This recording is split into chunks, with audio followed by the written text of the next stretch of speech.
What's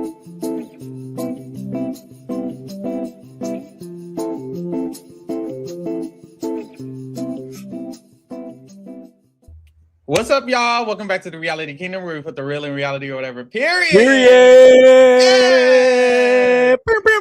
I'm your host, Pharaoh. We're joined by the excited EZ, baby. EZ, you here? You get to talk Big Brother. It's been Let's is this your first time? This is my first Big Brother. Well, okay, I did one preseason. We did our preseason draft.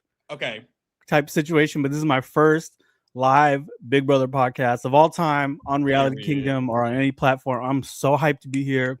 Yeah. Pharaoh, I need to give you your flowers because this shit is not hard. These motherfuckers are whispering 24/7, and you're up here every single night, all goddamn night. We're doing like 4 podcasts, 5 podcasts a day. I can't even keep up. I'm trying to watch like half of them. I can't keep up with the feeds, and then it's a lot going on. But we got to get it together, and it's so much content, which is why the girls better get into the content. If y'all didn't just watch the episode recap, go watch the episode recap after you're done here in 10 hours, because I'll be on live all motherfucking night. But we're here, EZ. This is a big day of feeds. This is a great one to start on. How are you feeling about the season so far? Some of the girls isn't feeling it. Waffle Wednesday is so fucking back. We kind of missed Waffle Wednesdays last season. Obviously, I will say I was being a little nostalgic. I do miss like Ashley and Rachel in particular a little bit. Just people with impeccable reads.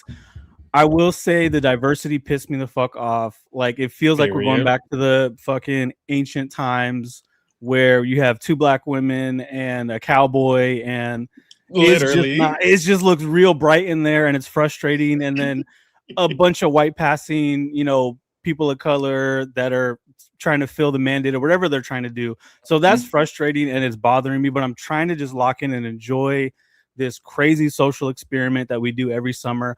I feel like there's a lot going on for week 1. Usually week 1, it's kind of like chaotic and messy, but it feels like everyone's playing, or at least trying to play. Most people are trying to play. So that's fun. It feels like we have like almost a split house situation and like 3 different scenarios. People are going back and forth all day. So I'm having fun. How are you feeling? Yeah, I'm feeling good too. Like it's been, and you'd think I'd be pooped because I've been staying up and watching them, but honestly, I feel fine. The only thing is my lower back. Like, you know how Taron Armstrong be standing up, walking on his pad? I see why the fuck he do it, because baby, that lower back, I got a pillow under me today.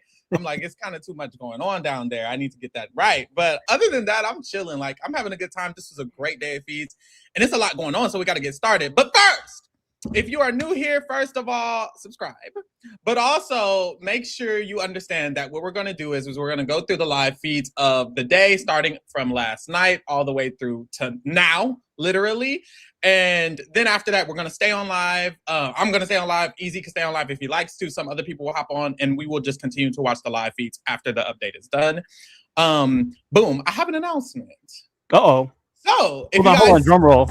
Drum roll. Actually, do we have a sound? Do we have a drum roll sound? We can have one. We got one. Explosion? We do got a drum roll. Bongo. That's right. So, if you don't know, every season of Big Brother, I have a TRK after show. The TRK after show is where I speak to past Big Brother or reality TV or adjacent house guest players, people, humans, and just discuss their thoughts on the show, answer some questions from you guys, play a little game, have a little fun.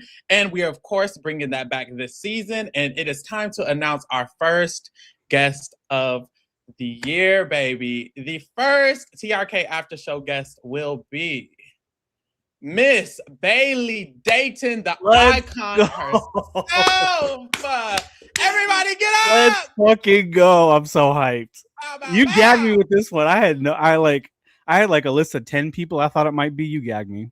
Oh, period. As I should. It should always be a gag. But no, the girls in the Discord were giving suggestions. I love Bailey. She's one of my favorite Big Brother players ever. I've tried to reach out to her before. And this time I was like, you know what? Let's do it again. Bow. I will be speaking to Bailey tomorrow. So if you would like to ask Bailey a question and have me ask it to her for you, you must join the Discord. The Discord is in the link. There is a whole tab for the BB28 TRK after show. In that tab, you will be able to submit a question to Bailey. You have tonight and tomorrow morning because I will be talking to her tomorrow morning. So good luck, baby. Send y'all questions in. I'll cipher through and ask the good ones. It should be a great podcast because Bailey is wonderful. So there you go. I'm hyped. I can't wait. What would happen if I just popped up like You know, in the middle of the live stream? What I would feel you do? like what you need to do is if you're gonna do that, you actually gotta like really be charismatic and be fun and fresh. Because I heard Taylor hopped in on one of our podcasts. Oh, I did hear that too. And that somebody wanted to really like kind of shoot they shot a little bit and they didn't really shoot. I feel like we put the real in reality, so you gotta be real if you're gonna That part. No shade. But we're here easy. Let's talk about these fees because it's a Let's lot. go. What a crazy fucking day. It's been crazy for no reason, I fear. Like, I'm kind of like, damn, is it? Well, actually, it's a good reason because I want it to be crazy. I enjoy the craziness. Yes. So we're here. Let's start off with last night because last night, while we were live, there were conversations happening. And I know some people were kind of like, ooh, what exactly went on during these conversations? And it actually is very important to what's happening today. So we have to kind of go back and rewind. We're going to start with the conversation that Dee, Drew, Barrett, and Angela had with Ashley, where they were like kind of guiding her, right? So this is right. the window. No, because it's a lot, y'all. And I want to like get it right because people on Twitter were like, wait, no, they told her to do this. Some people were like, wait, no, she shouldn't have did this. So I went back and watched it over and over again just to get a clarifying like situation. The conversation in general was them deciding they wanted to keep Ashley, pull her in. And after they decided that, they started coaching her as to how she could campaign. So Dee says, you should go to the other side and stroke their ego. You should lie to them and stroke their ego because they're low in numbers and you could be valuable to their side and you should lie to them and tell them that. Then she extends it and says, you could just say vaguely, the other side is gunning for you guys. You guys need me. There's two sides. Y'all don't have the numbers. And then they followed up. I don't remember who said it, but someone followed up and said, don't be specific. I think Dee literally said it. She was like, don't be specific about who the sides are. Be vague. And then they asked her, what exactly are you going to say? And she said, I'm going to be vague. Period. Let's clear that up. They specified, don't say the names. They told her to be vague. Period. Right. I don't know where this narrative came from today, where people were saying Dee fucked this up. She told Ashley to expose their entire alliance, which at this point, including her, is like what, 9 people if you like count the Kirk family and the crossover. The Kirk family is crazy. That's damn near 2/3 of the house, which is insane. Yes. So just to like refresh y'all on that is what happened, and then we can kind of move forward. So Ashley does go do some of their plans. She talks to Taylor. They kind of encouraged her to do that. We saw Angela have that conversation with Lala and Taylor in the kitchen.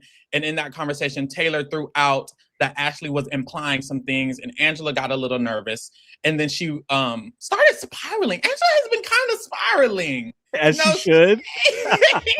Our crack queen is back, baby. Let's go. Not you rooting for this, but no, honestly, I love the entertainment. But it's like some moments throughout the day, she's like talking to herself and she starts crying and then she wipes her tears. She's like, you got this, Angela. And it's like, it's really taking this woman all of her energy to not spiral. It's kind of crazy. It's kind of campy, like if we're being real. Yeah, no shade. I'm here for it. I love it, but it's really taking a toll on her. But this was kind of the beginning of that or one of these moments. So she goes upstairs and she actually asks Dee and Barrett straight up. She's like, so what did Drew tell you? And they're like, what do you mean? And she's like, well, I saw that when Drew came up, we asked him, what's the tea? He didn't really give us anything. And then I went downstairs and then he went downstairs, but then he came back upstairs. And when he came back upstairs, he told y'all. So what did he tell y'all? And Angela and Barrett, Dee and Barrett are like, I don't think that happened, actually.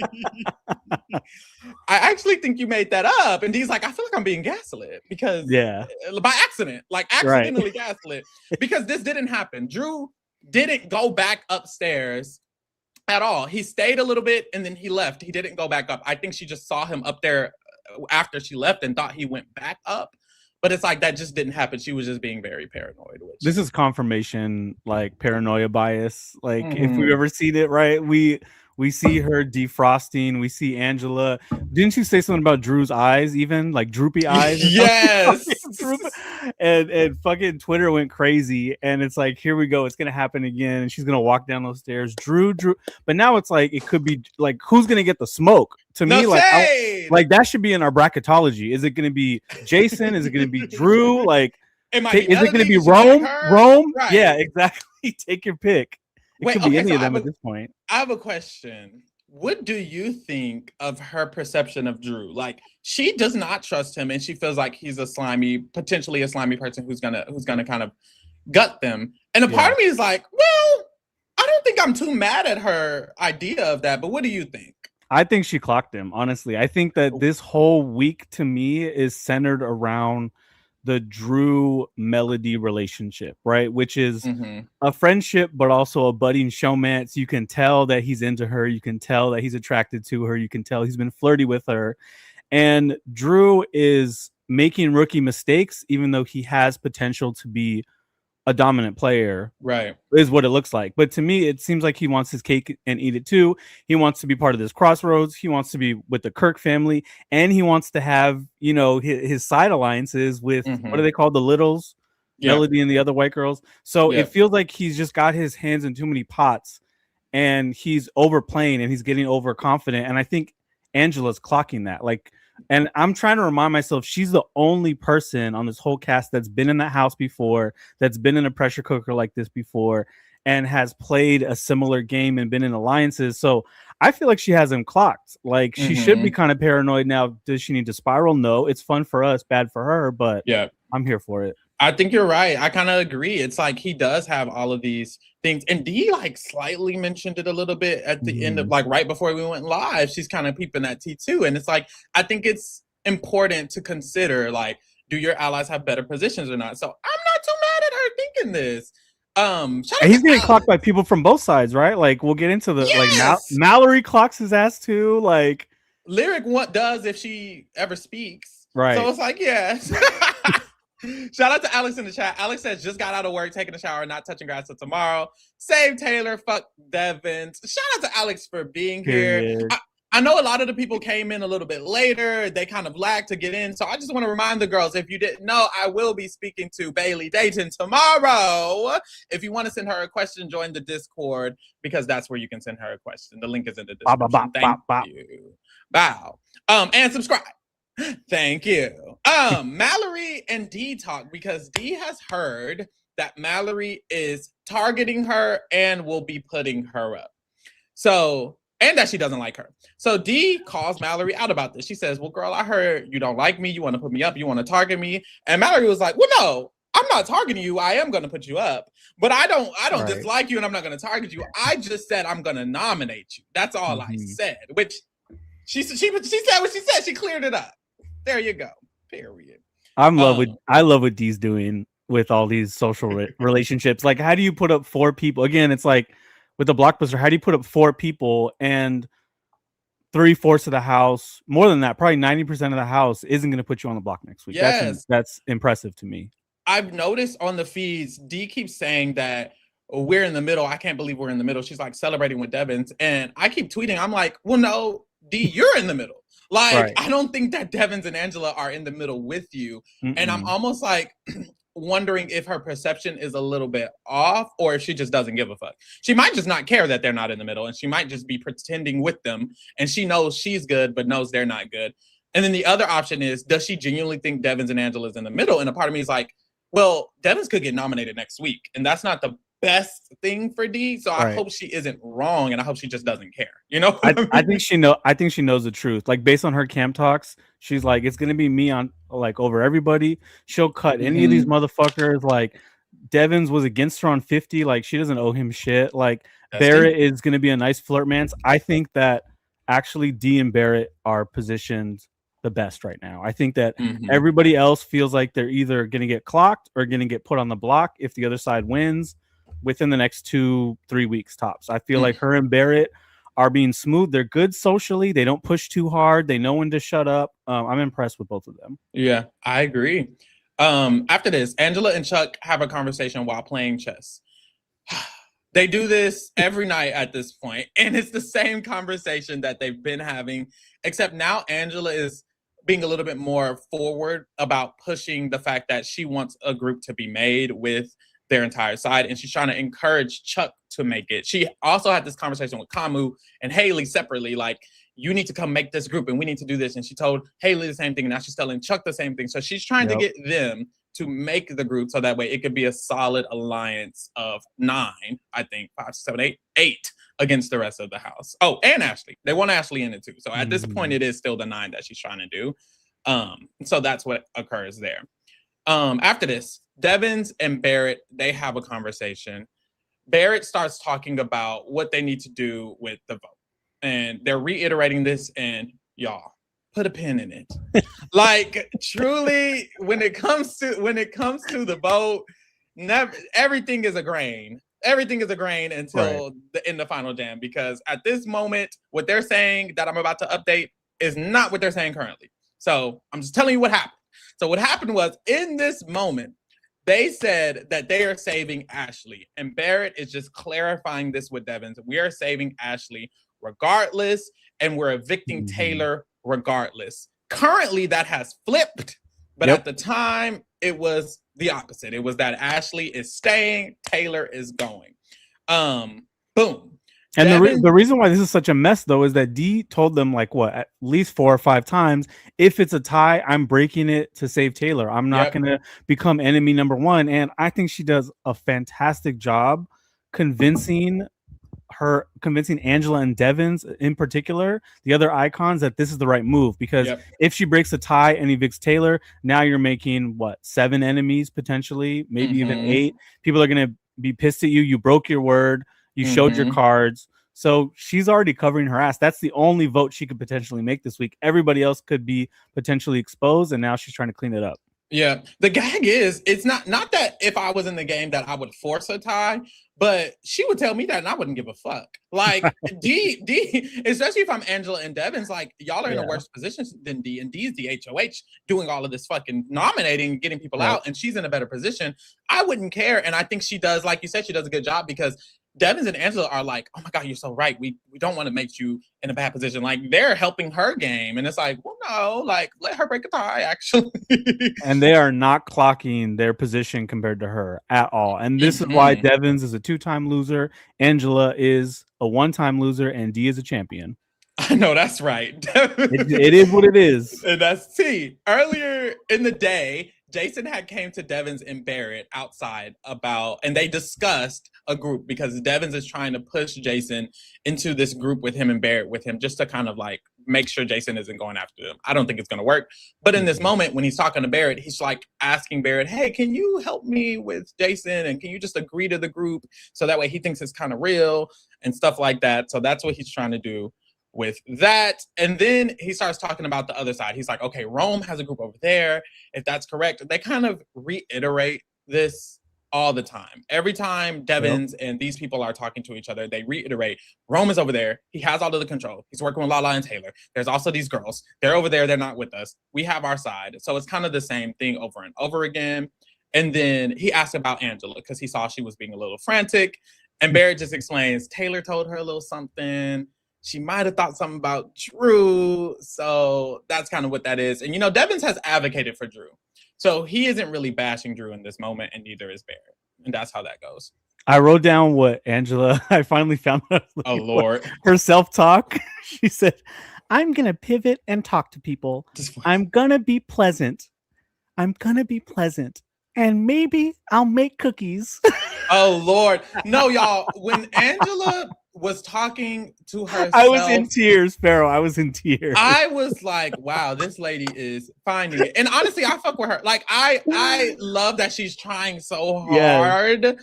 But I'm sorry, it was hilarious. It was hilarious. She's like, they don't hate me. they love me. They love me, and I love myself. And I I'm love like, yes, myself. girl, exactly. I'm going to be honestly. I feel like I'd feel the same way. Like 5 days in of Yeah, all these no people shade. bullshitting you to your face and running around in circles, I'd be like, No keep it together. shade. Okay, D talks to Kamu. And Dee talks about this Haley situation. She's been planning this for a minute. Dee is a planner. Dee has been planning that she is going to talk to Kamu because he hasn't talked to her in 2 days, and he is going to say, she is going to say that I'm hurt that Haley told me about the plan you came up with to backdoor Lala and you didn't. So that is exactly what she does. She's like, I'm hurt that Haley told me about the plan and you did it. And Kamu, this is my thing. I think Kamu does do a good job, unfortunately, because he basically, he's falling into her trap. That's the gag. Like, she wants him to feel remorseful and say, well, no, I do trust you. And no, I do have your back. And then start giving her information. And that's exactly what happened. He does that, and then he starts telling her about Lyric and how he's talked to Lyric more and more. But when I talk to Lyric, she doesn't give me anything. Oh my God, easy. The amount of people who have noticed that Lyric doesn't give them shit. They're getting annoyed with Lyric. Devins was like, I can't wait to put her ass up. She doesn't even say shit to Rome half the time. Literally. He's just bossing her around and acting like this weird little couple where she's the baby, and it's just it's just weird. It's creepy. And I'm like, if you're gonna cuddle up all night for 7 hours a day, at least talk about the game. Like, they're already, like, to me, okay, they're already saying this is Rome's side of the house, which first of all is based in patriarchy and all that shit. Like, the girl, like the 3 girls are the ones that are like moving shit, and Melody, really the 4 girls, like, are at the center of that. And then Drew's over here, and Rome's kind of in a corner by himself. People keep saying Yash is connected to him, but like, is he really? Like, I feel like Yash just wants to be with the guys. He doesn't really care which one. I agree. So anyways, that's frustrating, but I'm just like, how are you all, like, they're already putting you all together in a group. Like, you might as well make it happen. I'm curious, what do you think about Rome? Like, what is he doing? I agree. I think Rome is a case of someone who could be a good player if they've seen the show. He hasn't seen the show, so I think he does things that are like natural to what he thinks he should be doing, but they're not clean. It's very messy, in my opinion, and I feel like that's why it's coming across like as not actually control. Because that's the thing. They think he has the most control on that side. And like you said, he probably doesn't. But because they think it's like he's the biggest target. And I think that's because he's not a fan. He doesn't know that he should be hiding behind a Rome. Like, I do think the white groups are like allowing Rome to be the figurehead because obviously he's going to be the one targeted. And it's like, that's what he should be doing, if anything. But he doesn't know because he's not a fan, but he's doing something. I'd rather something than nothing. You know what I mean? Of course. So yes, in this conversation, D starts kind of encouraging Kamu in a way that he thinks he's doing it to create a 9-person alliance and that they should save Ashley. And by the end of this conversation, he thinks he came up with the plan to create a 9-person alliance and save Ashley. She played this man easily. I love this so much. Like, and these are the things, like, shows like Survivor, we're always like, oh, imagine if we had live feeds, right? Like Survivor 45, Survivor 4050. Like, first of all, probably half of these people will get canceled. If not publicly, but then at least from the kingdom, we cancel half of their asses for being problematic. But on the other side, like, I want to see those intimate social relationship gameplay, like the fact that D is using like Kamu's machismo to be like, and she keeps telling everybody, she keeps telling her closest allies, let them feel like they're in charge, let them feel like they're coming up with these ideas and planting those seeds and letting him run with it, so that you have three shields, which is incredible. I'm impressed. No, 100%. And so he leaves, and she stays in the HOH room, and she talks to the camera, and she lets us know that Rick is her number one. You know what's crazy? I almost was like thinking that maybe he isn't. I'm not gonna lie. Yes. I was like, I like, before she talked to the cameras, I was not expecting her to say that. I thought she would choose a newbie or something like that. But she says Rick is her number one, and that Angela is also her number one, even though she's paranoid. She's like, her 1B. Her 1B. And she talks about the crossover. She's like, okay, and we have this alliance called the Crossovers, and I also have this alliance called the Red Corner, and it has these other people. It's Haley, Chuck, and Kamu. And of them, Kamu is the one I like the most. I genuinely would work with Kamu. The other ones I kind of don't care for, but I kind of low-key want to protect Kamu. And then she says she's in the middle. She's like, I think we're in the middle. I don't think anyone is saying anything about Devins. I don't think anyone is saying anything And this is when I was like, okay, girl, you're a little off. Yeah. But it doesn't matter. It's not her. Like she is seeing it through her lens, and I know she knows they're a trio, but other people aren't equating her position to Angela and Devin's position. Multiple people are willing to nominate Angela and Devin's, but they aren't going to nominate Dee. And it's like she just, I think, is a little bit off. But hey, it ain't her. I actually think her having Devins as the number one is the right move, because I actually think that Barrett is more dangerous because he's more connected, and socially he has a lot in like everybody wants to. He's one of those people that everybody thinks that they're with, and that they want to include him in everything. Drew is a red flag. If you get too close to Drew, like that boy's gonna flame out. Like I wouldn't even be surprised if he's like a backdoor option next week. You know what I'm saying? Yeah. Angela, people don't see her as a threat, even though socially she's doing well and she's doing a lot, and people are going to start clocking her tea sooner than later. But Devin's, like, we said it, we were talking about it yesterday. Like, I'm curious your thoughts. I'm having a few. I know it's week one, Pharaoh. I know it's week one, but I'm having a few moments where I'm asking myself, and I'm asking the rest of the kingdom, why is this man here? Oh, Lord. He doesn't seem... We did our rating. We did our player rating. And I gave him, I think, a 5.5 because he's not horrid. However, he just doesn't feel to me like he has the knowledge of someone who's played these social strategy games. It feels like he is a fan of... It almost feels like he's Melody. Like, no shade, like just a fan of Big Brother. So he can play. That's a little harsh. I said what I said. It almost feels like he's just a fan, and he feels more. And this is, I guess it is shade. He feels more like Barrett and Drew than he does like Dee and even Angela. Dee and Angela feel like they have prior knowledge and they know what they're doing. He feels like he's playing for the first time, which he is playing Big Brother for the first time. Right. So it's not even really shade. It's just, I think there's high expectations for a previous Survivor or Big Brother player. And I feel like Dee feels a little bit more aware of what's going on, and so does Angela. And Devin just feels a little bit more like a new fan of the game who's playing for the first time, which is just interesting. It's just interesting. It's not shade. It doesn't have to be shade. I mean, it's shade. Okay, so I'll agree with you on Barrett and Drew. I wouldn't go as far as Melody because she's making so many mistakes, but she is. I agree with you. I think the hard part is, like, we already got like Big Mama Suri, right? So that's like, true. Where else can we go? Like, if you can't get Sandra, then like those are the big names, you know. I'm like, it just feels like, why didn't they get a winner? But I think maybe they do feel like Devins and Angela are comparable. So maybe that's why they got Devin. I think that they're both kooky characters. That was my idea, is like, let's make some good TV. I don't care. I don't think they ever care that much about the live feeders. I think they're thinking Dee is the strategist, as she is. She's the champion. She's the one that's going to be like that all of us podcasters are going to be love analyzing her game. And we just want Devins and Angela to do some silly shit, and we'll see like what like they almost want them to make mistakes because it's better TV. I think so. And also, like, the way they presented it, Devins and Angela were the two people who were just given to us straight up on the premiere. They're the equivalents.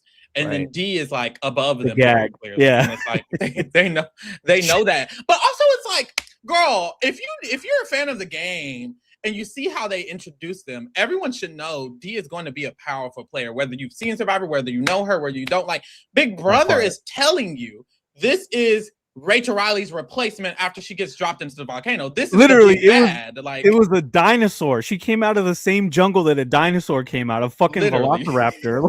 Literally. And they're still up here talking about she doesn't understand the game. She doesn't know what she's doing. God. And it's like, I don't know what happens when people get in that house. It's like I just don't understand. And I get it. Work with what you're working with. Don't just assume Dee is going to be the best player in the world, but like, also don't not assume that she's going to do good when she's clearly the legend that they're bringing in. Like, whether you know her or not, you know how she was brought in. Hello. We know what that's about. She's pretty. She's young. She has an accent. She's Latina. She would have got me. She would have had me. I mean, dare I say.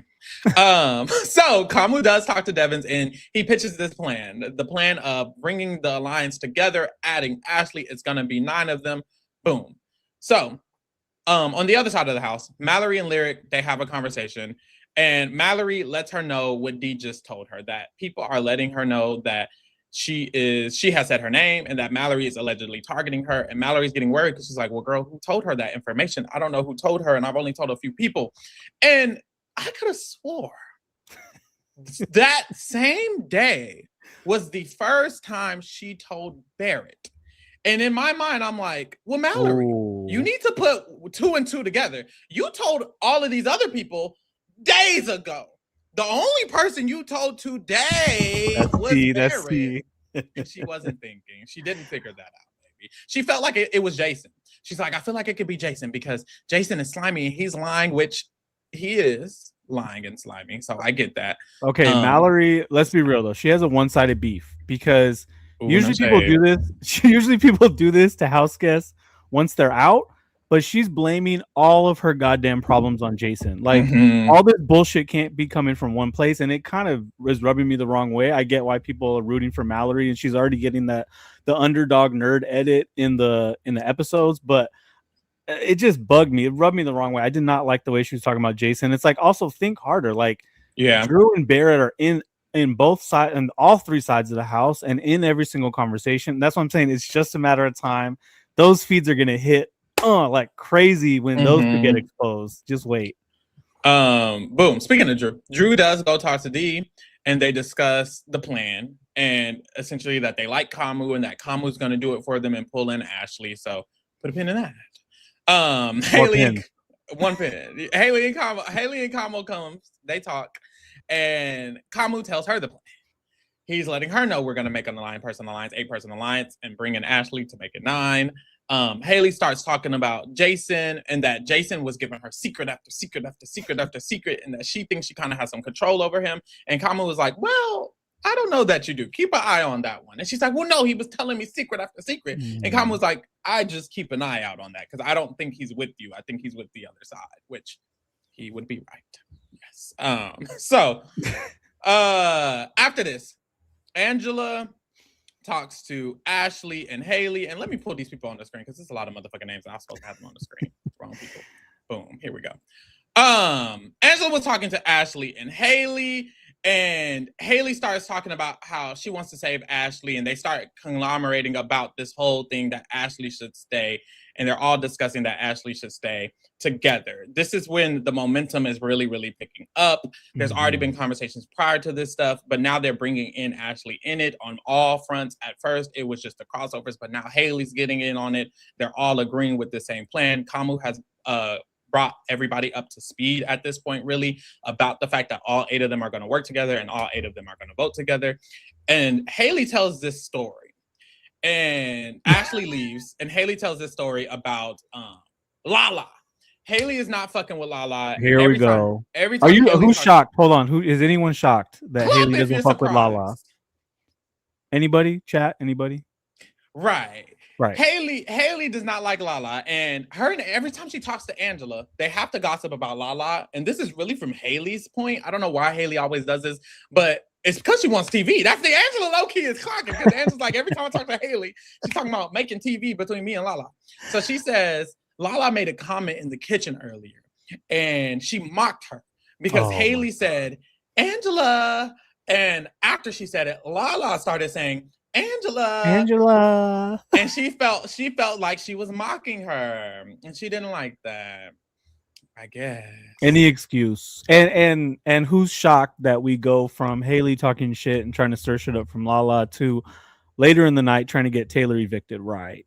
Ooh, shade. After saying she wasn't going to do it because she promised so much. I promise. And her word is her bond. Her word is her bond.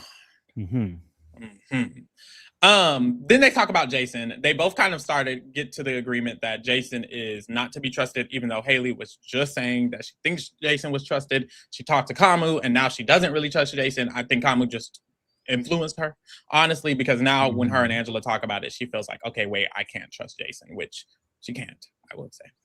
After this, Devins and Dee gets to talk quickly. They confirm that they are keeping Ashley at this time. And they have convinced the cool kids that they think it's their idea that we're keeping Ashley. And they kind of gag about being in the middle of the house. They kiki and cuckoo about it. Period. Cool kids. How did they become the cool kids, first of all? The cool kids. I'm like, what is it? I'd call them the losers, personally. Right. I call it the January 6th. We need to Alliance. we need to start being more creative with the names. Every feed recap I've seen, when we go back and watch Reality Rewind, every New Era season, there's always a cool kids. There's always a group where people are calling them cool. Let's find a different term, because they don't be cool. Like, let's clear that up. They don't be cool as fuck. The Red Corner is a perfectly fine name. I guess they don't know that name. They should have came up with it, honestly. The Red Hat Corner. No shade. But hey, we move. Kamu, he talks to Drew, tells him the same thing. The same thing happens. And then Angela, D, Barrett come up. This is when it's really getting solidified. It's late at night. They're the only ones up. They're all outside on the back balcony era. They come to a group setting, and Kamu is leading this conversation. He's thinking he's the leader. He's thinking this is his idea. He came up with this shit, and all of the crossovers are just sitting around him like, wow, you're so smart. Girl. This motherfucking Timu Jason Momoa motherfucker is irritating. And the fact that he sounds just like Paul Abrahamian. Girl, no, the girls I was falling asleep on the feeds the other night, and I was like, oh my God, Paul's in the house. They trying to gaslight me because I swore, I said last night, I said, he sounds like Paul. And they're like, I don't think he does. Yes, really, the fuck he does. He really does. He has the same like inflection in his voice. Yeah. Like, it's right there. So yes, he is guiding this conversation and letting them all know this is what we're going to do. We're keeping Ashley and we're going to pull her in. And then the 8 of us are going to make an alliance and we're going to add her to it. And she's going to be our add-on. And we can lock in, and we need to vote out Taylor regardless. And we need to save Ashley regardless. And all the rest of them are just agreeing with it. And they agree that it should happen. And they're like, okay, even with Yash, if Yash loses, he can go. But unless it's Taylor, and then if it's Taylor, then she needs to go. And boom. The only thing else is that Dee reiterates, by the way, if it ties, I'm not evicting Taylor. So she consistently says that every time they talk about this. So she lets them know here as well. And they start encouraging them. We don't want it to tie. We want Melody and Mallory to flip. So that way we're not in that situation. And they talk about how Kamu and Drew, they go off and they talk about how they need to last minute flip Mallory and Melody to vote with them at the eviction. But y'all, none of this matters currently, because right now, this isn't the plan anymore.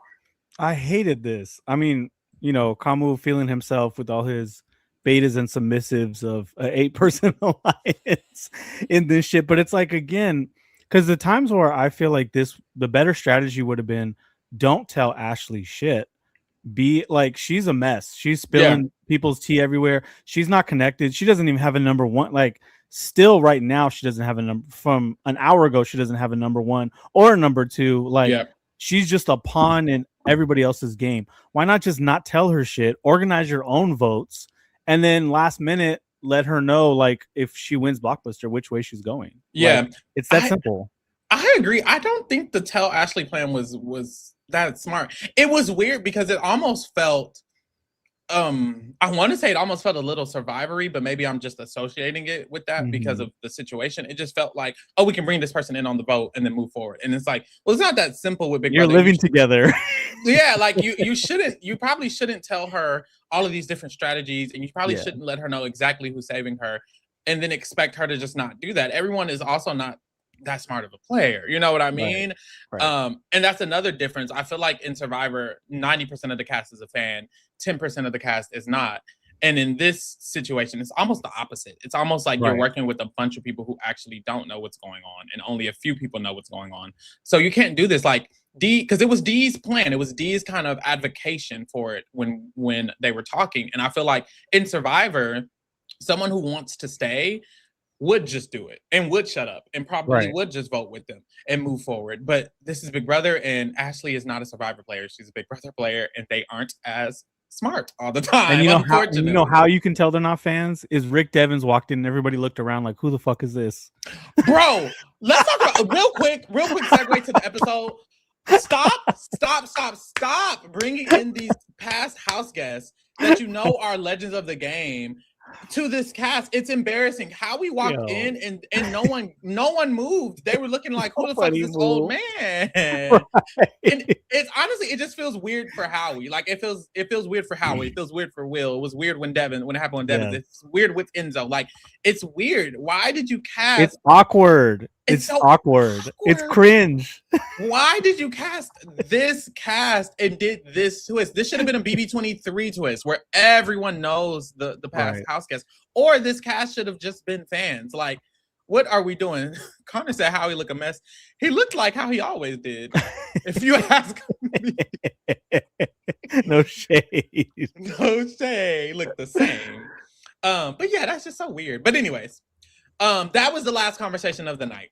We get to this morning and girl, shit starts happening. No shade.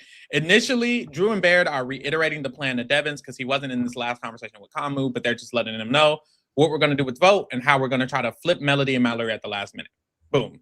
Melody and Lyric, they have a conversation and they're trying to figure out the vote. Melody, Lyric, and Mallory have been confused about the vote for days. Like, they don't know where to go. They don't know. It's giving Lost Faithful, honestly. And like it's like Drew's a traitor, and those three girls are all like faithful, like, what am I missing? Why am I still here? Like, and it's like, but this game is so long that sooner or later all this shit's gonna get exposed. And that's what I'm excited for. I think so. But yes, this conversation and a lot of their conversations before today, they're just so lost on the vote. And it's because they're not getting information. This is what pisses me off about like Mallory and Melody, specifically Melody. Girl, Drew gives you shit. Right. When they talk, he doesn't give her any information. That's why you're so confused. And now you're not confused because Drew is actually telling you that you're on the same side now. Now the vote is on the same side as your vote. So now you're getting the information. Prior to this, you were getting nothing because he wasn't working with you. And it's like, she's so confused talking to Mallory and Lyric. And it's like, girl, you have a whole nother ally who talks to everyone in the house. You see him going around. Why has he not told you no tea, girl? Think. And he's not even being slick. He's going back and spilling every single conversation he has with her and those girls to people that have been playing this game for years and just fucking giving it to them on a platter for free instead of keeping her close. And as soon as she finds out he's been bullshitting her this whole time, it's going to blow up in his face. I think so too. So Lyric goes and she talks to Rome, and Rome is telling her that he's evicting Ashley. You know what pisses me off about Lyric is that Melody and Mallory, a lot of things, but Melody and Mallory will ask her, so what is Rome doing with the vote? Yes. Rome is very clear to Lyric about what he's doing with the vote. But every time they ask her, she says, I don't know. She goes, yes, you do. He just told you, girl. So frustrating. It's giving like she does kind of remind me of Rubina coded a little bit. Lord. It's like if you put Chemo and Rubina and T-Core in like put them together in one player. You know what I'm saying? It's just like and I get it. She's paranoid. Like she says to Rome several times when they're laid up in bed, like, you're the only person I can trust. I don't know who to trust. Then she tells, Mallory, you're the only person. Then she tells Jason. I don't even know. Like, I'm assuming it's Rome because she's falling in love with this dude. But Lyric's issue, and this was my fear when we were doing the preseason and we were doing the draft. Her issue is, I believe, she is afraid. Like, she is timid, and it's like Lauren. It's like Lauren. It's like Haley Brocker. It's like they're too afraid to stand up for what they genuinely think and feel they should do. Because even today, we'll see it later, she has an opinion on what they should do. She has an opinion on where they're at in the house. And she doesn't stand strong on it because she's just afraid and she's just too timid. And that was my fear of her as a player. I'm like, are you going to be too inactive and too timid to really put your foot on the gas? And it's like they like to cast these archetypes like Lauren, and Lyric, and Haley, where it's like either they're too young. How old is Lyric? Is it her age? Because isn't she a lawyer? Like, no shade. 25, I think. I think she was like the youngest lawyer. She was 23 when she got it. So she's probably like 24, 25, which honestly, she's getting a little old, because Lauren, I think, was like 22. Haley was 21. Like, they are very young. I understand with age, you get a little bit more confident in your, what you can do. I don't even think it's an age thing, because Rubina's in her 30s, and we saw a lot of that similar behavior. I think it's just like a maturity and a confidence thing, really. And it's like, I get it. This shit's a pressure cooker. Like, you're also on. I feel like she's thinking a lot about how her relationship's being perceived. Also, right today she was talking about, oh, my grandparent, like my grandma's watching this. Like, I don't want to, you know what I'm saying? Like, the kind of perception of her being in an intimate relationship with a fucking camera like 3 feet above their heads in the bed, like, you know what I mean? And that's like clouding her judgment. But like, ironically, she's probably in the best social position than a lot of those girls in the middle. I agree. Dee and Haley have a conversation, and they discuss the new group. They discuss Angela being a little paranoid, and they said that they need to keep it under control, make sure she's good. You know what's weird about Haley to me, in my opinion, is I think she's actually like one of the more active players in the game. She kind of talks game often. A lot. Yeah. It just does not work. It just people don't like her. I don't like her. Like, same. How, like, no, how can you watch? Like, she just has a negative energy. And she's just, I mean, anybody that says like I'm a guy's girl, like, red flag. Like, I understand that's probably rooted in trauma and stuff like this, but she's just mean. Like, she's mean and she's pushy, and like, I'm all for like a great villain, like Mickey Lee last year, R.I.P. R.I.P. Mickey. But like, that kind of character and archetype was so fun. Like, we were being fed so good with Mickey last year because she was rootable. She was someone that, you know, isn't a bad person, but gets HOH-itis and does crazy shit. But like, can tell she has a good heart and genuinely like cares about other human beings, probably in real life. Whereas with Haley, it's just like, I wouldn't want to be around this girl for 5 minutes. Don't want to be near you. I was watching her on feeds because she starts to talk so much game, so I'm required to finally watch her on feeds. Right. And she is like, she's one of those people who joke around by being an asshole. And like, that's not funny to me, but I guess it's funny to her. Like, somebody will walk by and she'll be like, "Oh, it's you again." And it's like stuff like that. Fun banter. There's nothing wrong with fun banter, but it's like her only banter is like degrading and kind of being a little bit rude.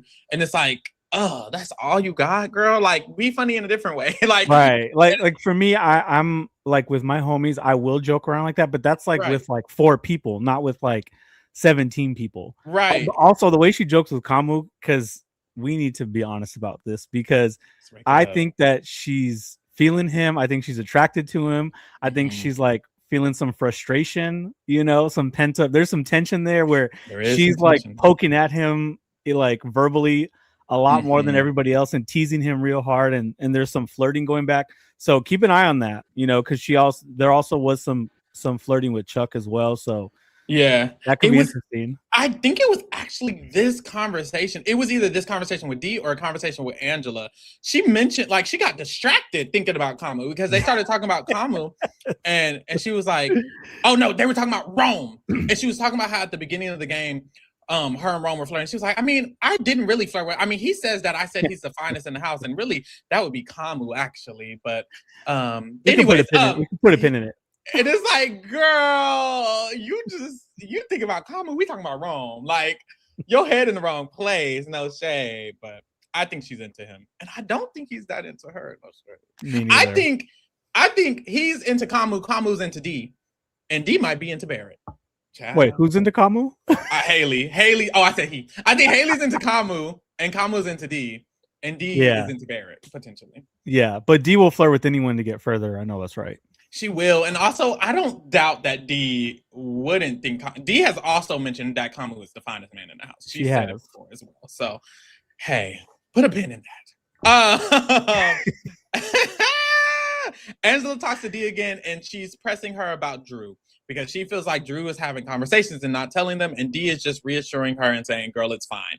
This happens throughout the day. Angela consistently. 3 times. 3 times today. She consistently is bringing up Drew. She is scared of Drew. She's not vibing with it for sure. Drew and Dee, they talk, and they are reiterating that the group is good. Drew says he likes the group. He says the only person he's worried about is Haley because he don't trust her and he don't really talk about her. But he doesn't think that she'll flip or anything like that. So he's okay with it for now. Dee says they got to be careful because Kamu is easily swayed.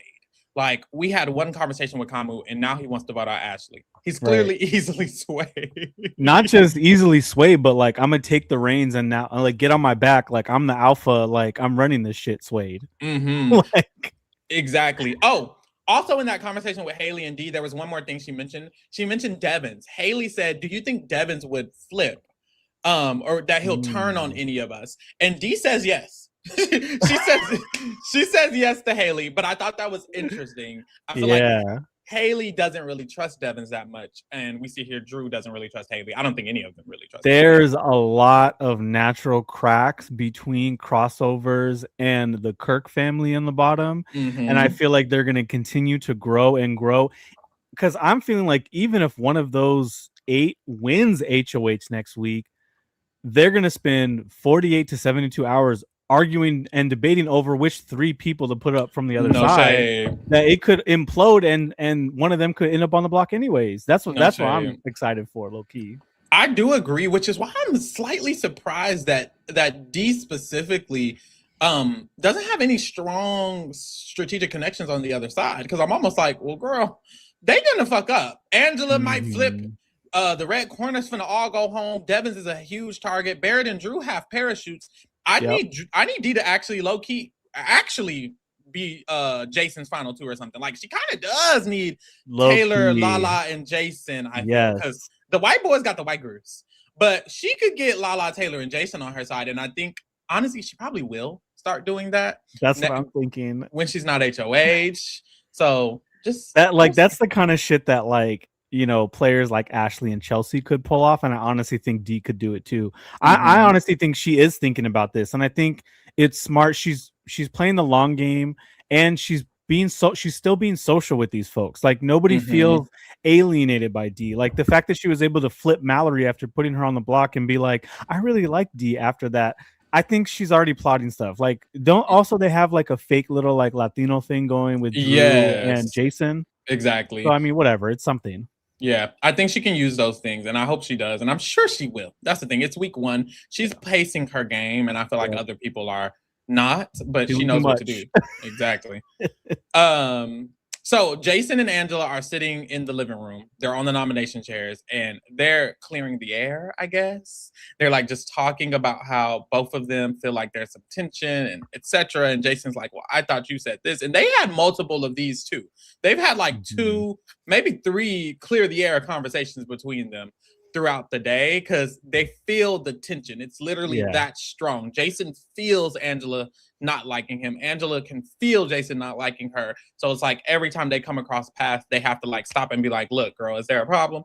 And I feel like it's really like Jason, Angela, and Lala are like 3 massive like mother tier personalities. Yeah.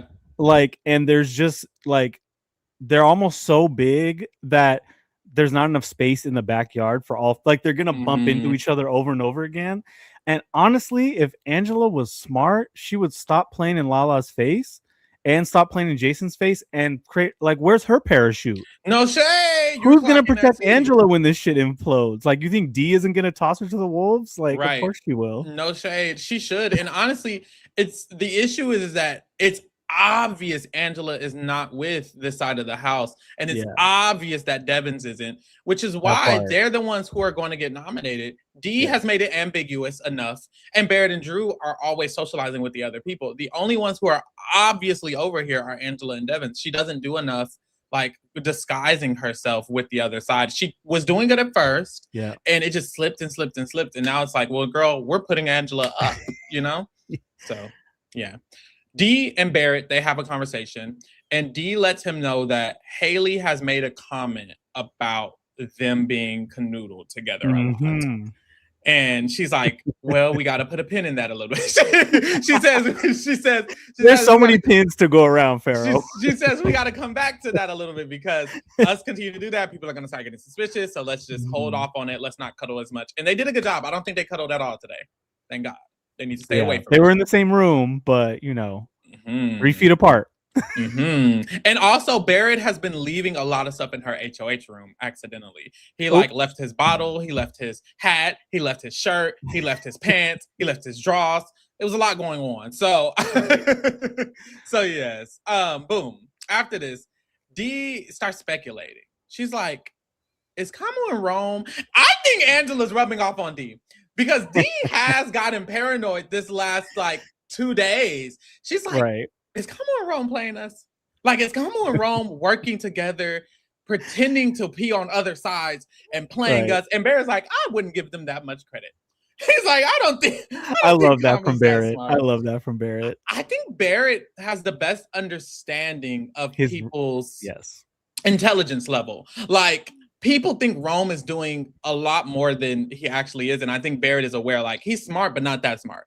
Or like people think that Kamu is doing it. He's like, Kamu's smart, but not that smart. And Ashley, and even the Ashley thing where they're like, Ashley wouldn't tell. Barrett's like, I think Ashley would tell. I don't think she really is with us. Like, he's aware of a lot of things. So, and he clocked like Ashley would tell, and she's not the smartest game player, but if your life is on the line, why wouldn't you just spill whatever tea you have to save yourself? Like, exactly. He's like, let's not overthink this. Yeah, exactly. So he's smart, and that's how this conversation ends. They just agreed that they're going to separate a little bit. After this, Kamu does talk to Jason really quickly, and he is pitching a late night crew alliance, the night crew. He's saying there's a couple of people who stay up late every single night, which is himself, Melody, Jason, D, Barrett, Drew, something like that. But a lot of the people who stay up late at night, baby, it's fake. It's fake on all ends, which is why I can't even remember who the fuck's supposed to be in it. But he says later on he's going to talk to Melody about it, and he does talk to Melody about it later on. He starts talking to other people about it. So there's going to be a fake alliance made, maybe, called the Night Crew with Kamu and a bunch of other people. So put a pin in it. My thing is, if you're going to make Jason enemy number one, just leave him over there. You don't need to like do, because you know he's going to throw that. He's going to put on a show at a veto ceremony or a nom ceremony later if you pretend like you're including him in shit when you have no intention of doing so for real. Exactly. And for the people who might not recall, yesterday, Haley let Kamu know that Jason was going to put him up as a pawn, and he did not like that. And I feel like this is his way of like mitigating that. He wants to like do the same thing Devins is doing, create a fake alliance with Jason so that way it can mitigate it. Which I don't think really works because it is obviously fake. I don't know why Devins, and once again, Devins is playing like Kamu. Devins and Kamu are using the same strategy to mitigate someone targeting them. And it's like, Devins, you shouldn't be using the same strategy as Kamu. Like, you should be above that. Like, I don't think it works to just pretend to immediately go to Jason the next day and make a fake alliance with him and Barrett. Why the fuck would Jason be loyal? Jason knows it's fake, just like y'all know it's fake. Just create a relationship with him. That's it. Just be social. Exactly. Find out more about his life. Like shit. Literally, like that's it. Making a fake alliance isn't going to work, baby. Like they're playing the same game. Kamu just talks more than Devins. He's just more annoying. I also feel like people should be more real. Like, I think in Big Brother, people value honesty and truth, obviously. And I think Dee does a really good job at this. Dee is real. Like, she's not gonna lie and say she's not saving Taylor in the tie. Right. She's just gonna tell y'all I'm saving Taylor in the tie. And I think that's very helpful. And I feel like, honestly, what the best strategy is for Kamu to go up to Jason and be like, honestly, I heard you was gonna put me up as a pawn. Yeah. I don't want to put you up as a pawn. And I don't think you should put me up as a pawn because you're actually one of the people who I felt like I was actually wanting to work with. I was thinking about you. I was thinking about people like Lyric because now we're talking often. I genuinely enjoy y'all. Y'all were never on my radar. So I don't even think it's right for you to be putting me up as a pawn. Like, be real. And I think that could clear it up way more than the fake shit. He doesn't give a fuck that there's a fake late night crew alliance. That part. And it's like, then you put them on the back foot and it forces Jason to react, like, and he doesn't have time to go back and talk shit about you. He has to react right there in the moment, and you're going to get some sort of gut reaction that's probably going to be more genuine than if you act fake with him. He's going to be fake back to you. And like you mentioned, Dee, I really love how she doesn't overpromise. She doesn't commit to things that she's not ready to commit to, and the other person that does that well is Barrett. That's true. That's very true. And I think that's also really important because Haley has lied to Taylor. And then she has to go back on this lie, and she's so worried about it. She's so concerned about it. And it's because she fucked up by promising that to begin with. You probably should have never even done that, you know? Well, because if she was in Survivor, she'd be in the Honor and Integrity Alliance. Oh, Lord. And it wouldn't matter. That's another thing. Like, it really just, Big Brother is a different game. You have to be specific, you know? So Ashley gets on her campaign tour again, and this if you want to call it that, if you want to call it that, her well, it's actually doing the opposite. What's the opposite of campaigning? Well, she's still campaigning to send herself out of the door, because this is messy, messy, but entertaining, fun feed. But entertaining. They're upstairs in the little nook that hangs over the kitchen and the living room area. It is just her and Mallory at first.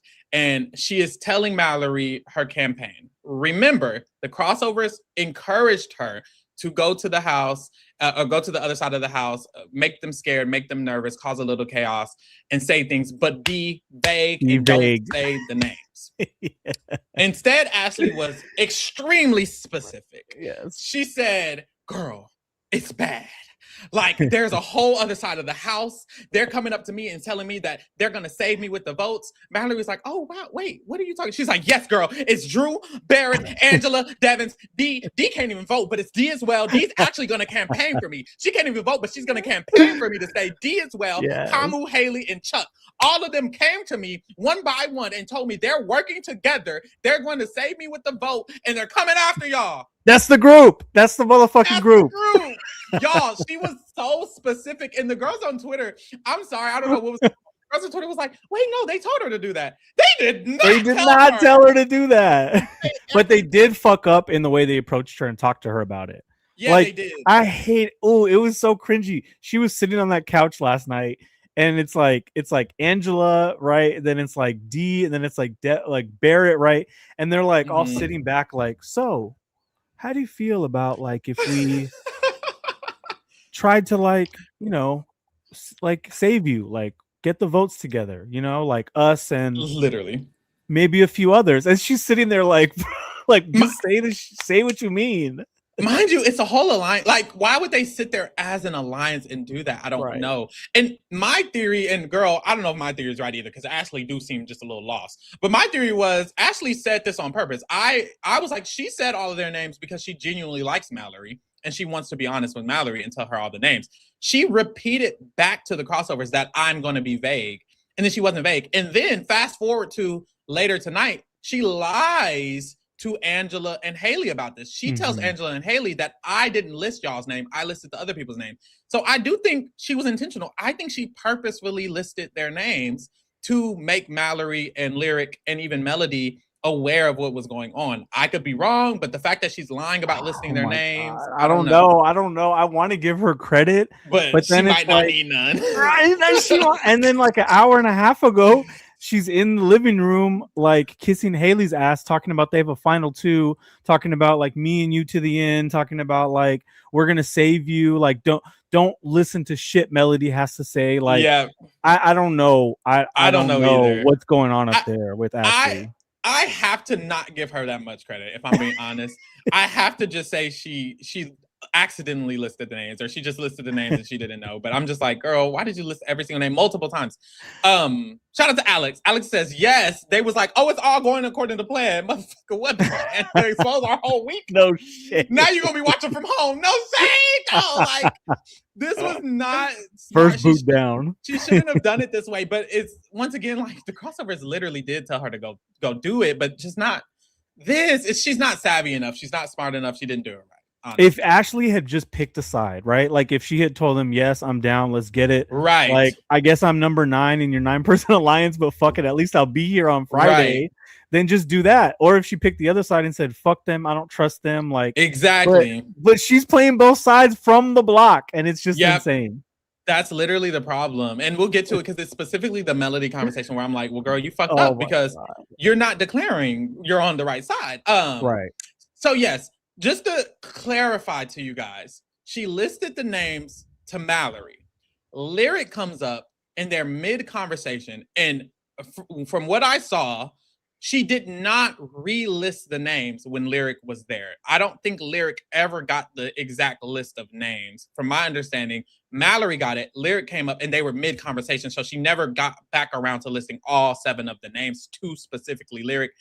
This doesn't really excuse much because she still said a lot. She still said that a lot of them are there. And she said, no, she did say, I have Barrett, Drew, to Lyric too. These girls, because girl, we'll get to it. Lyric and Melody don't do shit with this. At this point, everything was spilled. Not just that, but last night, her and Taylor's one-on-one. That's when I was really gagged because I flipped to the camera where they were upstairs, and they listed that whole fucking Taylor clocked the whole alliance last night before all this chaos even happened. Went downstairs, like we talked about, told Lala in front of Angela, and like that's how this whole thing started. So I think Ashley's just gonna say whatever to whoever. I think so. And y'all, I lied. She did relist the names to Lyric. She did. So at this point, Mallory and Lyric have all of the names of the people that are going to vote for Ashley to stay, and came up with her saying that they're on the side and the other people are not. So there's that. I'm expecting things to get activated. Yes. If not Lyric, Mallory. If not Mallory, Lyric. If they're not even that urgent, at least Lyric will tell Melody. At least Mallory will tell Melody. At least they'll tell Rome. Something. Someone. One of you motherfuckers. Someone. Anyone on the left side. Do something with it. Let's see if it happens. Lyric talks to Melody. They talk about the vote. They start talking about, well, what is Ashley saying? Lyric says, well, Ashley thinks she has the votes. Melody's like, okay, well, what are we going to do? Lyric doesn't say anything. They start talking about what are we going to do between Yash and Taylor. Lyric doesn't know. Boom. Drew comes up. When Drew comes up, they disperse. They don't get to talk more about it. Melody keeps reiterating, I think everyone's voting out Ashley. Lyric doesn't say anything. I'm like, maybe she's processing. Right. Put a pin in it. Barrett processing and Drew for 6 hours. Like, Jesus. Barrett and Drew have a discussion, and he tells Drew that Rome pulled him to the side, and he's telling him that Ashley is going home no matter what. And Drew is trying to encourage everyone on his side of the house to just go for HOH. He's like, by the way, I think we should go for HOH. If we're going to do this, we need to go for HOH. Which makes sense, because if you're going to put a line in the sand and just blindside everyone, then you should go for HOH. And so that's what he's trying to encourage. That's an argument I've been having with people on Twitter and in Discord all fucking week. Ooh, really? This whole, let's throw the first HOH so you don't have to get blood on your hands. No. Throw the second HOH because then more people are going to... What are we talking about? Y'all, you're in a house of 17 people. Next week, it's going to be 16. Yep. If whoever has HOH has to nominate 3 people, maybe 4. Without you even being in an alliance, that's 25% chance of you going on the block just by sheer numbers alone. Let alone Blockbuster, let alone all the alliances. You got to take that motherfucking power every time you can. Period. And then people are like, whoa, the issue is look what happened to the first HOH the last 2 seasons. They blew it. And then Vince literally went to the end and almost won if he didn't make all these terrible decisions and backstab. Even Angela made his own allies. Angela could have won. The people in the jury were talking about how they liked Angela's game, and she made it part. So you think they should go for every HOH? Is there a situation you should throw? Who should have thrown an HOH? I literally, like, what is the purpose of it? Like, it's the one thing that gives you safety for a whole week. Like, fuck everything else. I'm safe for the week. People are going to come to me. People are going to give me information. I'm going to build whatever alliance. Like, it gives you all the power. It gives you all the cards. It gives you all the control. Obviously, people are still going to lie and play in your face, but, like, they're afraid of you for 4 or 5 days. That's insane not to go for that. I don't care what position you're in. This is not season 2 or 3. This is not Dr. Will. Those days are over. We have a veto. We have a Blockbuster. Like, there's 4 people nominated this week. It's just crazy to me that people still say that. I think you should, in my opinion, you are only allowed to throw if you are literally sitting in the HOH and you can see that the person next to you is someone who you 100% know will never put you up. Like a showman's. If it's Lyric and Rome, and Lyric doesn't want to get this blood on her hands, I will not be mad if Lyric throws it to Rome. I will not be mad. You're saying if like they're the final 2 in a comp, right. It's only Rome, and y'all are in a tiebreaker, and you just write 3,000 or a crazy number. I think I will allow that. Any other scenario, you got to be winning that, baby. You gotta be winning that. Like, you really got to be winning that. But one situation I remember, we were just doing the reality rewind for Big Brother 7, which is an old school season. A lot is different then. But there was a week where Erica threw the HOH to Danielle. And I felt like Danielle probably should have just threw the HOH to Erica because it was an obvious, glaring 4-person season 6 alliance in the top 10 that every single person was going to target. That's a situation that's so specific that, like, you can just throw it. So it has to be specific scenarios, you know? It's like 3%, maybe 5%. But other than that, you got to win the HOH. Take the fucking power. Get that key. Get your safety. I do agree. So after this, Lyric talks to Rome. I'm like, okay, we're gonna get somewhere. Lyric says, Rome, we're on the outside. I know it. I just know it. I just know we're on the outside. We're on the outside. And Rome is like, I don't know. I don't know if that's the case. I don't know. Hold on. I don't know if that's the case. We're on the outside. I know it. I just do. I do. And Rome was like, you're getting more and more paranoid. I just think it's giving paranoid. Like, I don't know. You said it, and he made a good point. He said, you said that 3 times and you've given me no reason. So I thought she was going to give him the glaring reason that Ashley just told her. But instead she says, do you think I look pretty today? Girl! And then he leaves the room later and she goes, I'll miss you. What are we doing? Play Big Brother, please. I beg you, just play Big Brother. This was ridiculous because you don't even trust Rome. Like, I don't understand. Is it that she doesn't trust? At this point, she's talked to Melody and she's talked to Rome and she has given them zero of this extremely vital information that Ashley just gave her. And I'm like, are you not do you not trust anyone? So you just can't reveal any information ever? Or are you just that dumb? Unfortunately. I was trying to think of strategic reasons too. Like, she doesn't want to burn the people that gave it to her, but it doesn't matter. That's supposed to be your number 1, number 2. Doesn't matter. And then Ashley is encouraging. Ashley was encouraging. She was literally surprised that they didn't tell Melody and Rome. She was surprised they didn't tell her. She wanted them to tell them. Like, what the fuck? It's also a signal like, hey, maybe Ashley's trying to pick your side, not the other side. And if this shit's really going to be a split house, which would be fucking cinema, don't we need this girl who's just begging for a home, who has like a 1 in 3 chance of surviving this eviction? That's crazy. Literally. Girl, Alex says, shout out to Alex, dead ass, because week 2 and BB27 was sick. Jimmy nominated 5 people. All wrong too, besides Kelly and Kiana, who got off. But no, for real, there's powers in this game. If you're not HOH and someone has a power, then what the fuck are you gonna do? They could literally renominate you. So that is another good point. So after this, Melody talks to Kamu, which I think this is really funny. Kamu, the Red Corner, and the Crossovers are trying so hard to like leave these other people out of the vote. But what's funny is like they kind of agree with them on the vote anyway. It's like Melody is talking to them about how badly she wants Ashley to stay at this point. And like she's telling them like, I actually want Ashley to stay. I'm the closest to her of the 3 noms. And it's funny because it's like instead of Kamu just saying, let's just keep Ashley, he's like pretending that he doesn't really want to or he's unsure. Right. And then Drew comes over and he starts kind of doing the same thing, like, oh, we'll just have to talk about it later. And it's like, if y'all want Ashley to stay, just say you want Ashley to stay. Like, I'm almost like the only reason y'all don't have the numbers. 1, let's start at the beginning. They want to flip Melody and Mallory because they don't want it to tie. However, just Melody and Mallory already want to do what they want to do. So it's like, you don't have to flip them at last minute. You could actually just tell them, let's just save Ashley. And then they do it. And then actually, we wouldn't even be where we're at right now with Ashley having exposed you guys. And then now Ashley's going home. Literally. Yo, Pharaoh, I feel like it's one of those situations where they're playing ping pong with each other, trying to figure out what the other team wants and doing the opposite.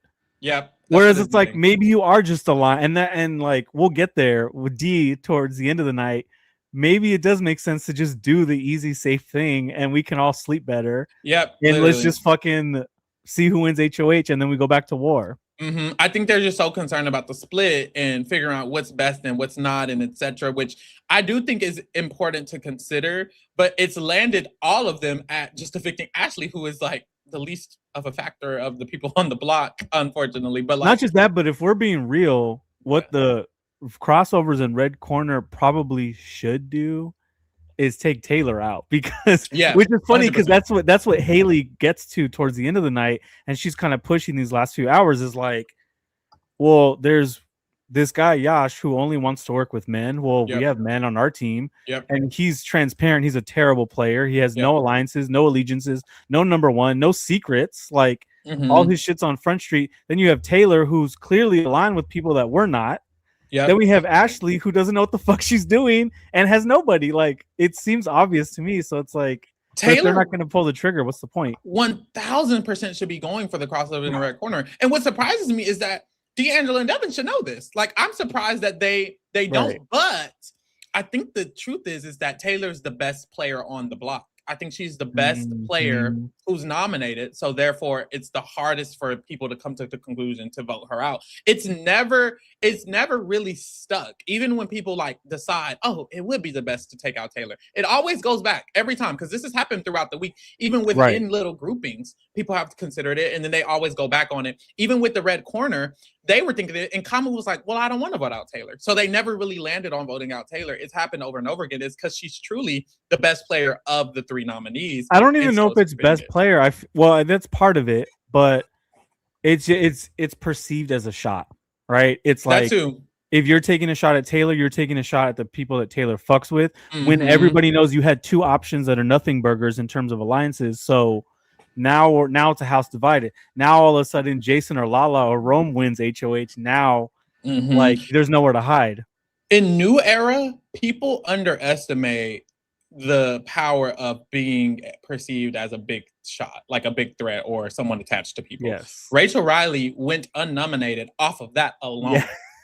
Off of that alone. And when she got HOH, she didn't give a fuck. She said, I'm putting the three biggest dogs up on the block together, and flipped all of them to be her allies in 1 week. Literally. Or what a fucking queen. Or even the season before that, Chelsea. They were afraid to even. Leah was shook. Leah was shaking in her boots thinking about putting up Chelsea. Just thinking about it, she thought she was finished. She was saying, it's like Voldemort. Like, she didn't want to say the name Chelsea at all. Yep. Like, it has been a theme in the New Era, just period. You can't, people are afraid. People are very scary players. Like, 90% of this cast is a scary ass player. There's maybe 3 or 4 people who are probably boss enough to stand up there and put up some big threats. Maybe a Jason. Obviously an Angela, probably a D, and maybe even a Haley. Other than that, I think everybody else is scared. No shade.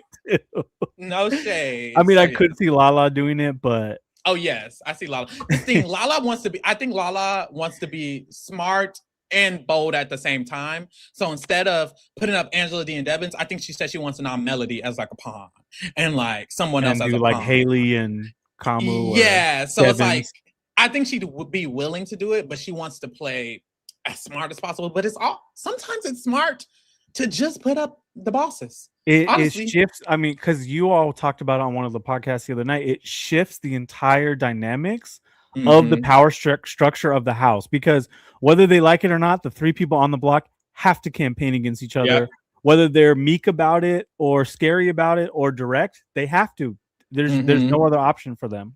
It happened multiple times last season when who put up Riley? I keep forgetting. Rachel.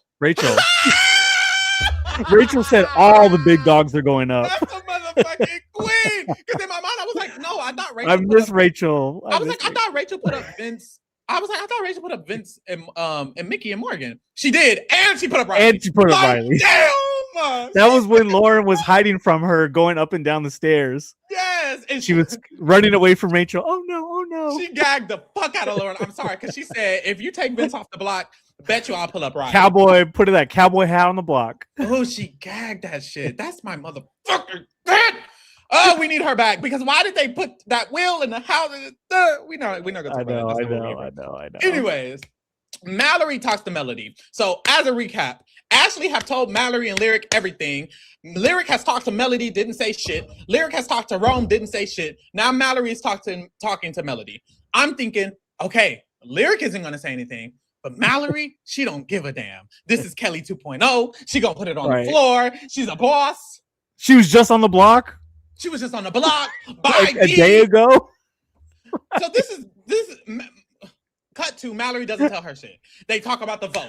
They talk about, wait, everyone's voting out Ashley. They reiterate it. Mallory doesn't correct her on any of the information. Mallory doesn't bring up Ashley at all. This is my theory on Mallory, though. Mm-hmm. Mallory don't like Melody. I think she don't trust her. I think Mallory genuinely doesn't really trust Melody. But also or Drew. Right. So I think that's preventing her. But also, I also just think she didn't find the concern in the sentence, because she talks to Lyric and she doesn't tell Lyric. They don't talk about it either. And it's like, okay, so you just don't think this is urgent information, which it is. She doesn't push stuff. Like her reads are a little bit better than Lyric's, generally speaking. I think also once you've been put in danger, it changes your perspective.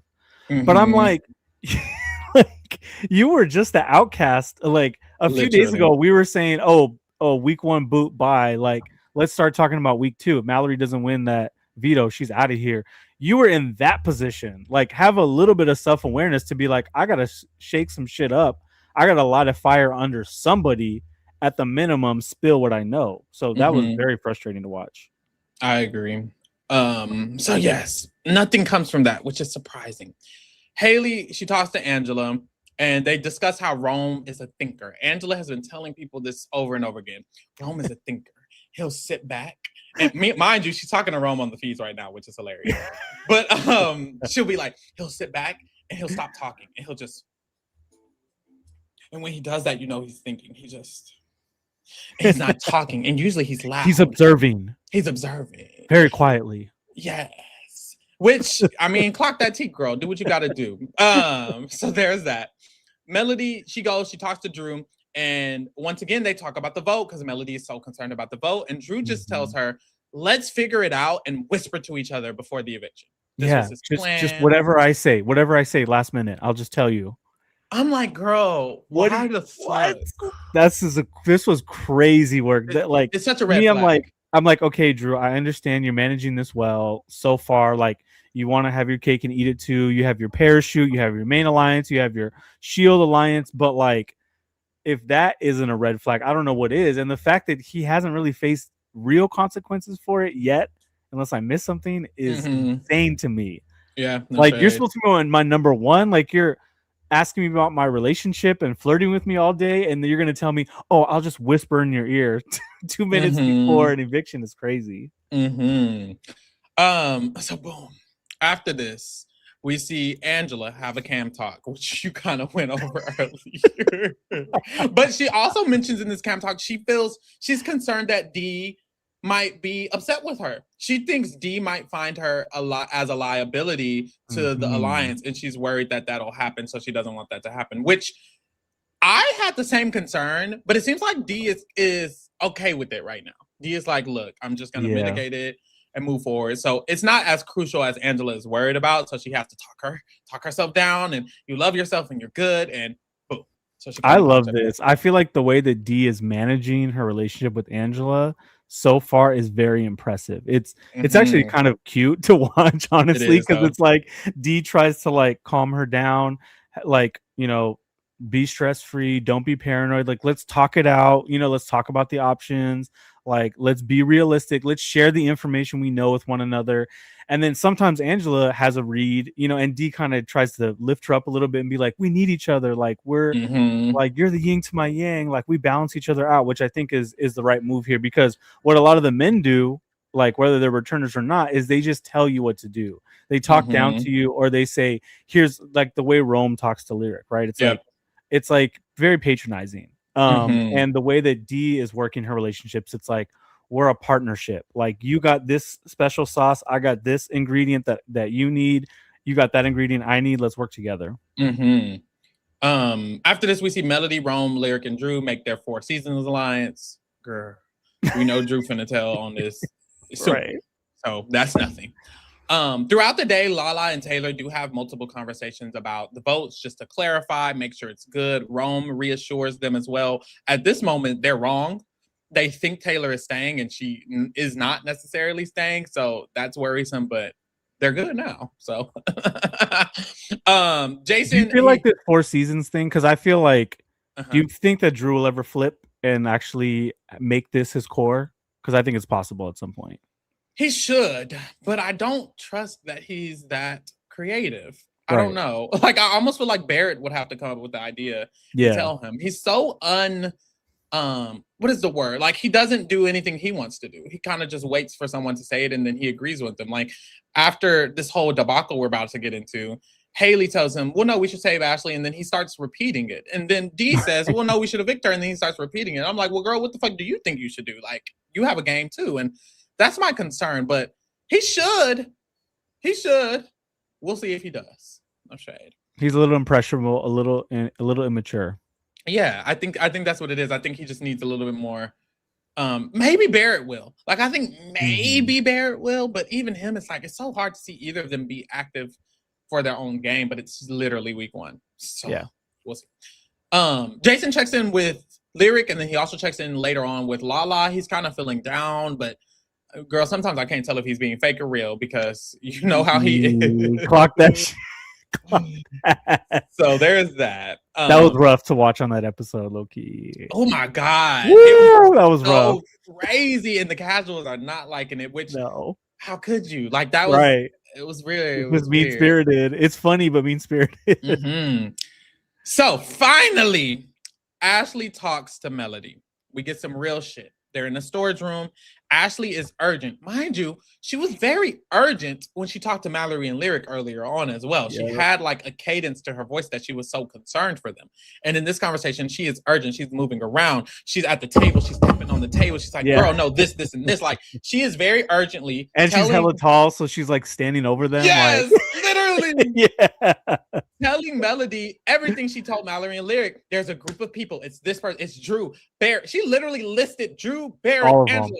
All of them again. She said, and Melody starts asking, what about Yash? She's like, well, Yash is in the middle. She's not with them. It's all of them, and they're together. She said they are together. She said they are together. She said Drew and Barrett included in the group of people saving her. She did say that. Put a pin in that. Fuck. So she's very urgent. She tells Melody, and Melody's like, well, damn, girl. And Ashley says, I want you to be with us. I want you to join our team because we're the majority. You need to join us on this side. This is where the numbers are. This is where you need to be. I don't want to leave you over there. Big mistake. If Ashley should have said, we need to con them and stick with our side or whatever it is, Ashley trying to bring Melody over, she's not the person for that. Honestly, Lyric and Mallory maybe would have done it, but Melody is not that type of player. She doesn't really want to be up under all of these other people at the bottom of an alliance, which she shouldn't, because she would just go home anyways. That part. And also, like, Drew's been working on that all week. So, like, you're just undercutting what he's been trying to cook up for days now. So, but she doesn't know that because she's not actually in the alliance. Yeah, literally. So it's a mess. So she lets her know all of this information. And you would think, like, it's like, oh, Mallory didn't do anything, Lyric didn't do anything. It's kind of like, damn, is Melody going to do something? So we're watching the feeds, waiting to see. We see Mallory is already talking to Drew in the gym. And in the gym, Mallory is talking about how she low-key wants Ashley to stay, and I don't know. And Drew is talking to her. And in my opinion, Drew was doing horrible in this conversation. It was hella fake. It was hella fake. But it worked on Mallory. I don't know how. It's like do you think it really worked on her? Yes, because later on she says, "I guess I trust Drew now because we had that conversation." Because I kind of read it as they were bullshitting each other. Me too. At the time, that's how I felt. Maybe Mallory isn't super swooned, but later on she's like, "Well, I guess I kind of do trust her." Girl, what the fuck? How? This was a crazy conversation because she would ask him a question and he really wouldn't give an answer. And she'd say she wants Ashley to say, and he really wouldn't talk. He wouldn't really say much. It was so not active. He doesn't give her anything in this conversation at all. Jesus, even like she asked him, do you trust Jason? He's like, I kind of trust Jason. She's like, well, I kind of don't. And then he doesn't say anything. Like, girl, he's not even telling you anything about Jason. Right. Jesus. Didn't he confront her though and say, like, I heard you didn't like me? Oh, he did. He did. So that was an interesting tactic because it puts her on the defense immediately. Yeah. It makes her have to talk. Right. Yes. Yeah. It made her kind of had to defend herself. So that was an interesting tactic. I didn't hate it because it it's kind of like what D did earlier, like try to guilt trip your opponent or the person you're trying to miss and see how they react and how they scramble in the moment. Maybe that's what like started getting her gears turning in the opposite direction. Because earlier she was saying, I don't trust Drew. Like something is sus. Exactly. So Melody walks in. Melly had got the tea. And meanwhile, Ashley had told her, I don't know why Mallory, Lyric, nor Drew have told you this information. So Melody is coming into this conversation aware that Mallory didn't tell her shit and Drew didn't tell her shit. So she starts picking around at them. This was very funny. I loved this because she's like, I don't know, like, I feel like everyone's getting out Ashley, right? And she just waits for a response. And then Mallory and Drew are being so sus in this conversation because every time she says something, they just kind of like look there. at each other. Yeah. The Spider-Man meme. Literally. And it's like, girl, hello, she's asking you a question. And so she starts asking them more questions. And then Mallory starts rambling. Like, she's not revealing that she already knows this information. She just starts rambling about the vote. She's like, I think the vote will with Yash, right? Isn't it? Well, I don't. And Melody just cuts her off. She's like, well, I feel like we should keep Ashley. And then she shuts up. And it's like, then everyone in the room is like, oh, well, there you go. Drew starts talking. He's like, oh, yeah, I think that's where the majority is. I think there might be a majority there. I don't know. Is there something? Maybe there's an alliance going on. I'm not sure. But, yeah, I think we could do that. And Melody's like, yeah, I think we should do that. And then she points something out. And I think this was another test. She says, and Devins has to go. She has not said this. She has not said this before to Drew, to Mallory, to anyone. That was spicy. She threw that out, and Drew is on mute. He doesn't say a word. Arms folded, head back. Yeah, just nothing. He doesn't say shit. And Mallory was like, wait, really? And she's like, absolutely. Of course he does. Look around. Everyone loves him, etc., etc. So he's the dad of the house, right? Some shit like that. He's the dad of the house. He's the dad of the United States. He's the United States father. Well, not our father, but allegedly. Yeah, according to them. So after this, she leaves. In my opinion, I thought she left like not trusting either of them. Well, we'll see. She quickly goes downstairs and she goes to Rome. Rome is in the nook in between the bathroom and the kitchen. And she goes in there and she tells him, look, Ashley just told me that all of them are getting together. They're working together to vote us out and they want to blindside us. And he's like, oh, interesting. And she says, and Drew didn't tell me a fucking thing. Boom. And then she walks away. There it is. So I'm like, okay, wait. We were up. The Discord went crazy when this happened. I was like, you got him clocked, girl. You got him clocked. So the next conversation we see is Melody outside with Drew. Drew is playing pool. Melody starts playing pool with him.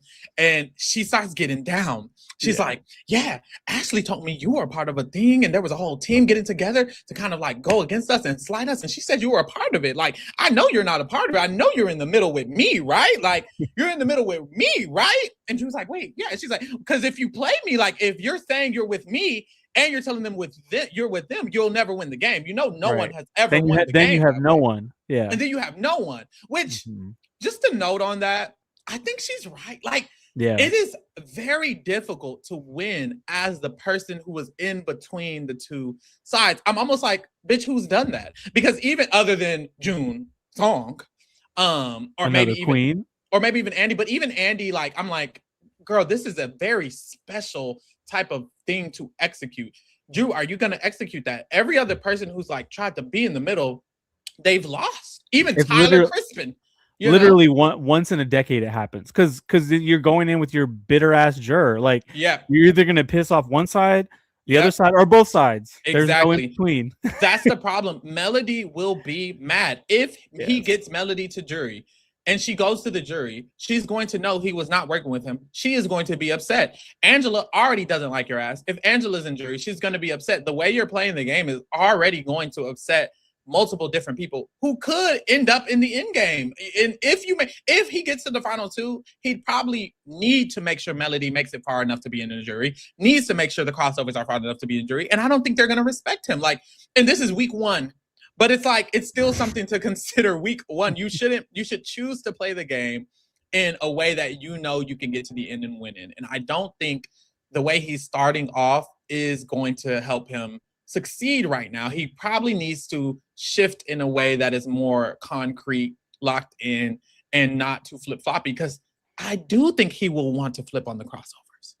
And it's like, if you are planning on doing that, then why are you telling them everything? Because then they're going to be even more mad. It's just, I agree with her in this moment when she's like, you can't play that way because you'll have nobody.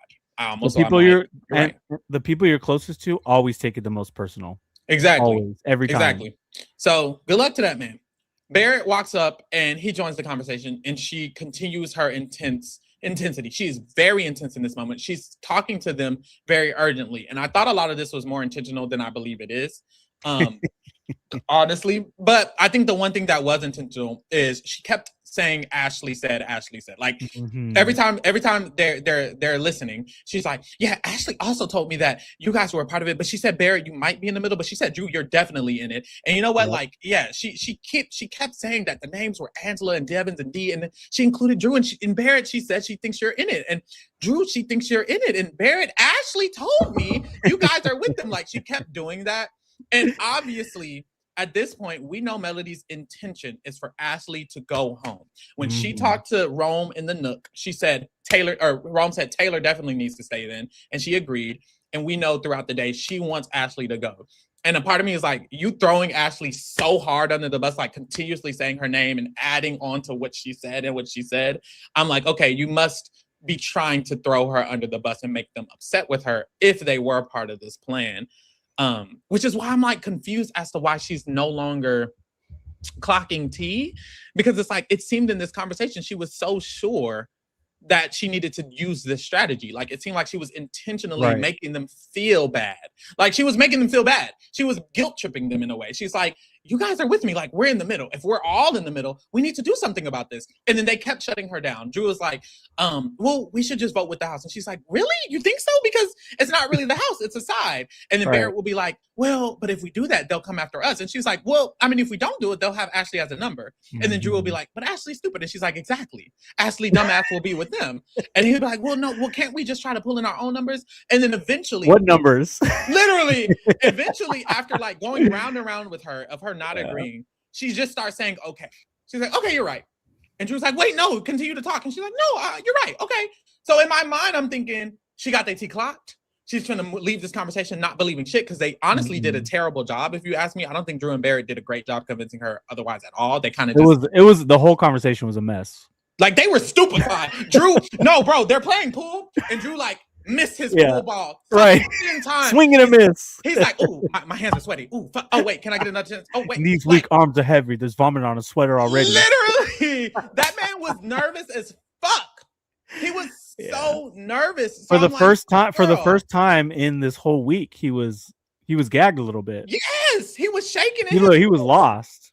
He was shaking, and Barrett didn't do a good job at all. I think Barrett is Barrett's just sitting in the corner, like, sir, I need you to like speak up as well. They both have their arms folded. They're both standing up like this. Literally, they looked so shook. Looking like bouncers at a club, like literally just on the wall, stiff as on the wall, stood up on the wall. I felt like they were both very obviously nervous, and they were very obviously trying to convince her to not do what she wanted to do. So when they leave this conversation, and she ends up leaving as well after she just says, oh, okay, we'll just do it and fuck it. I'm thinking she's fully aware that they're both lying to her, because it gave that to me. But I didn't feel that. Okay, if you remember in the intro packages and the preseason interviews, the one thing that stood out about Melody to a lot of us was she said she's very sensitive. She did say that. And my theory is that we're watching her try to figure out how to play this game in real time. I think that she's being genuine to most people she speaks to, and she's just trying to put the pieces together. Like, it's like it is kind of like Traders or like Clue or like a fucking escape room, where she has like a few pieces here and a few pieces there, but there's still like these two big ones that she's missing, right? And it's Drew and it's Barrett, and she hasn't figured out how to put that puzzle together. And so she's just running around the house talking to everybody in like kind of speaking out loud, which is like, a little disarming. Like people will maybe trust her more because they think she's just confused, especially everybody on the right side that's missing her. I think And so hopefully the too. people on the left are like, well, at least she's trying to figure this out with us. Like, but it's Mm-hmm. putting her in a tough position because she is the most outspoken of the three little girls, wherever the hell it's called. The littles. And her reads are still off about who her real ops are. Yeah, I agree. This is my thing. In Big Brother, there's things that you think and there's things that you know. Yeah. And it seems like what you think or what you believe or what you want to believe tends to trump what you actually know. Yes. And this is one of those moments, and that's the problem. She believes / wants to believe / thinks that Drew and Barrett can and will be with them on their side. Because as humans, you want to be safe. You don't want to be vulnerable. And to accept that Drew and Barrett are not with you means that you accept that you are vulnerable and you have nothing. Because she knows, she made the comment in this conversation, I don't even want to talk to Lyric and Mallory because they're so fucking ditzy and they don't know how to really play the game. Right. If she doesn't have Drew, she has nothing. Because Lyric and Mallory are nothing. She's not close enough to Rome, and that's her motherfucking problem. She should be more close to Rome. She should be more close to Jason, but she isn't. So without Drew, she has nothing. And I think that fear is clouding her, what she knows. What you know is Ashley literally listed both of them. And then in this conversation, she started switching what Ashley said, and she's like, well, they're in the middle. And it's like, I think she genuinely left this conversation remembering wrong and no, thinking you're that clocking. they're in the middle. You're clocking like, it does feel like a survival mechanism, like a nervous system thing. And you know what? Shout out to Morgan Pope, because I feel like a lot of the shit she survived last season, which was crazy, kind of like what's happening here reminds me of Morgan, because it's like she was just trying to find the other gamers, because she was self-aware to understand I'm gonna be up till fucking the sun comes up every day. Just repeating the same shit over and over again and strategizing and going through scenarios and your block, my block, your jury, my jury. And I feel like it's interesting because Melody does want to play this game. The problem is she woke up too late. Like she waited too long to try to activate, and shit has already settled, and it's not settled in a way that's in her favor, and she hasn't figured it out yet. I agree with you. She doesn't want to believe it, but hopefully, like, sooner or later she's gonna have to figure out what it is. Like, it just is what it is. But it's like, who's gonna help her figure that out? Like, is it gonna be Rome? Like, she doesn't have help, and that's her true problem, is what she was afraid of with Mallory. She was afraid that Mallory isn't going to be a good ally. The most important thing in Big Brother is to find the best players and align with them, at least at the beginning. Her dumbass didn't she chucked her under the bus so fast. But that's her problem. She should have just chose the icons to begin. She could have been in the crossovers if she wanted. It could have been 6 people, and her and Drew are already close. Like, she fucked up. She chose dumbass Mallory and dumbass Lyric, not my words, her words. Instead, and it's like, girl, that's who you chose. That's what the fuck you did. Like, girl, you should have joined the crossovers. The hell? Well, I think part of it too was she was so afraid of going on the block, so she was just saying whatever the fuck she had to knock it. That's a survival instinct too, and I get it. Her and Ashley knew they were the options. So that's very true. That's very true. And I will say, I don't know. I'm not going to get too much into this part because I don't know how true it is or how false it is or whatever. But I do have a theory sometimes that it is a little bit easier for archetypes like Drew and Barrett to be included in things because they are white men. Like, at the end of the day, Melody is a woman. So no matter how smart she might be, no matter how much of a fan she might have been, Angela said it herself. She doesn't like her and she can't relate to her. Devins doesn't really like her. He can't relate to her. But they can relate to Drew and Barrett, where it's like, not what's the difference, but I'm almost like, okay, like Melody is also kind of a nerdy person. She fucking juggles and does stand-up comedian, and she's a fucking game show host. Like, it's not like they're nerdy and she isn't. She's also nerdy. She's just a woman, and she has a slightly different personality than Barrett, who just sits there looking dumb all day. Or no shade, but it's like, it's just I feel like it might also have influence in the fact that they are very comfortable and safe with Barrett and Drew, and it's like, that's who they added to their alliance. It's the icons, Barrett and Drew. No, you're clocking. If we were to do like a study about the history of like 28 seasons of Big Brother and how often straight white men in particular get included in alliances versus like black women and then just women of color and then also white women, I think the numbers would be insane. Somebody dig that up. No shade. Shout out to Alex. Alex says she's playing musical chairs and sat immediately instead of looking around because it's 20 chairs, girl. It's the beginning of the game. Love her though. That's what it is. It's like she was seeking an alliance so hard, and it's like, girl, the obvious place to seek is the icons. But that's another problem with her as a fan. She's not caught up. Like, I don't think she watches new seasons. If you watch newer seasons, you know, just align with the vets. I think the last season she's seen is 16.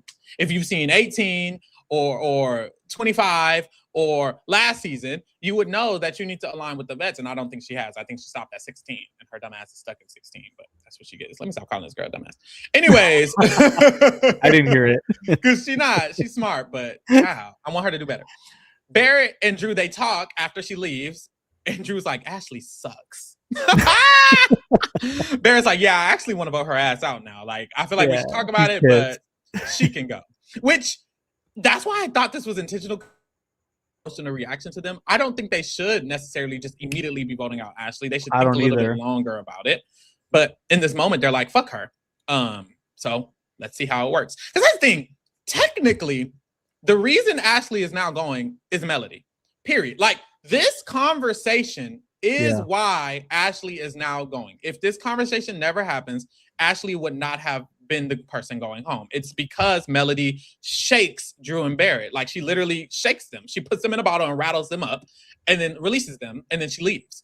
So this is what causes the ties to shift, which is great for Melody, because Taylor going home would have sucked. Like, Taylor staying terrible for that whole left side. It's terrible. So regardless of her being snowed or not, this week is still going to go in a direction that's better for her game than it is the crossovers, in my opinion, because now Ashley is the person going home instead of Taylor, who is a much better person on her side. But Barrett does remind me of a Survivor player here, where it's like, oh, we were trying to work with her, and now she just fucked up. She's going home tonight.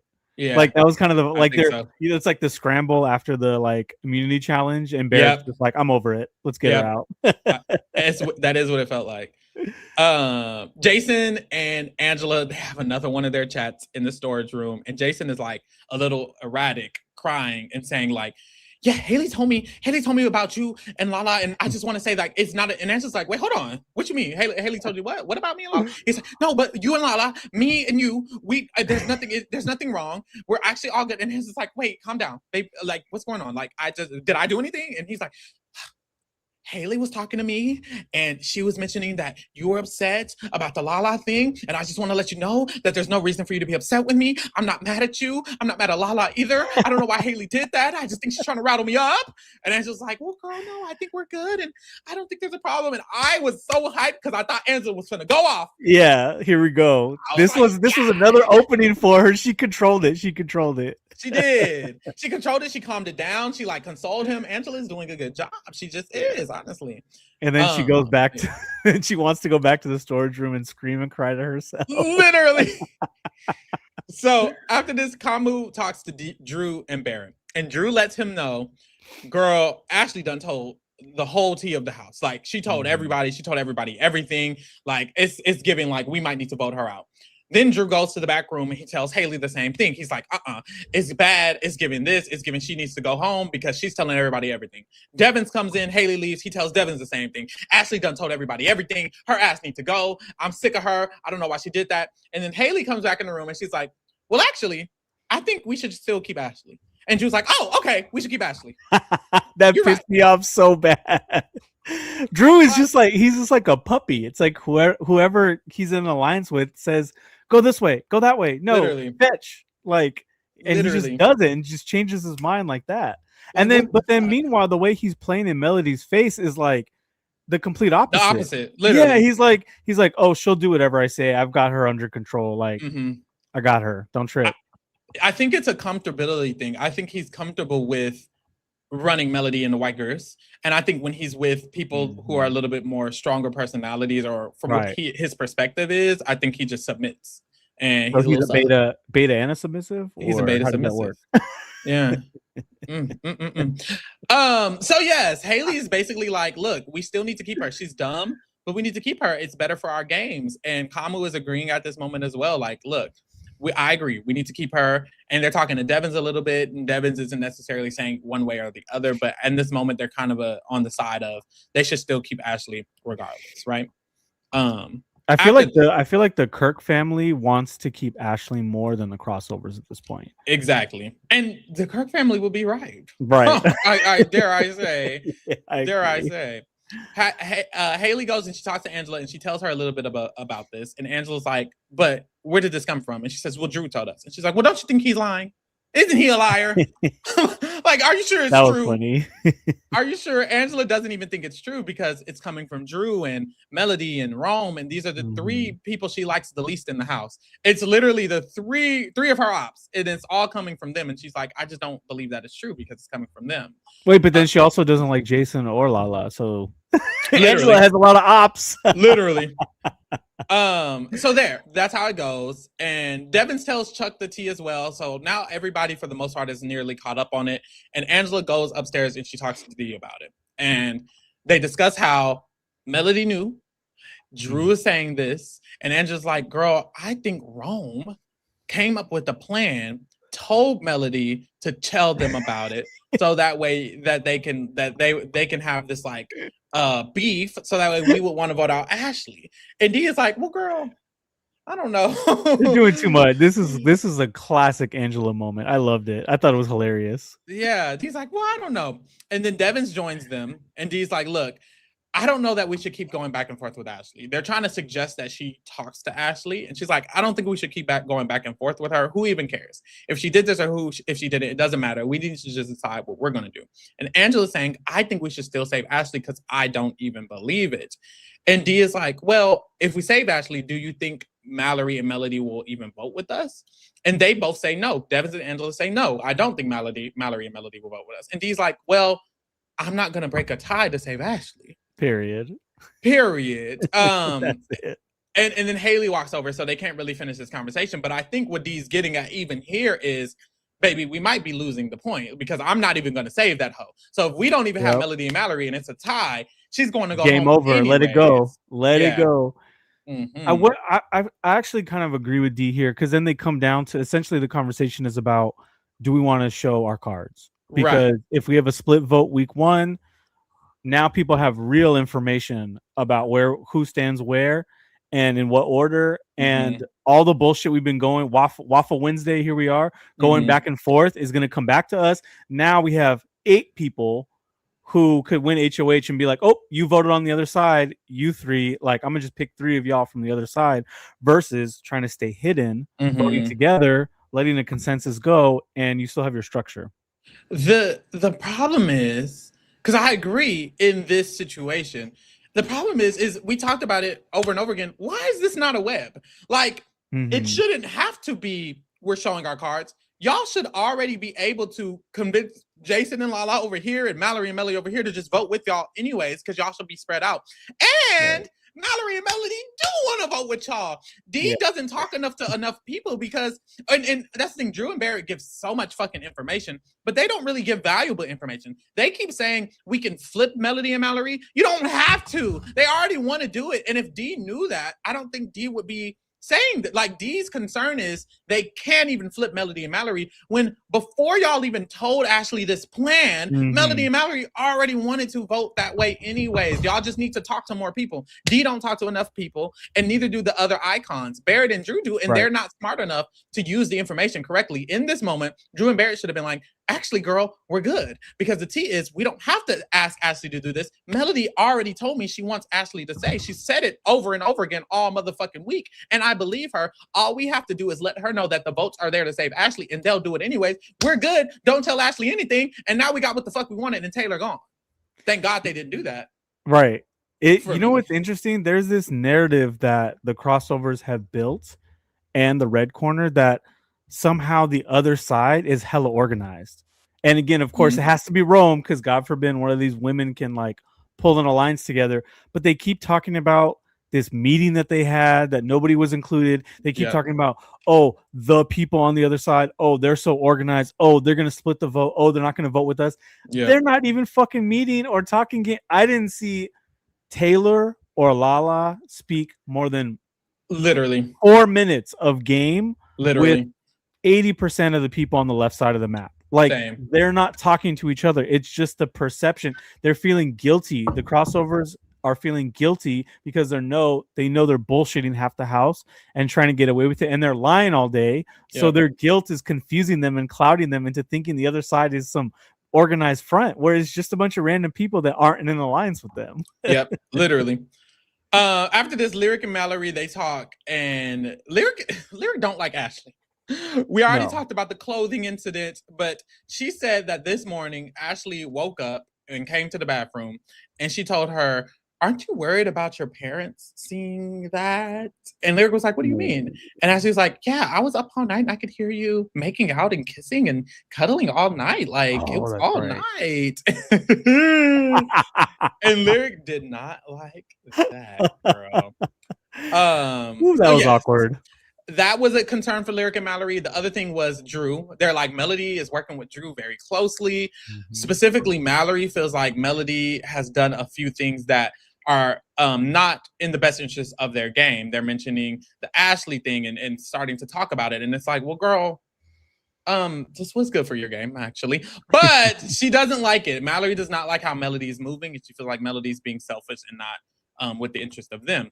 But what's funny is Melody comes in and gags her ass because she says, "I heard y'all knew about this tea the whole time and y'all didn't tell me." Didn't say shit to me. What's the fucking tea on that? I also feel like the Drew piece of it too, right? Is like making Mallory kind of look at her sideways, like you keep coming to us with shit and then you keep running. Like you were talking about this yesterday. You can physically see who's working with people. Like you think people are hanging out all day outside or in the pool table or in those chairs upstairs and they're just talking about life. Like literally what the hell? But no, and then even in this moment when Melody comes in and she gags them a little bit, they don't even move to the guy. Like they still don't own up to it. We never get a conclusion. Mallory never explains why she didn't say it. Lyric never explains. Like what the fuck? But they get to the point of either way we need to save Taylor. And I think this makes Mallory feel a lot better because Mallory and Lyric genuine. You know what pisses me off? I'm sorry.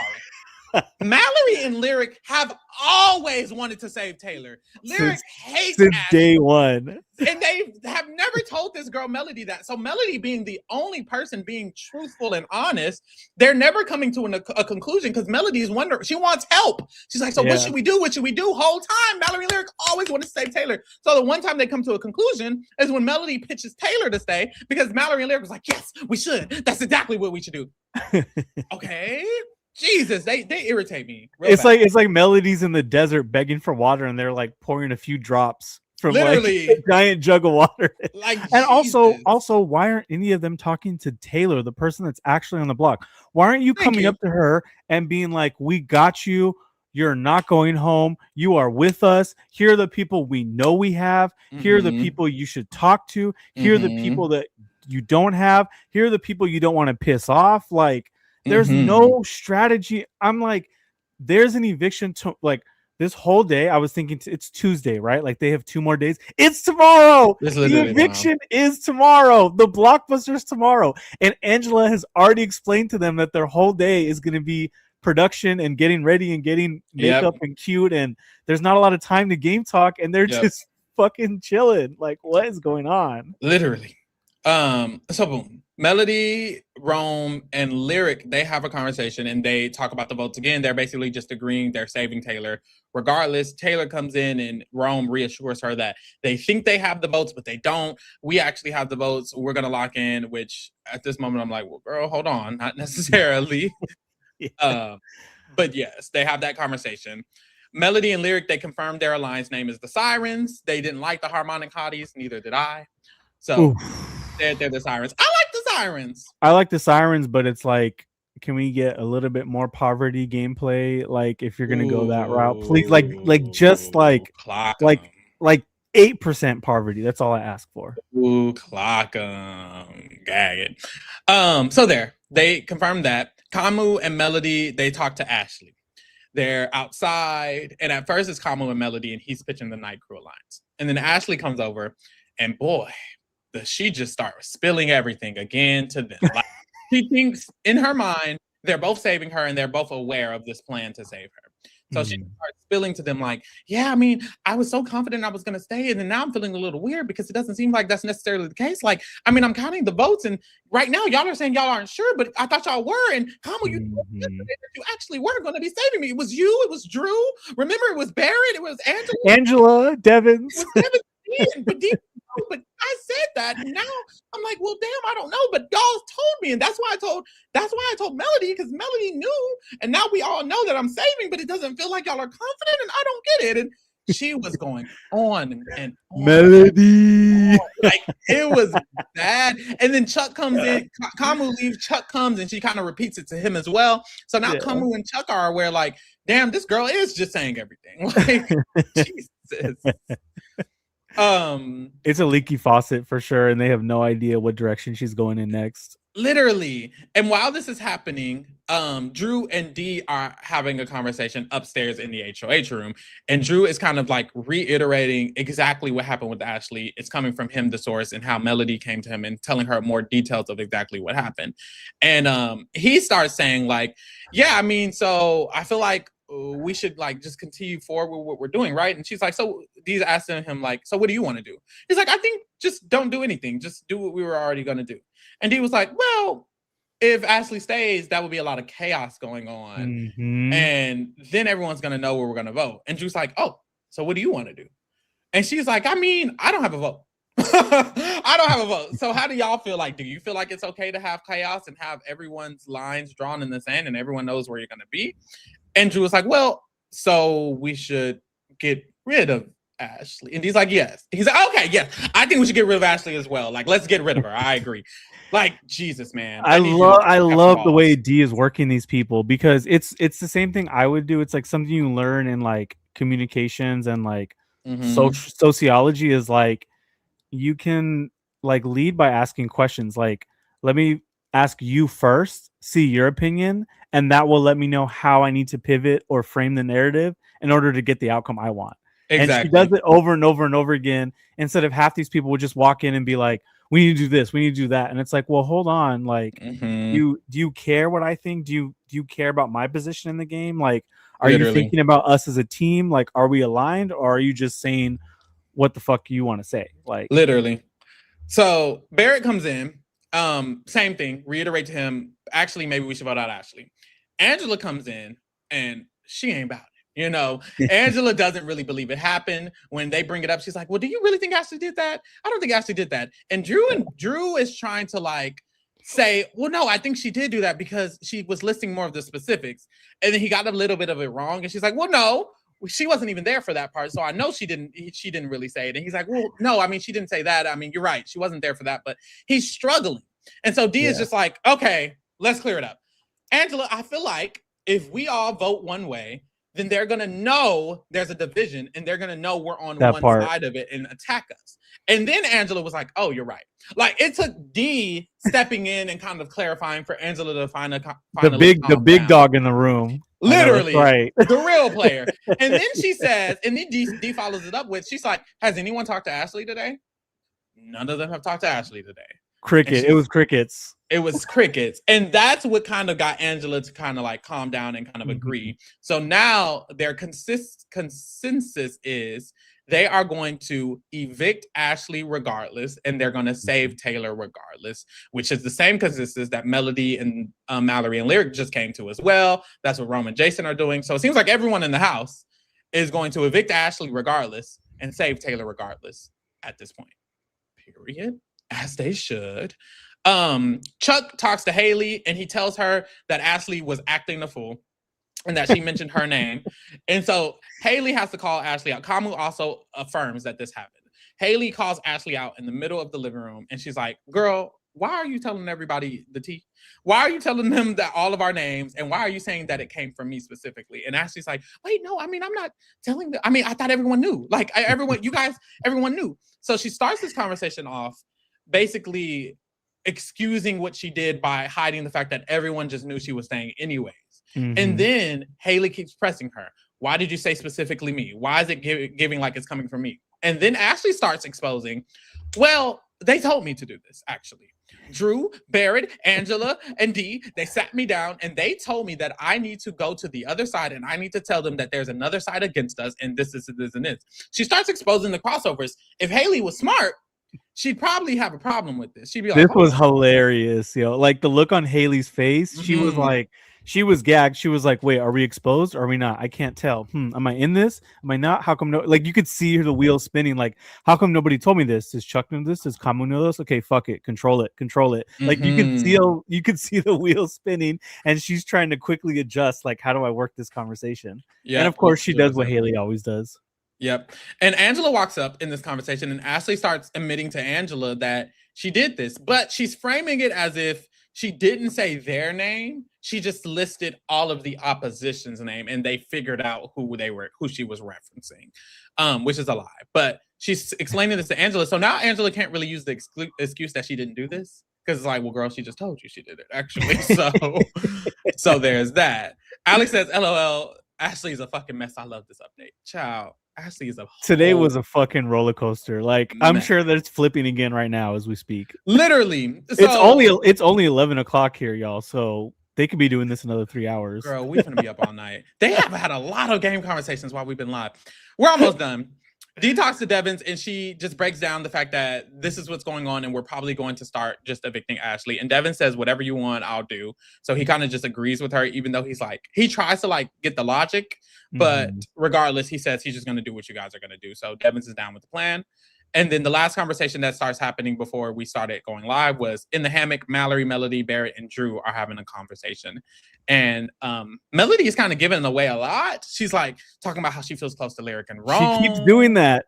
Like, Jesus, shut up. She was like, I like Kamu, but girl, I don't think we can really work with him, even though I low-key would work with Kamu if I could. She's like, next week, I think Haley needs to be the target, but the backup target, And they're like, who would be the backup target? Melody, let us know. And she's like, probably Angela. I think Angela. I don't know. Maybe somebody else. Maybe Devins. Angela or Devins. Yeah, she landed on Devins, I thought. And she landed on Devins. And it's like, well, there's that tea. Rome comes. And when Rome pulls up, then Melody starts clarifying with him the votes. And they all agree the same thing that everyone is agreeing. Ashley's going home. Taylor's staying. Period. Now we're caught up, y'all. I don't know what's been happening on these feeds, but I'm ready to get into it. So yes, as a reminder, if you want to ask Bailey Dayton a question, I will be talking to her tomorrow morning. You got to keep plugging it, baby. The link is in the description to the Discord. You have to join the Discord to ask her a question, and I will be choosing a few of them to ask her tomorrow. So send your shit in tonight, baby, because it's tomorrow. Also, get into the Patreon. Of course, we are going to be doing the Patreon every live eviction, which is tomorrow. Lee and I will be live on the Patreon watching the episode, and then, of course, recapping it afterwards. Join the Discord in general. That fucking picture. Join the Discord in general. Get into the bracketology every week. It kind of updates, and there's a scoreboard and there's points. And Armonte was just talking about it on the episode recap. So get into that. Send in your vote for one of these 10 shows for the Reality Rewind. We will get into that. Shout out to Preston. Preston, we appreciate you. Thank you. Says, damn, I just finished the episode and missed this. Last I saw, Ashley handled the whole situation with D with finesse. What? Girl, you gotta start at the beginning. Go start at the beginning of this update, baby. This shit? Jesus. Oh my God. You know what's funny is it's like Ashley and Melody are kind of doing it. Like they're both just spilling their shit to everybody. Like literally, their allies and their ops, and it's just creating chaos. I'm actually kind of living for it at this point. Like just as long as Taylor's safe, I don't give a fuck anymore. Honestly, same. Get into the schedule, baby. Love Island, y'all. I on live removed this. Isn't that How over? is this back? I literally removed this on live. Maybe it's UK. I did all of that on live. Like it got to be UK. Love Island is over, but everything else here is still going on. So get into the other stuff we have going on, guys. Oh, that was kind of smooth. No shade. Make that up. And then get into the VV schedule as well. We're live every single day talking something different. Like we said, tomorrow is the eviction breakdown. We'll be doing another live feed recap tomorrow. It's going to be a new HOH. So we're probably going to be live all motherfucking night. So definitely get into that. And for now, we'll wrap up the update, but we're going to stay and we're going to watch the live feeds. Well, I am. And boom, let's get into it. Easy, you leave it or you saying? It's been 2 hours, maybe. I'm Let me send the links to the people. gonna Actually, get some food as you should. Period. because it's like haven't eaten dinner and it's like 11 o'clock. You know what I be doing? I be making my dinner before we go live, and then I don't be eating it, and so now Right, because it's my like dinner's there's no just sitting there. time. Because then Ashley's gonna run into a room and say some other crazy shit. So No shade. Damn, why is there so many game conversations happening? Y'all, let me catch up. Chat, catch me up. somebody tell us what happened. No shade. But yeah, don't worry. Go get your food, King. Because also the fuck, I can't read 300 messages in Discord over the next 5 minutes. No shade. It's like, President says that's how it all seemed on the episode. Look like she's lowered these cards. Girl, the episode ain't tea. Get into the live feeds, baby. That episode was ass. You know what's me or was it ass? They were focusing on the what is it called? The personality count, like the Jason being a slimy, sneaky, but that's not what's actually happening in the game. You know, that's more so like him being flustered. But I get it because they want it to be a show and fun and interesting. But yes, damn. Let me get into these updates, honey. Ooh, thank God for the updaters on Blue Sky. Some on Twitter. Thank God for them, baby, because no, for really real, I'd be lost. Jesus. And when I'm doing this, I can't really record sometimes. So I'm like, oh, I'm just sitting there looking crazy. No shade. So thank God. Somebody said, question: does Ashley still go home over Yash too? Haven't caught up with the live feeds today. That's basically what they're going back and forth about. Like, there's been conversations of them settling on that. Why are there so many? Like, Jesus. Right now, Kamu and Rome are finna talk. What the fuck are they finna talk about? Look, like a few days ago, we were like falling asleep saying, oh, this is boring. Nobody's talking game. We can't really complain that there's too much game talk now. Jesus. Low key. All right, y'all. If I get quiet, it's because I'm listening. Same. Jesus. Let me turn on these feeds.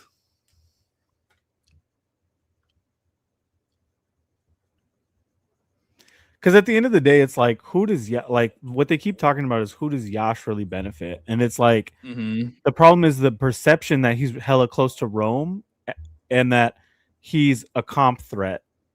And then in reality, all the guys know that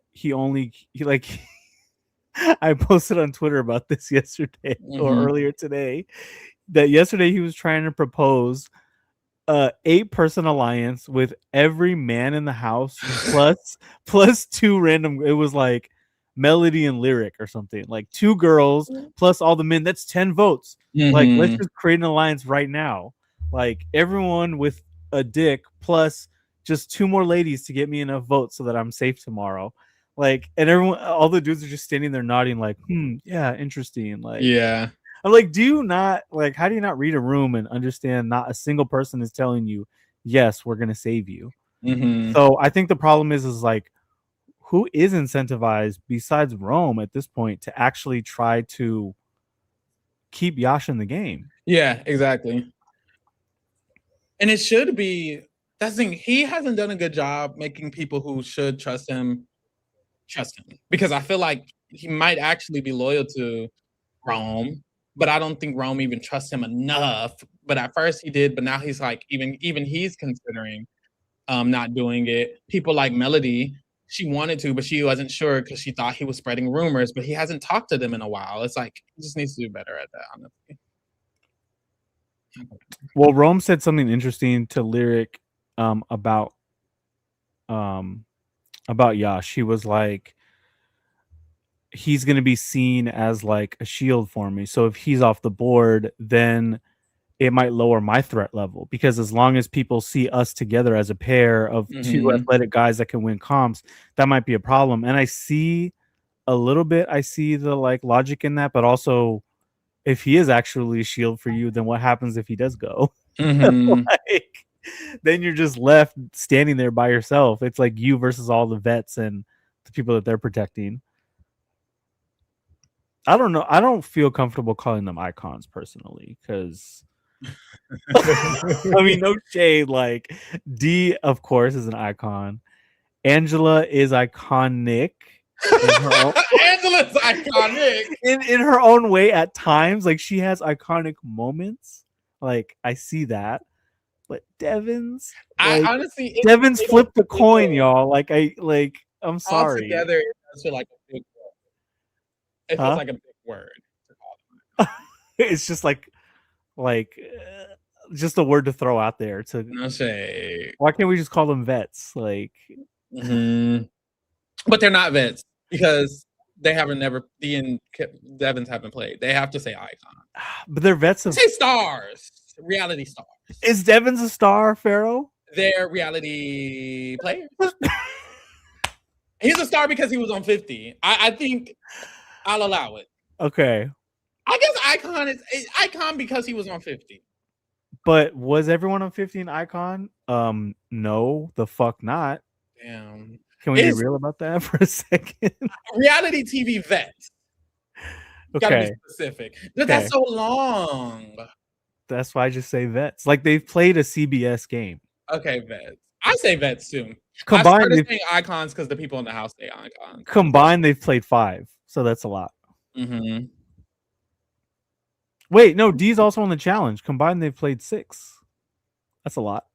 Angela has played 2. Angela was on Amazing Race. So 10 then. Right. Wait, so Devins has played. Are we including Big Brother? Yeah. They've each played 3 and Dee has played 4. 10. And Angela 3, right? Yeah. No, Angela. Big Brother, Amazing Race. Are we counting this Big Brother? Because this would be the 3rd. Yeah, that's her 3rd. So then that would be the 3rd. Devin's 2 survivors in this. That would be 3. Same with Dee plus the challenge. So that's 10 together. Kind of crazy. That's a lot. Icons. So every person that's been on 3 reality TV shows is an icon. I don't know. Is Turner and who else was on the Amazing Race? Those Kayas that went out early. Like, please, Pharaoh. You're right. This is what they call them.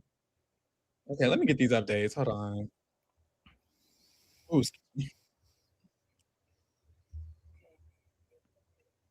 Also, has anyone actually figured out if Haley and Ashley are actually Cherokee Indigenous Americans, or is that cap?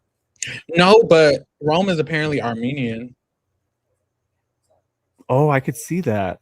He told someone in the kitchen that today, and they were like, "Oh, we didn't know that." I wonder if they're considering him in the 50%. I wonder. I don't even know. I feel like we need clarification because who was 50? That's like the new casting meta is to just cast light skinned people of color. Yeah, mixed people, which is interesting. Oh, girl, Jason and Rome are saying that their number 1 target is Chuck and not Haley. Not on the feeds right now, but they were. Haley's working hard, but she's just so unlikable that it's like she's gonna be a target. Like even if she's not the target, she's gonna be on the block. Mm-hmm. Right, April, playing in our faces with fake DEI hires. That orange man destroyed DEI on every level. Oh, I mean, there's people that they just wiped out entire DEI departments in universities and organizations all across the country. I've had friends that have lost jobs just because of that bullshit. It's crazy.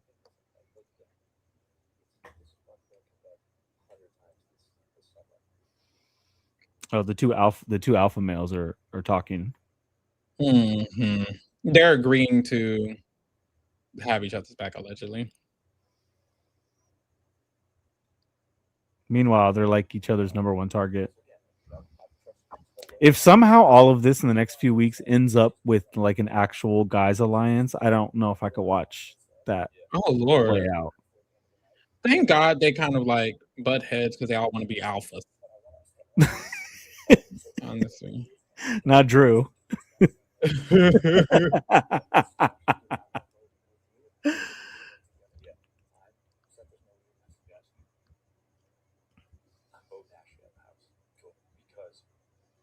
Okay, Rome just said he's voting out Ashley to Camu directly. Mm-hmm. She doesn't benefit him in the game.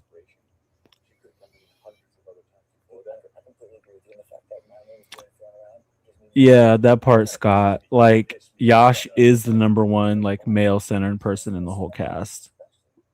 Low key.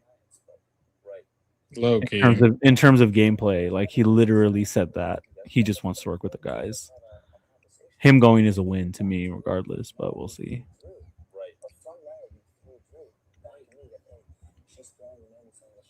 People are calling Haley Christmas 2.0. I see it. Low key, low key. I fully see it.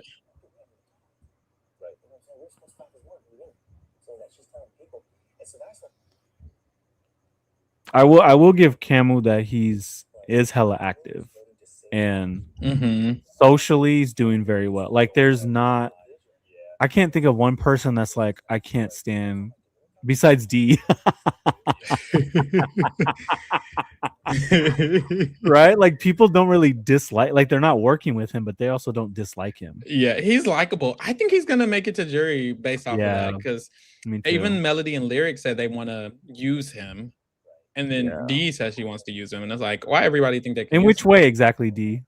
Oh, then that's no shade.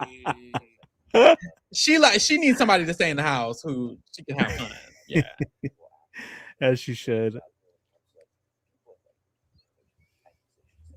She would probably miss my ass if I'm being real.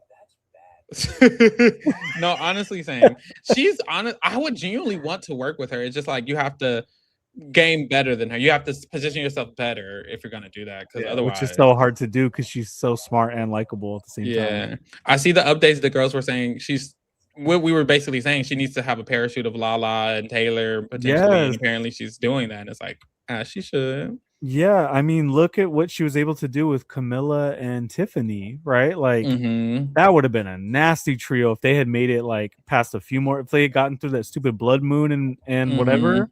Woo, watch out. They could have ran some shit at the end of that game.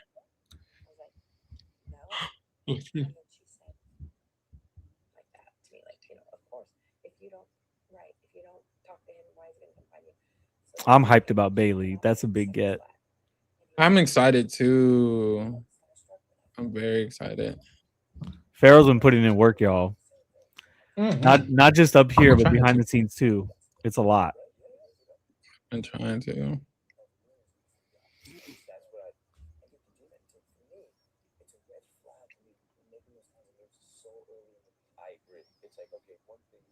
So they're both basically saying Ashley got to go now. Like, okay. It's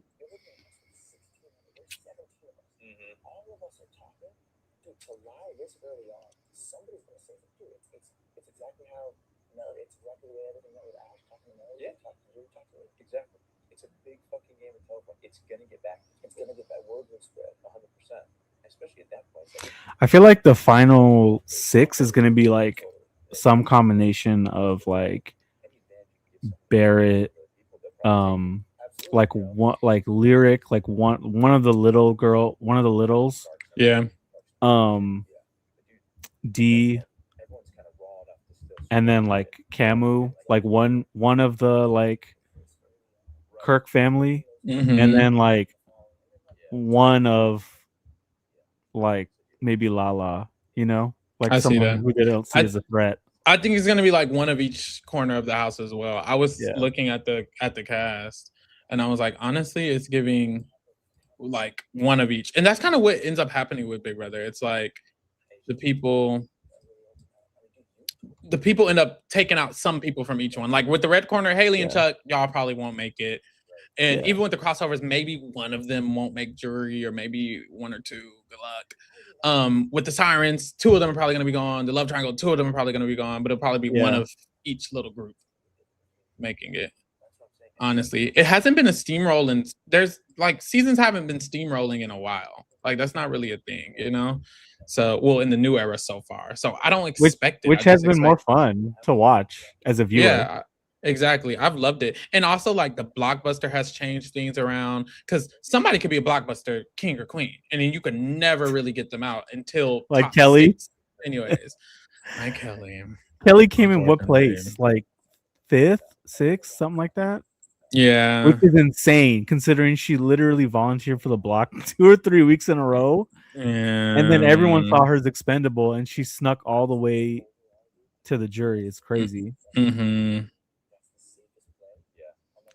I don't see a steamroll, y'all. I just there's too It's many not. there's too many conflicting interests. Yeah, it's not gonna happen this season. Yeah. I don't even think D wants a steamroll, and D has the control. I don't think she wants a steamroll. I think she wants it back and forth. Yeah. Honestly. She doesn't want to sit there at the end with someone like Angela or Drew or like I don't see that. Or even Kamu. Yeah. Those are dangerous people in like a final 2 vote. Exactly.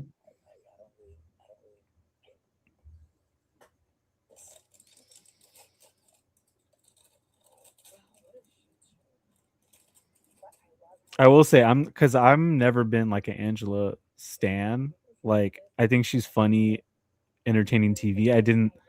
I wasn't excited for her Amazing Race appearance. I just thought it was kind of whatever. Mm-hmm. But seeing her play again, trying to like get it right, like trying to get it right this time and learn from her mistakes the first time around is hilarious. At least for this first week. It's just so entertaining. It's just so funny.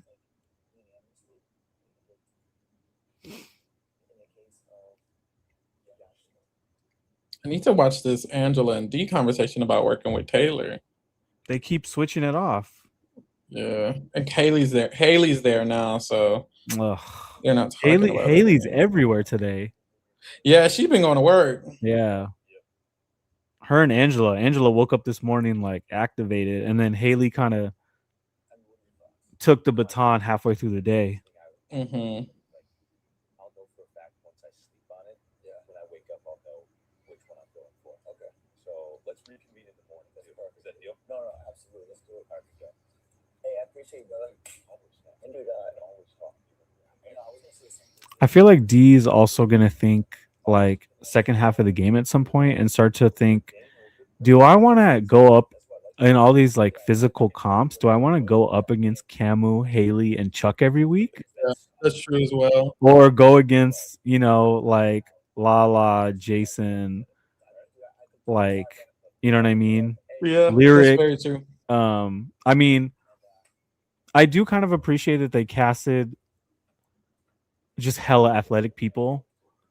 Like even someone in their 50s is hella athletic. Because I'm like, we always talk about that. It's like you cast 7 athletic people and then 10 that aren't, and it's just so imbalanced. So I'm like, okay, I'd rather this. You know what I mean? I kind of agree imbalance. because Lala can win. Lala could win the wall. We don't know. You know what I mean? Right. And I find that much more interesting. Like everyone is for the most part, an equal playing field when it comes to competitions, which is why this season I'm very excited for them competition. For these competitions. Well, even playing field is a stretch, but closer to that. When it comes to competitions, like, look, win the wall. Good luck to all of you. I feel like everyone has more of a chance than what we usually get. Absolutely. It's kind of giving more of a challenge cast in that way, if we're being real. It is. It's giving a new HOH every week type shit, honestly. Mm-hmm. There are so many conversations. I know.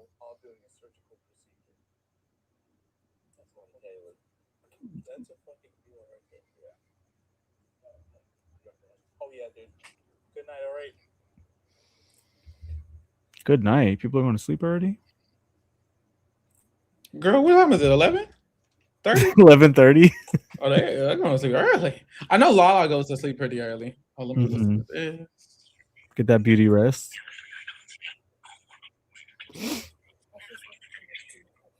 Okay, Mallory and Barrett. Yeah.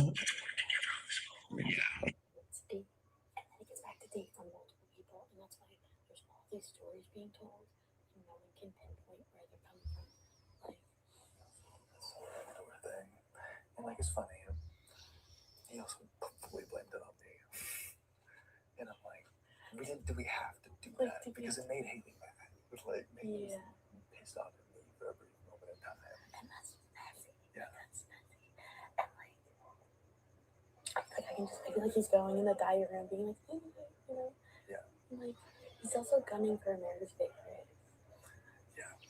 She's just talking shit about Jason again, isn't she? But like, I feel like I don't know. Don't tell anyone, obviously. It is in my best interest to have you here. Yeah. So no, I will not be sure. Like yeah, like anything I tell you, do not share it to Jason.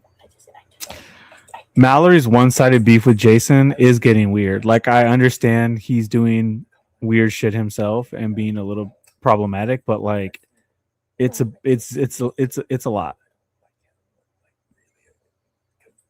She's talked about it like 30 times. With every single person. I'm like, you don't think someone's gonna tell him at some point he's gonna And confront you and she's gonna fall apart and gaslight and act like he's attacking her. Watch.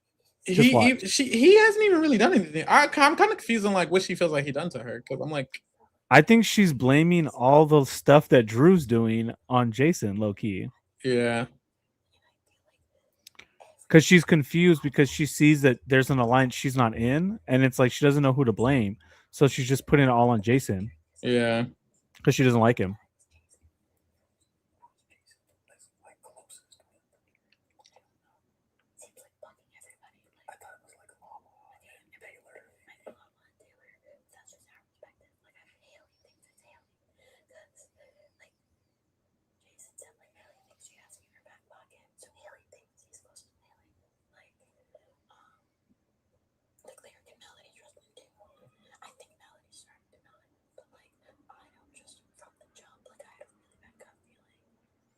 She too focused on Jason as well. She's like I don't need obsessed her. with Jason. I don't need her winning HOH and putting up Jason when it's 10 other people on the other side. Because you know they'll convince her to also put up, well, who are Jason's closest allies if you want him to go home.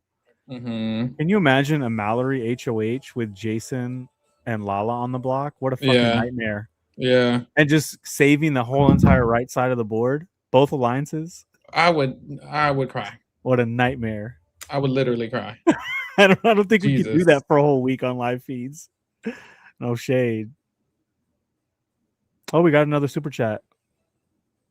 Oh, period. Shout out to Preston. Preston, appreciate you. Still have no idea why Melody told Mallory that she wouldn't use the beat on. Just how you use it, then throw the POV weekend. Literally, just shut up. Like too many people. Was it you, Easy? Just this podcast where you were like, they're saying so much. Everyone's saying so much. Like you don't have to talk. Actually, like just be quiet. She had no reason to say that. Which is also talking to.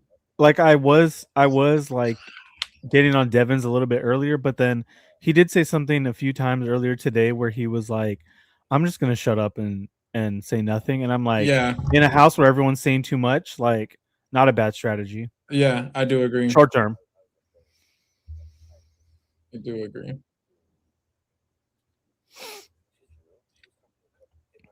What they talking about, child?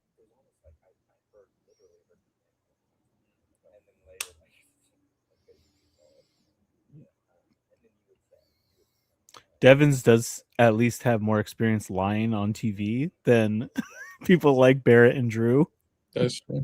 It comes more smoothly to him.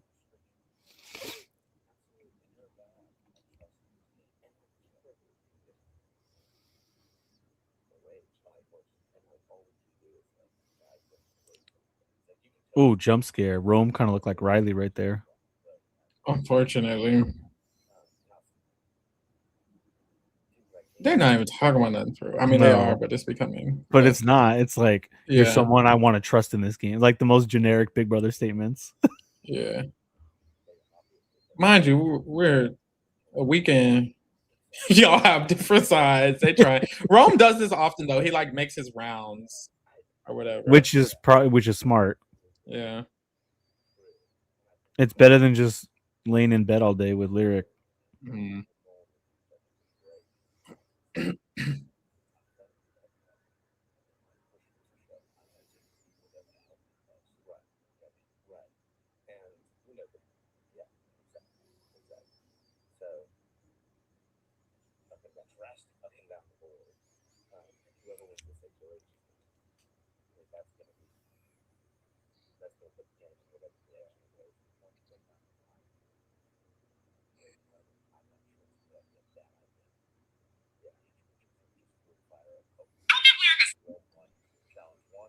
Where's that tea about like D and Angela's conversation? I don't see it. I found a video. Let me try to pull it back up.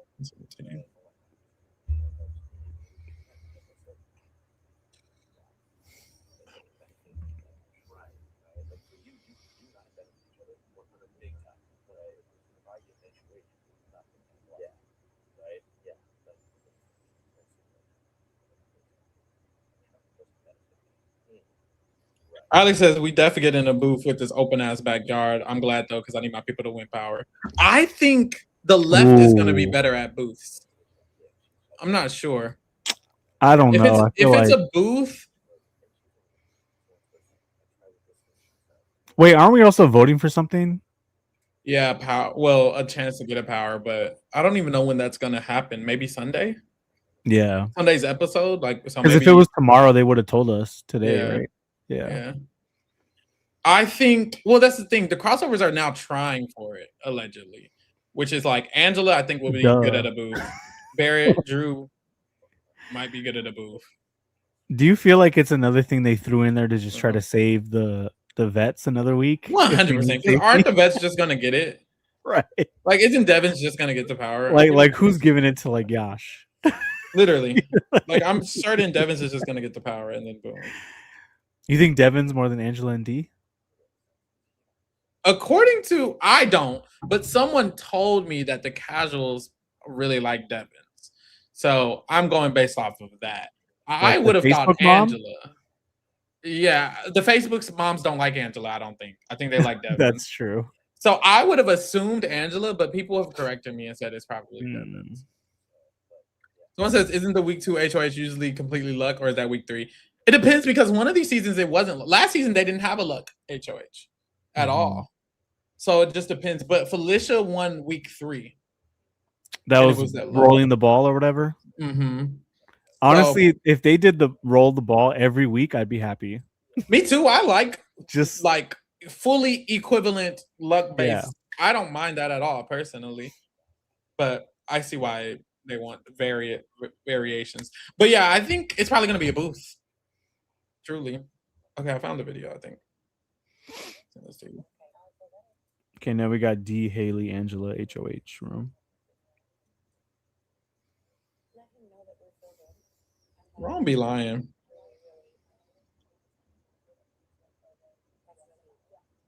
Say.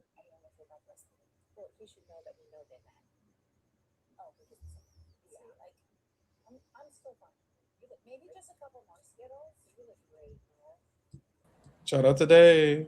What's up? Hey, Dave the artist. Have you seen the good news? I finally revealed. Oh, Miss Bailey Day. Miss Bailey Day. Yes, sir. I'm trying to think about what question I want to ask her, child. Did you see me ask Pharaoh if he would get mad if we just popped up in the middle of that live? Oh, yeah. On the stream? He said you better gag if you do. I can't wait. Some of the girls on Twitter are already mad. Y'all just gonna have to be mad, girl. What? About Bailey? That's my queen. Yeah, babe. Girl. That's my queen, my girl. What did she do? Is she problematic? Girl. No, some people just don't like her. You know, she was polarizing. She was very polarizing. Most Big Brother plays are, if we're being real. Literally, though. The ones that make an impact are almost all polarizing. Everybody would be polarizing if they were under a microscope for 24/7. Right. No shade. But I'm a fan of be a boss and ask her a question then, because if you aren't a fan, let's ask her why. Let's ask her whatever question you have when it comes to that, baby. That part, like, let's talk about it, right? Exactly. Yeah, no shade. So they said, are Dubai questions allowed? You can ask about Dubai. I don't give a damn. I'm all for it. I feel like I'm learning how to deliver questions in a way that they are able to be received. So ask it and I'll figure out a way, or try to ask it in a good way so that way I don't have to figure it out. Period. Thank you. No shade. What D trying to do? Oh, she alone. I thought she was talking to the camera. She's talking to Angela. She's talking to Angela. Oh, okay.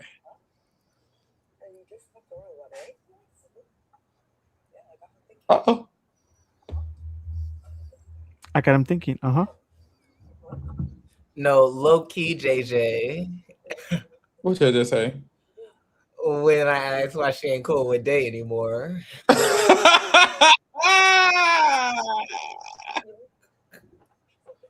Y'all are messed.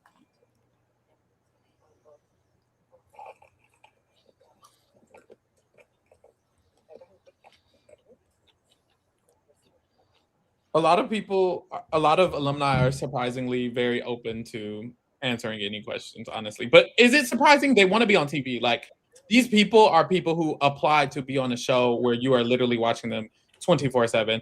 Every person who I've interviewed, I've asked, is it okay that I ask everything? The only person who said leave something out was a Survivor player. So I think I know which one. but everyone else was like, girl, ask me anything. I don't give a fuck. Or they'll say, like, if you do ask something, I'll just pivot and you'll know that I'm not about to answer your question. No shade. Yeah. That Derek interview, Oh, thank you. Yeah, I told him ahead of time. I said, well, I'm gonna be asking you about that police thing because we got to get to the bottom of that. And he said, okay. Yeah, I said, yeah, okay. Oh man, don't get me started. Yeah, I'm not the one to talk about this. Let me shut up. No shade. But yeah, girl, I ain't scared to ask a hard-hitting question. Dianelis Maria Valladares. I want them to say her real name. Child, I am not eating human remains today. I am eating blackened chicken strips from Popeyes, and I am eating some like crab pasta. Crab pasta. I ain't never heard it. But it didn't. I don't know what little song they was just making up. What's up, Zuda man?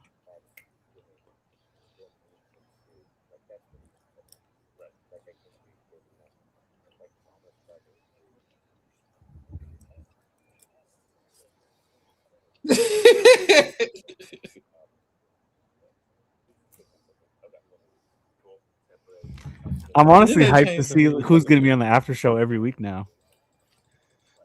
I'm hyped too. I'm not going to lie. I don't know. It could be anybody. Well, you got to get Davon since she's covering the season. I would love to Davon since she's covering the season, but sometimes. And you need to do it back to back. No, I'm playing. Let me have them scheduled for the same time. Wow. Now what? Yeah, let's get Tyler up there too. That's a real question. No, I only have one more lined up so far. I'm in limbo with a lot of other people, but I'm gonna try for it. I literally went down the list when I said suggest me people. The first person that was suggested was by you, and you said Bailey, so I hit her up. Like, I went down the list. So if you guys were suggesting people in the Discord, I'm gonna ask everyone y'all suggested. Is everyone gonna be agreeing? We'll have to see. That's where it comes from. Bailey was very nice. She was like, girl, I'll definitely do it. She was like, I just don't be watching the show. No shade. I was like, that's fine, girl. Let's just talk about too early. Let's just talk about it. Right. Let's do it today. Let's talk about Dubai. It's fine, girl. Don't worry.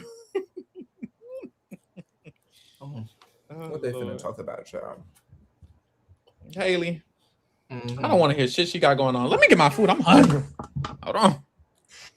I'm hungry too, but I don't have shit. Who's donating? Who's donating to the TRK DoorDash fund? I know that's right. No, for real. I'm hella hungry. And then when I start seeing them eating on the feeds, it's even worse. Girl, they're talking about get chemo and do what? Like, and then what? Like, please.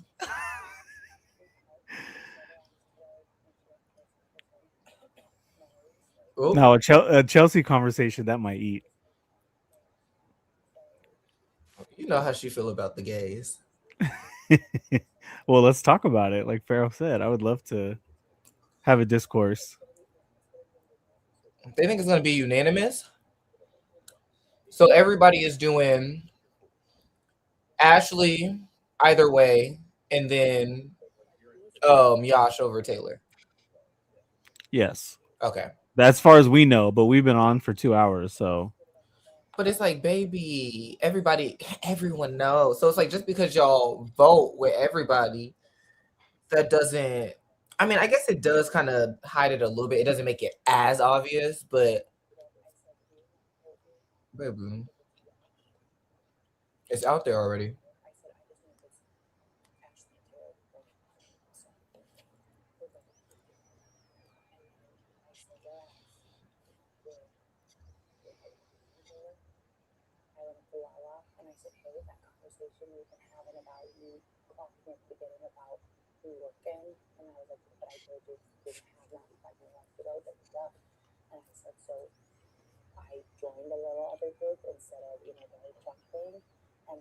Oh, April, thank you so much. We appreciate you. That's very sweet.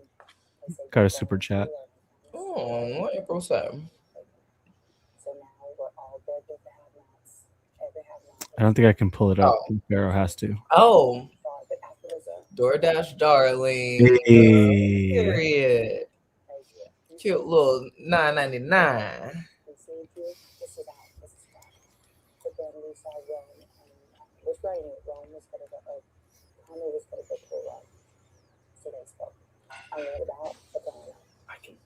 They were.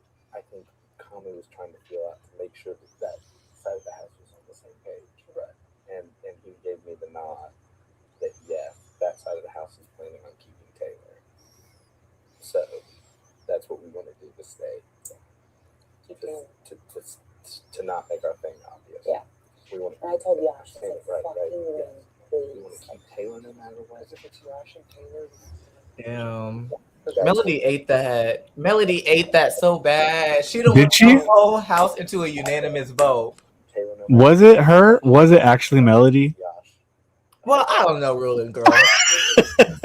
It was a combination of like messy. It was like Ashley plus Melody plus D, really, because they were going a few hours ago, right before we got on here. Like Angela and Haley were really pushing to save Ashley, and D was kind of like pump the brakes. Mm-hmm. If we do that, we're exposing our whole alliance in the week 1 vote. Right. What if we lose HOH? 50-50 shot at winning HOH. Mm-hmm. Now it's a disaster. Which I like that logic. The challenge now is that you leave Ashley, who knows all your goddamn tea, in the house for a whole nother week. Who knows, like, what else, what more chaos she can stir up, which for us is fun.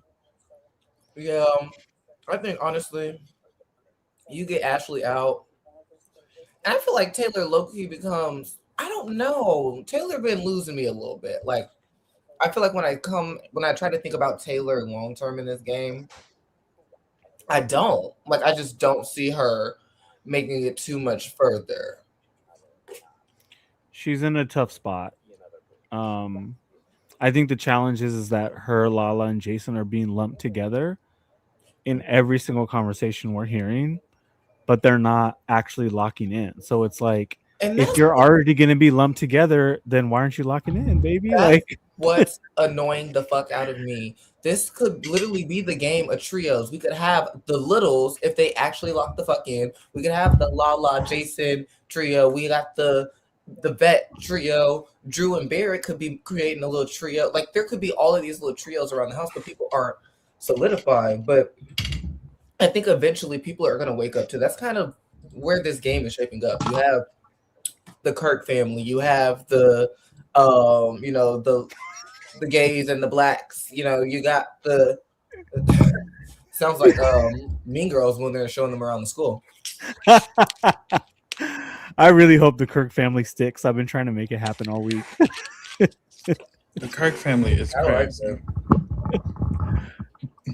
Which one's Erica? That's Haley.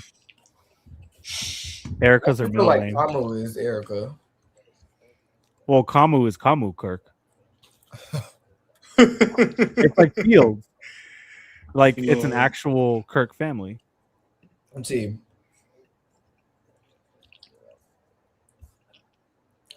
No, why do people keep saying Taylor going over Ashley? I feel like they keep saying that Taylor is staying no matter what. No? Or am I hearing? They are.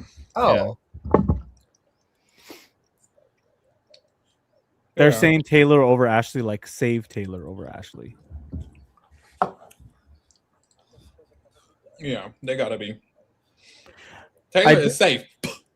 Period. I do think that there's a world where they like if Taylor's safe this week and she continues to just work her relationships, that they don't see her as a threat, so she like can just avoid the block for a few more weeks because they're underestimating her, in my opinion. I think she's really smart. I think she's really savvy.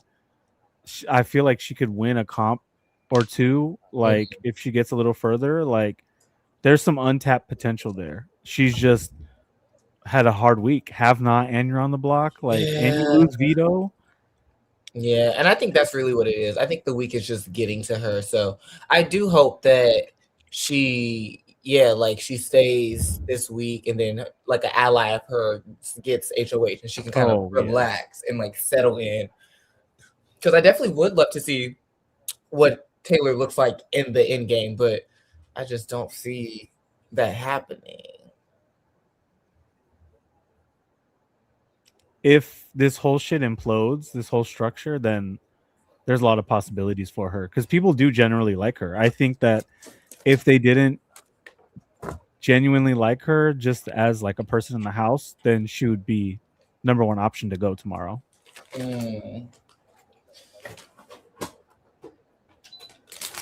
Like her social game compared to both Yash and Ashley is no, for sure. She's the most like ingratiated with that side. Yeah. But I mean, even with people that like really associated with the side. Yeah.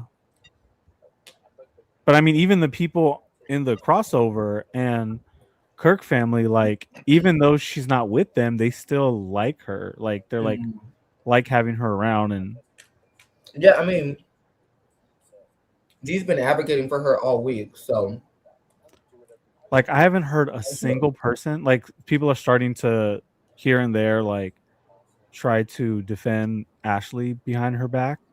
Like, oh, we should keep her. She's cool. I like her. I haven't heard a single person say that about Yash. Like, have either of you heard a single person say, "I really like Yash. I want him to be around"? No shade. Like, I don't know what Yash has done to these people, but they just don't fuck with him. Yeah, like, they don't want to put him in any groups. They're constantly playing in his face. And I feel like he has been putting in work, but like I said last stream, it's just so ABC, and there's no. He just like is like talking to people, like checking in, but it's like, what else? And it's like he is making the alliances, but girl, they fake. So it's like you have to. You got to do something, child. And I don't know what it is, and I don't know why they're fake. I feel like they would be beneficial for the people that he's pushing to get to. They just don't see his value. It's weird because you have to make yourself seem valuable. And I think that's why people want Taylor to stay, is because they think, oh, she'll work with us. Oh, she'll be on our side. Oh, if we save her, she'll be our ally. With Yash, they don't give a fuck. I don't think I've ever heard someone say, oh, if Yash stays, he'll be our ally. They say if Yash stays, he'll go after other targets and he'll be a bigger target. Or be my shield. Right, be my shield, but they don't value him as like a player who could be an ally, which is crazy. I mean, like, he's trying to go with the other side. What I feel like we need to come up with a name for them. We do. The girls and the gays. What? Is that hold on. Wait, that might be true. Hold on. Oh, the 50%. Hold on. The 50% is wait, hold on. Wait, but no, wait. Wait, Rome. Wait. Okay, Rome is one of the gays. He said it himself. Is he? Not really, but what do you mean he said it himself? Because he basically is like, you know what he said. You know how he be. I don't. You know how he be. I missed it. You did not miss him in them booty shorts, girl. You saw them. He know what he doing. I don't think Rome will have a problem with that name. The betas in Rome. Oh, the betas. We can call them the betas. Rome and the betas. What was that alliance in season 20? Was it 25 or 26 where they had the fish tank? Was it called the fish tanks? I don't know what you're talking about. You just made something up, huh? Dave? Right, girl, No, you got your own show. No, I promise y'all. There was like a fish tank by the seating area, and they were like, "Oh, we could be the fish tanks." Mm-mm.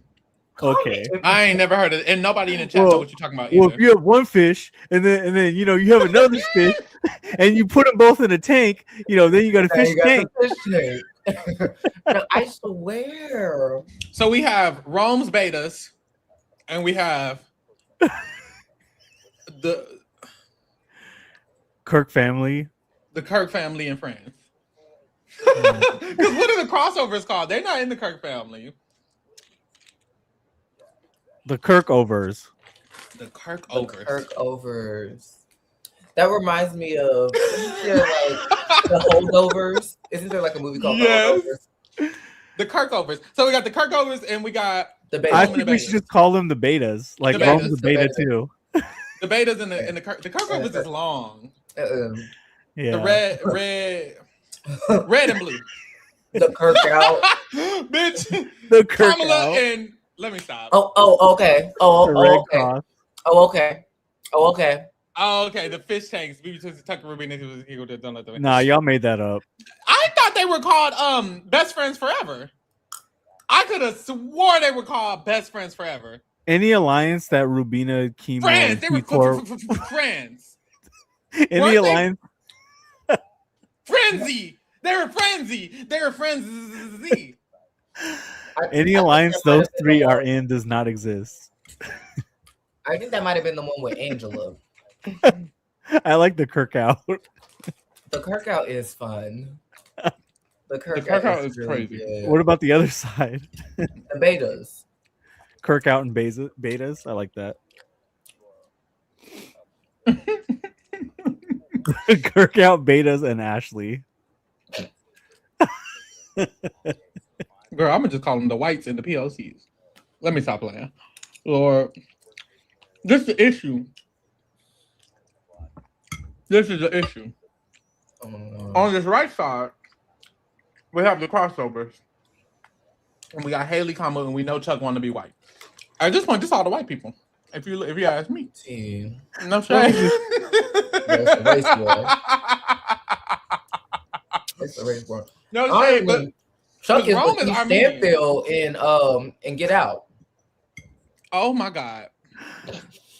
No comment. You're going to jail.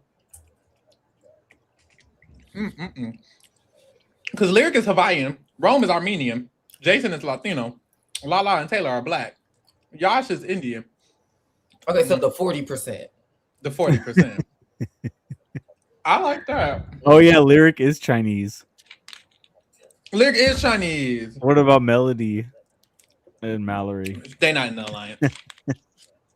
They didn't make the side. They're not on the Brown versus Board of Education is crazy. side. That's ridiculous. What? Oh my god. I love the kingdom. Y'all are hilarious. What is going on?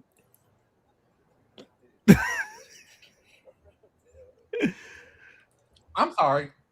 Melody got to be dumb as rocks because Drew and Devins are always together. Everybody knows it. Think, mamas. He ain't told you one conversation that he had with Devins ever in your life. She should start asking him. So what were you and Devins talking about? Because girl, what you think they talking about? Nothing. Wait, the quota is good too. The quota is crazy. What? The beta quota. What? I'm dead. Melody do kind of give out, but I know it. What? That's a crazy sentence. What the Like, fuck? That is a Y'all just say whatever. Read that out loud. that is a crazy What? sentence.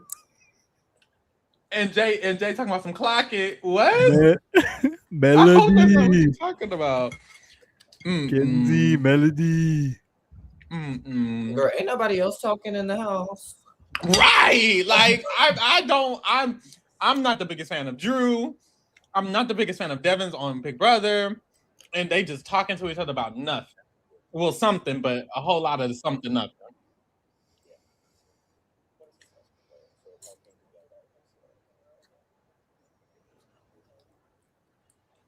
They just want Haley to win HOH. Y'all can't do nothing with a want.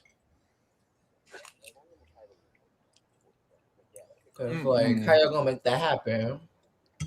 No shade. Scott said this combo earns y'all a subscription.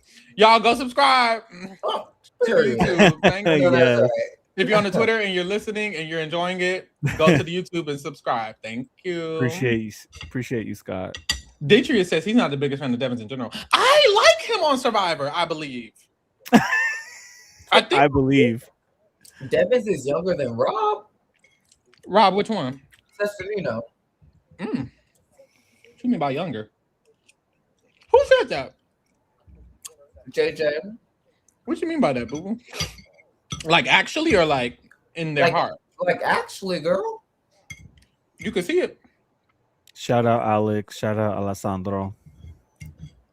Huh? I'm shouting out people in the chat that are encouraging people to subscribe. Pharaoh confusing me. What? I'm playing with Dave. Oh. No, this is my thing. Rob Cesarino, have y'all seen him do the video of him doing? He was Josh. Oh, that was hilarious. Why was he in that man's house? As he should be, though. Wait, that was Yasha's house? No, I think that Shouldn't was it be, his but house.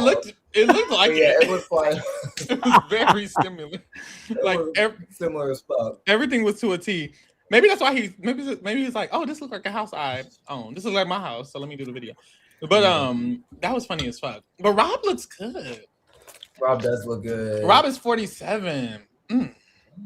He don't look it. He look my age. Girl, okay.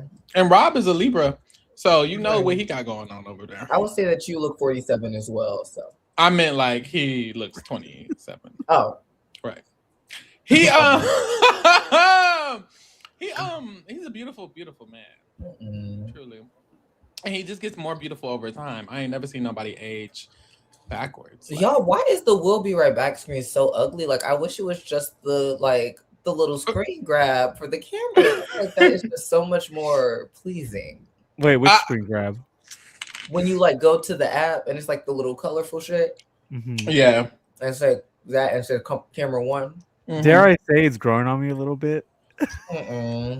It's just so dull and dark. It seems like I'm in an abyss. It's Stockholm syndrome. I'm just in an abyss of what's it called when you outside in outside of the earth space.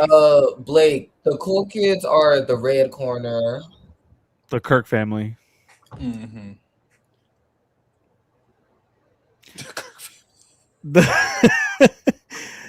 I feel like the cool kids thing that comes up every season is kind of real though, because it is kind of like a microcosm of high school, you know, where it's like the sorority boys or fraternity boys and like cheerleader archetypes that would team up almost every season in the history of Big Brother at some point.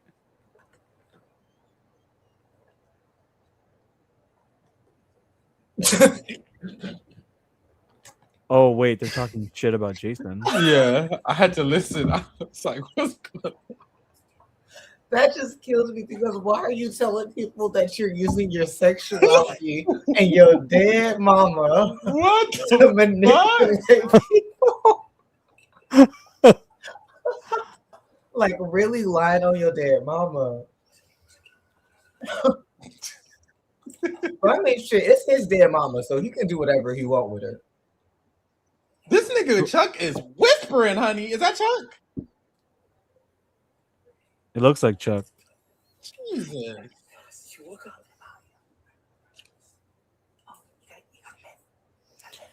Yo, Haley wants Camu bad at this point.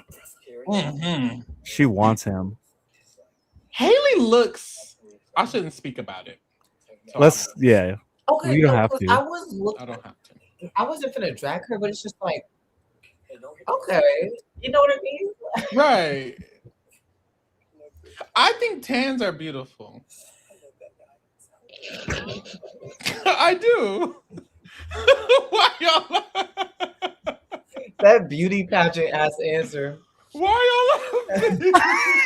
Pharaoh, just you can just skip that. Skip this part. Bodies are amazing. Why y'all laughing?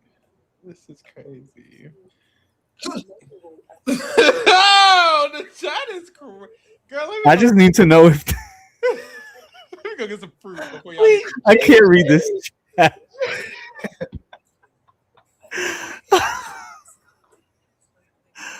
Oh my Y'all lord. are sick. And Edie over here laughing.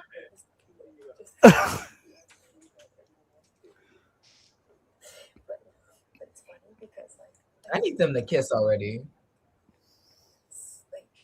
Chuck or Kamo? Chuck. I'm sorry. Chuck and Haley is a little bit more buzzy to me. I think Chuck and Haley is like they actually like each other. I think Kamo, she just wants to jump on him. I need Kamu in that love triangle with Barrett and D. Ooh, Yeah. that would be T.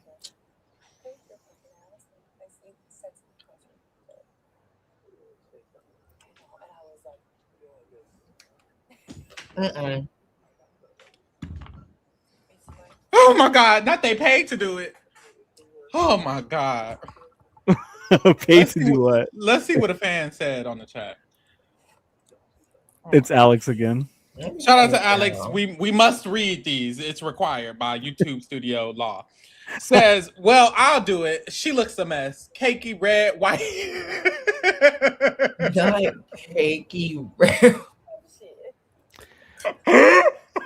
Y'all, there was one thing I said I would never do on this once I joined this podcast, and that is talk about women's like physical appearance. As you should and not. Y'all are killing me in this chat right now. As y'all shouldn't. I think it's inappropriate. This is what I will say. I don't. Everybody should be talked about. I'll talk about women, men, theys, them. Which everybody can catch this smoke. This is what I will say. When it comes to Haley, it has been indicated and verified that she might align with certain things. So I care way less than I would about someone else. Yeah. And that's just how I feel. Sorry. That's fair. Sorry. But either way, look what I got. Can you tell what it is? No. The parfait. Is it human remains? Frozen acorns?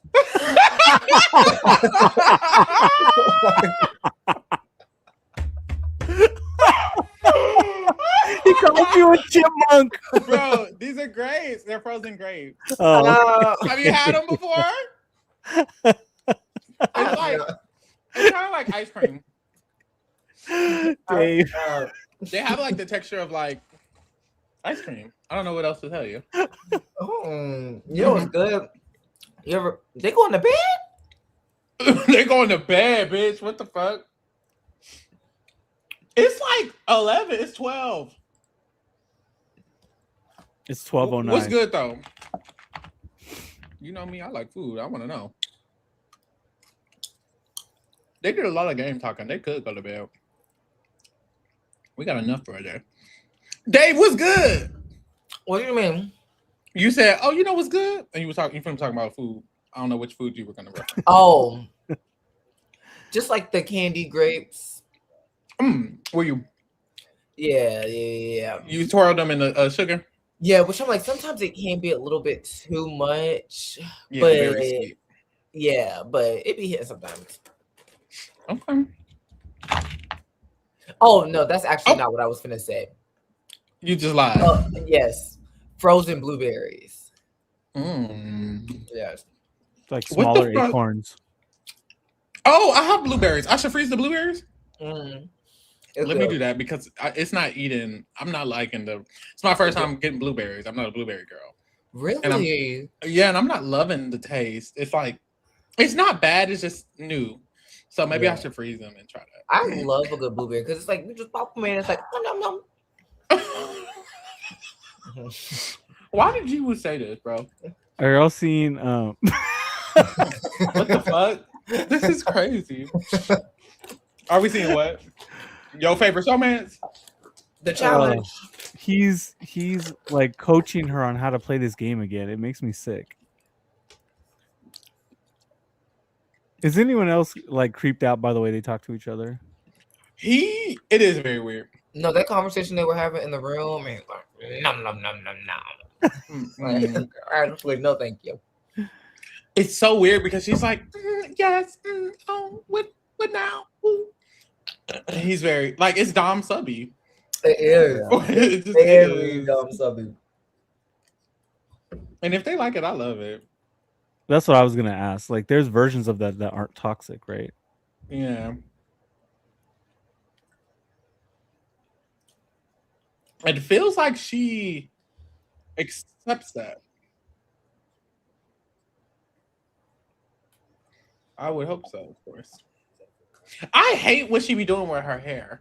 I was gonna say, what's she looking like Amy Winehouse in her latter days? Like I just the whole bump, it be killing me, bro.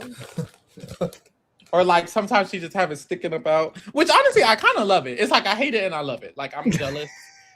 Like in a way I wish I could do that. Some of it's giving 90s, which It is kind of camp low key. She gave 80s because she had like an off the shoulder, like damn near workout shirt, and I'm like, okay, come on, 80s ladies of the 80s, like come on, Madonna, holiday, yeah. Oh, Mary, out of those men, it will probably be Chuck and Barrett, which are like completely opposite types. But I was gonna say what? Yeah, that's kind of my range. That's your type? Yeah, I love a like artsy looking nigga, and then I love just like a nigga. I like bisexual looking niggas, and none of them Yes. really give that, but Barrett. kind of Barrett would have to be Barrett, but I would definitely I agree with Shaw. Like seeing these What's weird out there? conversations on feeds, like Oh, I actually don't need to see this at all. I muted them because it started getting weird. I was like, oh yeah, I can't do it. It's uncomfy, but they kind of know what Love Island knows. You know how like Love Island knows people want to see crash outs from women getting played by men. It's like Big Brother knows that too. Big Brother knows that y'all want to see these weird ass icky conversations. Like I don't want to listen to it, but so many people are like, "Ooh, this is the best part of feeds right now." I was gonna say that earlier. I feel like they casted like this is a Love Island showman's kit. Like there's four, in my opinion, there's 4 budding showmances, right? Yeah. It's this one, it's Drew and Melody. And then it's Dear 2 of the Barrett. people from the Kirk family. Mm-hmm. Then you got D and Barrett on top of that. Yeah, B. Like that's already 4. Mm-hmm. And we're not even including like Ashley or like anyone else. Who could have been something? Is Drew Ladine Angela and Devins? Now that I would be up for on feeds. I said when they were asking, when they were on the first night, it was either the first night or the second night we were up here. I asked everybody what would be like the winning Love Island couple if you could just match anyone, and I said Devins and Lala. I said if Devins and Lala coupled up, they are winning down. I'm voting. Y'all are acting like Devin, like she's 15 years older than him. People do that all the time. No Age of attraction? Okay, I'm here for it. Imagine Devins and Lala on Age of Attraction. People They do that all look the about the same age. That's fucked up. No, definitely, especially with their enemies to lovers story, that could eat. I'm telling you, it would eat down. Jason and Angela make it happen. Like I would love it. I would. Jason and Angela. Yep. Now that's Age of Attraction. That's Age of Attraction, which was a creepy ass show. Oh my god, do y'all know? Creepy. Do y'all know? Chat. Age of Attraction. If you haven't seen it, I wouldn't recommend. But if you have seen it, there watch was the recaps. On the last season, there was this man from Dallas, Texas. That's why I was trying to tell y'all to watch Love Overboard instead. It was no, we should have done that because I heard it was dramatic. Dave, I think I did see that. I think I binged it. Which one was that? The one with Gabby, and it was like you find love, and half the people are on the yacht, and then half the people are working. Wait, is it the one where they like throw you off the? Okay, I did see that. So what I was throw you off is crazy, but what I was saying is, there's a black man on there. He's from Dallas, Texas. He was dating a white girl named Pfeiffer who was like 12 and he's 30. Not 12. She wasn't 12. She was like 20 something, and he was like 40 something. Anyways, age of attraction, you get it. So I saw him in person in Dallas. He's a very handsome old man, but And you were like, so I heard you like him young. he was with his kids, so I didn't ask. But I would have. But no, the point is, it's like, wow, he's really a human being who was willing to date, and there's nothing.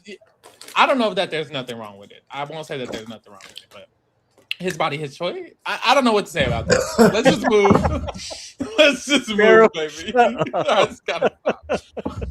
Watch our Age of Attraction recap to get my full opinion on the situation. But no, I couldn't even really get my full opinion because I would be like, is there something off about this? And then Helio would be like, well, let's be cordial. I'm like, okay, I love that you're being kind, but let's get into the real tea, bitch. Is something going on in these people's head or what? Yeah, I'm like, age gap relationships have just always not really made sense to me. Like, I get it. Sometimes things happen and it's like you just happen to, fall for someone. But when you're actively looking for, like, anytime people are like, oh, I don't really date anyone that is like, my age or like anyone that's like younger. When you're actively seeking is when it's like, bitch, why you want someone that's your daddy age? I'm wondering. Okay, so someone in the chat said, what did they say? Rome looks like Josh Hartnett. Who? Don't know who that is, so I actually I don't see it. You know who Josh Hartnett is? Yeah, from like The Faculty, like those like early 2000 movies. Yeah, him. I don't see it. Maybe like, the eyes. The eyes, yeah. Look at y'all screen and then look at the eyes here. I think his eyes are similar to his eyes. Okay, wait. Okay. Mm-hmm. That's it though. The nose, I don't see it. The mouth. Yeah. Is this the same man as this?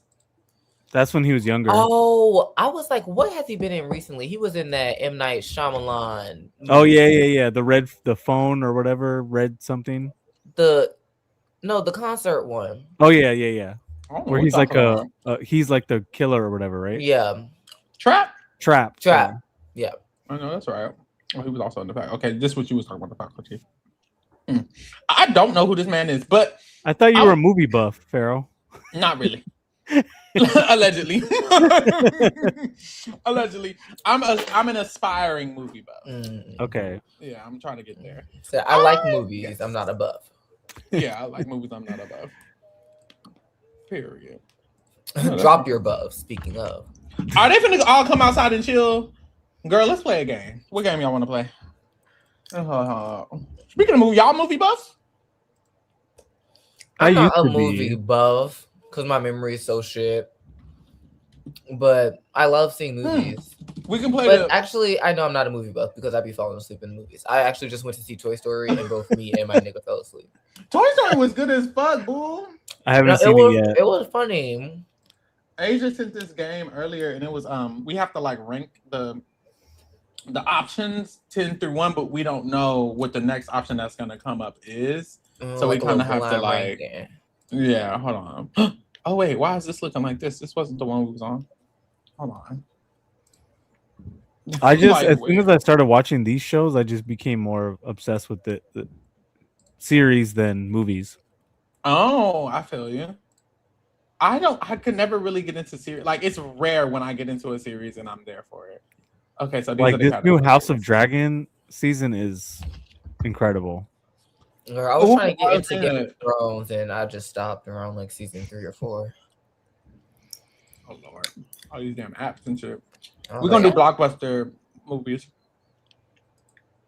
Okay. So what it is we have to choose where we're gonna rank this movie. Okay. And we don't know what the next one is, right? Okay. Harry Potter Order of the Phoenix. That's the one where 10. Oh. I was gonna say, I don't think this is like one of the bangers. This is actually my least favorite one. I'm a Potter hater. I'm not too much of a Harry Potter head. Look, from what I know, this one ain't shaking the table like that. I would probably put it like an 8. I feel like 7. Well, 8 is the median because I said 10. That's right. Period. Oh, Ooh, now baby, this catching is cinema. fire. 3. This is the best one. This is That's the one. best one. I don't know. I say I don't know. 3. The house is not gonna. You think there's gonna be a movie that pops up that's better? I have a feeling. Like I like these movies, but they're not like my favorite movies Baby. ever. Dave, this is one immediately. No shade. And I'm gonna record this and clip this to Lee if y'all playing Lee Face because this I is fucking missed serious. like Wait, I Lisa wasn't Stan? there. Mhm. I wasn't there when it happened. Oh, And just like randomly, they were all on something. And baby, when I went through all of those movies, I said, wow. yes. Wow. Yes. This is cinema. And Mhm. this one in particular, they said actually. Oh, bitch. This Lottie maybe Di a two. hater. Maybe 2. We gotta do 2 because I said 1, he said 3. Okay. Yeah. Another Harry Potter girl. 9. Girl, yeah. This one better than the last. I would say 7. Okay. Well, I don't know. I guess we could do 9. Fuck it. Yeah. Damn. 10. Easy. 10. This is the 8th one. Mm. They could have stopped at 3.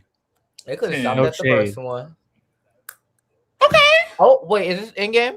This is in game. This was a moment. I'm not a Marvel head, but it was a moment. It was Okay. a moment. Okay, but can we be real that it was very long and the first half could have been an email, probably? This is in game. Infinity War in game. What's the difference between what in game? In game is the one they won. I think I like Infinity War better than I like in game. I would I'll say say 3. 3, I was I'm looking cool at with like that. a 3 or 4. Let's do it 3. Okay. That was the one with Iron Man, right? Ooh, this is a banger. I'll Y'all just ain't seen say- this shit. Y'all ain't seen I haven't seen Interstellar. I like- It's not, like, Look, it's not I my like type Interstellar, of movie. but I would say 4. Interstellar is bitch. There's not gonna be a movie better than Hunger Games. There and is. Endgame I and feel it. Interstellar. I feel it. I feel it. You I bitches will is say crazy. Interstellar is like, from what I heard, she's like, baby, it's Scarface Yeah. and What? it's Interstellar. It Like, is. Nah. it's one of those. Yes, movies. easy. Yes. I mean, I think If I Google most banger movies in the world, Interstellar's gonna come up on every list. But I yeah, think I no, just- I agree with Mary. It's just like not my type of movie. yeah. You It's ain't for even the- seen it. It's for the girls. He said he saw clips. So I want to say 1. 4. Dave. Honestly, I want to save one for like a black classic, but I don't think we're going Aw, to be come getting a on. black You haven't even classic. seen it. So, yeah, I'm down with 4. Yes. Y'all are crazy. Aladdin. This The is live 7. action. 1. This is 7. Just 1 kidding. is crazy. This was actually 10. 7. Okay. This is number 3. This is Men in Black Now 3. we're cooking. Now we're I've seen Men in cooking. Black 3. Oh, I don't even think I Men can in remember Black 3. 3 is not better than Hunger Games Catching Fire. Wait. I thought it was Men in Black 1. This is 3. It's 3. Damn. Okay, I think it's 5. Not Which is- highlighting the 3. That's why it's 5. Okay, period. Yeah. We're not gonna get enough, y'all. We fucked. Yeah, I we didn't are. know. Yeah, we We're are. not gonna get one. Right. Six. So the last one would have to be. 6. Was that Number Natalie 1. Portman? Yeah, that one was kind of. Look, watch. No We finna Let's gag. see We what finna it gag. And number 1. Absolutely. not. Child. And I was trying to tell y'all. You did. And I was. I should have known. And I was. Well, Chat, if y'all have some other games, send the link in the chat and we can just pull it up. But let's go again because that y'all just made me mad. Like, Yeah, what the we fuck? did. We did flop. Why is it? Oh, that's not the. Hold on. View ad to continue. I played in your face. Just the same. Why is it the same one? Let's do it another category. Okay. I don't know nothing about NFL. Sports, it's a no for me. Food I and could do drink? that by myself. Okay, let's do food and drink. Which desserts? Chicken? Meals of all time? Chicken dishes is so specific. Chicken How about dish- meals? Meals of all time? Yeah. Let's do it. Yeah. Okay. Oh, I'm lost. How about not Mills? Let's try it again. Let's do food chains. Let's do fast food chains. Okay. Okay, Del Del Taco. Taco. This is towards the 9. bottom for Never me. been 9. This is towards the bottom. I feel like the girls that be saying that Del Taco is That shit's tea, ass. it's for the girls that be trying to be quirky. Yeah, I agree. I'm okay with 9 because I've never heard of it. Yeah. I can't even read that. Churches. Oh, Texas. churches. Again, the girls be trying to say that she's better than Popeyes. The girls be trying to say, get you. No, I don't. I like churches, but it doesn't compare to Popeyes. And I'm I'd like, say 8 or 7. that honey biscuit don't save it. No shade. I'd say 8 or 7. Maybe 7. 7. Okay. Ooh. I don't know who she is at all. But y'all not familiar with Miss Mod? No. What she do, girl? Okay, so Miss Mod, she is a build your own pizza spot. So you Oh, just pay, okay. it's We like, have those. Yeah, it's like $12 for little like good size or like a little personal size pizza, but Yeah. it's like wood oven shit. It's I couldn't think of it. What's it called when they put it in the fire? It's the fire oven or it's Fire pit. Wood. I know what you're saying. It's the Wood way they make the oven. pizza is The wood grill stone but like fire. it's a type of pizza because it's in that oven. It's not Dragonstone.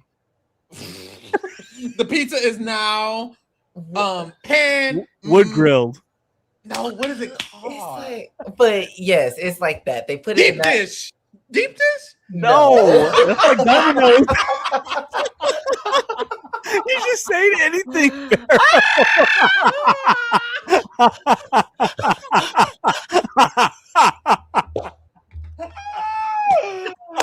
I was dead. Please. Deep Cass, dish. good morning, boo boo. Cass. Hey. Cass. Yes. Cass How is the y'all fucking- feeling? Cass is our big brother goat. It is. We feeling good. Oh, girl, how long you been asleep? You know the tea? I don't know the tea. So basically, I just sent Drake a massive apology. We're watching the episode together. Mhm. I think I fell asleep during it, and I wake up and I just see a text from Drake saying, "Sorry, I had to go," and I'm like, "Fuck." Damn. You left him on red. It's like, And girl, then- I went first. I think I saw the intro and I checked out. So by the time the episode was, who was going home at eviction night? So it seemed to be that they were gonna save Ashley no matter what. But then Ashley flop ass, and now it seems like everyone's just giving up, and we're like, "Well, Ashley, you did this to yourself. Bye." Well, actually, no, that's what it seems to be now. But when it was before, it seemed like Angela was still trying to be like, "Well, it doesn't matter." Okay. Yes, Taylor is safe. I know. Ooh, we are. And Ashley is Good going news. home as of now. So Oh, As of now. that is my ideal outcome. yeah, let's make it Bad happen. gameplay should be punished. And it seems unanimous. Just real quick, because we haven't pulled this up just yet. Oh, the hey. draft. Who got Ashley? Oh, well, hell yeah. If your girl don't win the blockbuster, it's over. Oh, it's looking rough for Hellia now. The girls. Or Dave, you could lose Josh. That's the thing. I prefer not to take the first hit, but I am willing to sacrifice Yash so I can have a stronger tribe. We're going for tribe strength. Stronger pre-jury. No, that's Helia's team. The way the girls were gagging over Helia's team, Taylor. They on were the block, overdoing Ashley No. gonna go home. We weren't overdoing Take it. his game. Look at it now. They pick their favorites, and that's fine. Helia's mist is crazy. She's gonna win. Like, Okay, baby. girl. Who's Helia winning with? Taylor? Yeah, of course. Okay. She could. Another Taylor. She could. Girl, back to HUD mod. Okay, so mod is a build your Oh, own pizza place. Yes, build your own pizza. You can put as many toppings on it. Gag. Wait. Sorry. Fire. I'm seeing the after show. Is that released yet? Yes. Yes, it is. Oh, Yeah. the reveal has been Yeah. revealed. Okay. I just saw that and I was like, He said, uh-oh. "Yeah." I am gagging. So ask her a question. Y'all got till tomorrow morning. Okay. Good luck. Can you book me a flight to Dubai? That's a good question. Everyone asking her about Dubai. Like, Aren't you Chocolate, closer, how's the Cass, Dubai? than we are? Yeah, so it should Oh, be a where's cheaper Dubai? ticket. Where's Dubai to you? Like across the street? I wonder. No. Where is Dubai? I don't know where it's at. Like, It's in the Middle East, right? I think it's Yeah. Middle East. Easy, you finna piss. So, Mod, we're doing 6. I am Middle Eastern at least. I would say 5. I feel like the ingredients are really fresh. The piece is really good, but it's like if you're a piece of girl, you're a piece of girl. If you're not, you're not. But I feel like I gotta allow it because I don't know it. Easy. I just found out there's one in Venice, so I gotta check it out now. it's good. So let's do 5. We're playing a game, Cass. Starbucks coffee. 10. 10. Yep. I'm not a. Oh, are these specific? Are this just anything, or are these all? This is These all are food. all fast food. Okay. Who is this? Okay. Jack in the Box? Mhm. Yeah. Okay. They don't We even don't. use this logo. We no more. don't have that in UK. They do have breakfast 24 hours, which I They do. love is kind of bad. Jack in the Box. They breakfast is banger. They chicken sandwich is banger. They Now do, I will say I'm mad at them because they took off their sourdough scrambler and then But it was Ooh. banger. fire. Their churros is banger. I just had them last night. Honestly, top 3 for me. Mm. I'm cool with 3. Oh. I think 3, Dave. There's one like a mile and a half from me that's 24 hours, and every night at 2 a.m. I'm like tempted. I'm going to Jack in the Box. I'm going to Jack in the Box. If it's late, I need to get something. I'll be going to Jack in the Box. Yeah. Come on. We need an answer. You gonna be one of them with Julie Chen. Julie Chen gonna be waiting for your answer. Oh, sorry, no. I was just saying what Lyric and Oh, Mallory. Oh, what's going on? Oh yeah, Big Brother. I saw them walking, but they weren't talking. So I was like, okay, where y'all? They were saying something about Final 2.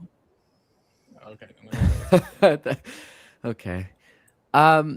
This whole game doesn't really work because, like, first of all, we don't have half of these, and even the ones we do have, it's different because y'all have different food restrictions, What aka you mean by 0. Oh, okay. Yeah, I was gonna say the lack thereof. Yeah. So our McDonald's tastes different to yours, I think. I think it does too. Okay, we gotta change the category then. But let me No, finish you this can out. finish this. We're gonna I'm finish gonna watch feeds and you. I wouldn't be mad at a cute little 3. 3, Okay. yeah. Yeah, they have a good variety. Oh. I like 8. Subway. My thing with Subway is when it comes to the sub sandwich, sector of restaurants, Mhm. it's kind of at the bottom. I'm going It's Firehouse. I'm going Never to been. Jersey Mike's. Never I'm been. Going, I'm trying to think Quiznos. what the other. I'm going to Subway. I'll go to Subway before Quiznos. Okay, but did you all hear that their bread has the same material as yoga mats? That can't be true. Like, that Apparently, can't- allegedly, it believe it. is. Somebody that look it can't up. be true. I I can look believe it up Calories right now. Jimmy John's, yes. How you spell yoga mat? Somebody said less tier rank TRK move. Look, it says no longer. It's I crazy. told you, you've been eating yoga mats your whole life. What'd I tell you? No longer is crazy as fuck.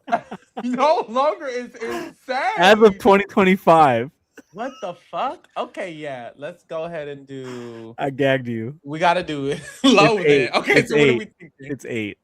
But I'm not gonna I lie. quite like Subway. in the I love UK, Subway. I'm unfortunately. sorry. Can You just found out you've been eating yoga mats for 20 And years. I'm Yoga okay mat with tastes it. good. I'm Yeah, gonna have it to do ain't. it lower. Just Might have to because be I also 6. feel like the Y'all are sandwiches crazy. always end up so soggy. Yeah, That's if you're Jersey not Mike's eating is it. better too. That's Let's why do I'm like, 6. there's better. Yoga I'm down stick? for 8. I 8. feel like me and Cass want to do 6. So, Okay, chat well, 6 let's or 8. decide. Chat. 6 or 8. 8 for the yoga. 8 for the yoga. I that's a 6 good. for being in shape. That's a Look, I'm hearing. Look, it's gross. It's nasty. 6. Jersey But Mike's. I'm looking for a number, and the only number I see is 6. I see Oh, I see 11. I see 6. 6. Okay, period. Well, the girls are saying 6, 8, 8. Wait. Okay. 6. Yeah. No, that's the same person voting multiple times. And the devil It's wins. Amen. Wait. Talking What the fuck is about this? amen. What is that? Just a road This sign? is just a foot exit sign. Like this could be anything. What the fuck is this? That's one. Wait, Put one. I love. is it I Are we love doing- the taste of some No. grass. Is that a Wendy's? Wendy's? But no, it's Zaxby's, Wendy's, Starbucks. All three are there, so we maybe can't like even. 4. And 8 if it's Starbucks. I'm feel just like- thinking. I think this image is supposed to represent the herbivore diet, like livestock eating grass. Okay, And for that, one. I'm almost like let's be campy and put it at 1. Of I course just you think would. this combination of restaurants isn't like, oh, let me get off. You know, It's actually Yeah. an 8. if That's you what I ask me. said. I would keep driving. Keep driving. Who's I'm- pulling over? I do like Wendy's, but recently they've been falling off for me. Yeah, same. And This is an 8, baby, It's an 8. or a 1 if we want to be campy. I was looking at a 4, but I'm down to put it at an 8. I'm not gonna fight too hard. What about this though? If you drive past and don't get any fast food, you're gonna be eating healthier. So maybe for the Because it's making me drive past. 'Cause Yeah. it's so bad. Like, maybe that makes it actually, one. I got food at home. I'm going to do 8. But is the Oh next yeah, three wait. gonna- Mary is brought the- up a good point. We gotta rank Wendy's lower because BB Can got canceled. Okay, let's see. And a it's girl, because of that's- them. As It always But comes is back- the next 3 going to be 4, 2, and 1? That don't make It always sense. comes back to Big Brother. Why don't they Uh, make sense? Because it's just unlikely. Exactly. Oh, Well, have you like ever had a Krispy I'm Krispy sorry, Kreme? I quite like the Krispy Kreme. Yeah. To me, This is- Krispy Kreme this just is And was it too. crispy? it's too expensive. Oh, it is. You only pay $300 for a donut. Like, Yeah, but it's so much sugar. You only need 1 or 2. We can shoplift. I Y'all don't know need about one. y'all know about Shipley's? Mm-mm. No. Oh, I've heard of it, but I don't really know what it is. Yeah. Oh, 8 was Zaxby's. I'm cool with 4 or 2. Oh, Wait, it was have y'all Zaxby's. ever- That's fine. Have y'all ever had a kolache? Yes, of course. Oh, I should have scrolled up so we could see what it was. Oopsie. I've had a kolache. Kolaches are great, but Krispy Kreme is 4 because I think it should be 2, just because, like, what if we get something horrible? But two- Krispy Kreme are consistent. And these are horrible options. Honestly, we They should have did Jack in the Box number are. 1 at this point. Okay, do we do Krispy Kreme at 2? Seems crazy. I feel It like seems 4. insane. Like- I'm going for 4, baby. It's But better it's the than- likelihood of the next Risky 2 to be 1 and game. 2. Well, Okay, what, that's 4. 4. well, what hasn't shown up? We haven't had McDonald's, KFC. A lot of Yeah. good shit hasn't shown There's up. some bangers left. All Just right, wait. okay. 4 it Bro, is. this is gonna be some bullshit. Let's see. Papa John's. Oh. I actually like Papa John's. I'm a not gonna lie. Domino's girl. Not I'm more a than Domino's girl, but Papa Krispy John's. Kreme. Wait, Papa John's is Kirk family as well. Damn. Oh, it is. Oh, he was. It And looks now we're like stuck it. at that's what I get for waiting. We Now should we're have did stuck at 4. 2. Maybe skip and lose 5 points. Just put it at 2. Oh, I have no idea what this is. This for the Texas baddies. They just made that This up. for the Texas baddies. No, Whataburger is a Texas staple. For the girls that don't know, they got some bomb ass. I mean, bitch, is a Whataburger. They got some bomb ass burgers. If you ever come to Texas, you need to get you a little Whataburger. Yes. Get into her. Yes, they got What is malt your- shakes, regular Ooh, shakes. The shakes are nasty. They got a cute little cinnamon roll that's actually fire as They fuck. got breakfast strip. But the problem chicken, is Texas. Oh, And Texas is a red honey flag. butter So chicken biscuit is fucking to die for. This is the one good thing Texas has provided. Low-key. That And Beyonce. okay, I'll let y'all have it. and Pharaoh. Okay, we could do another category. Let's do this Wait, other. wait. This, You guys, did we Oh. get any tea in the episode that I fell asleep during that like adds to? Oh, the I didn't I list? didn't watch it. It was forgettable. It was just Jason talking shit about how he played in Angela's face, how he fake cried. That was nasty work. It was a long ass veto So competition. unnecessary. A boring long veto competition. That doesn't surprise It We was got a to see lot of Howie. Howie to was see Howie. that was weird and awkward. Wait, why It don't we do was a singers? nothing burger episode. Yeah, I'm looking for singers actually. I was actually. Wait, someone asked me about Greg's. Do you know what Greg's is? Is that it's a UK like kind of Who's pastry Greg? place? Greg's is pretty good. People live for Greg's in the UK, and I'm not sure I'm there, but I would have said like a 4. But I've never. the average UK person would probably say like 2 or 3. Mm. But I don't like pastries that so much. I don't like how like greasy and dry kind of it makes my mouth feel. Mm. Real. I'll fuck up a little pastry. When I was in Mexico City, I had this guava Danish that was so fucking good. Oh, those are the best. Guava Danish. I don't know what that is. I typed in singers, but they only had 20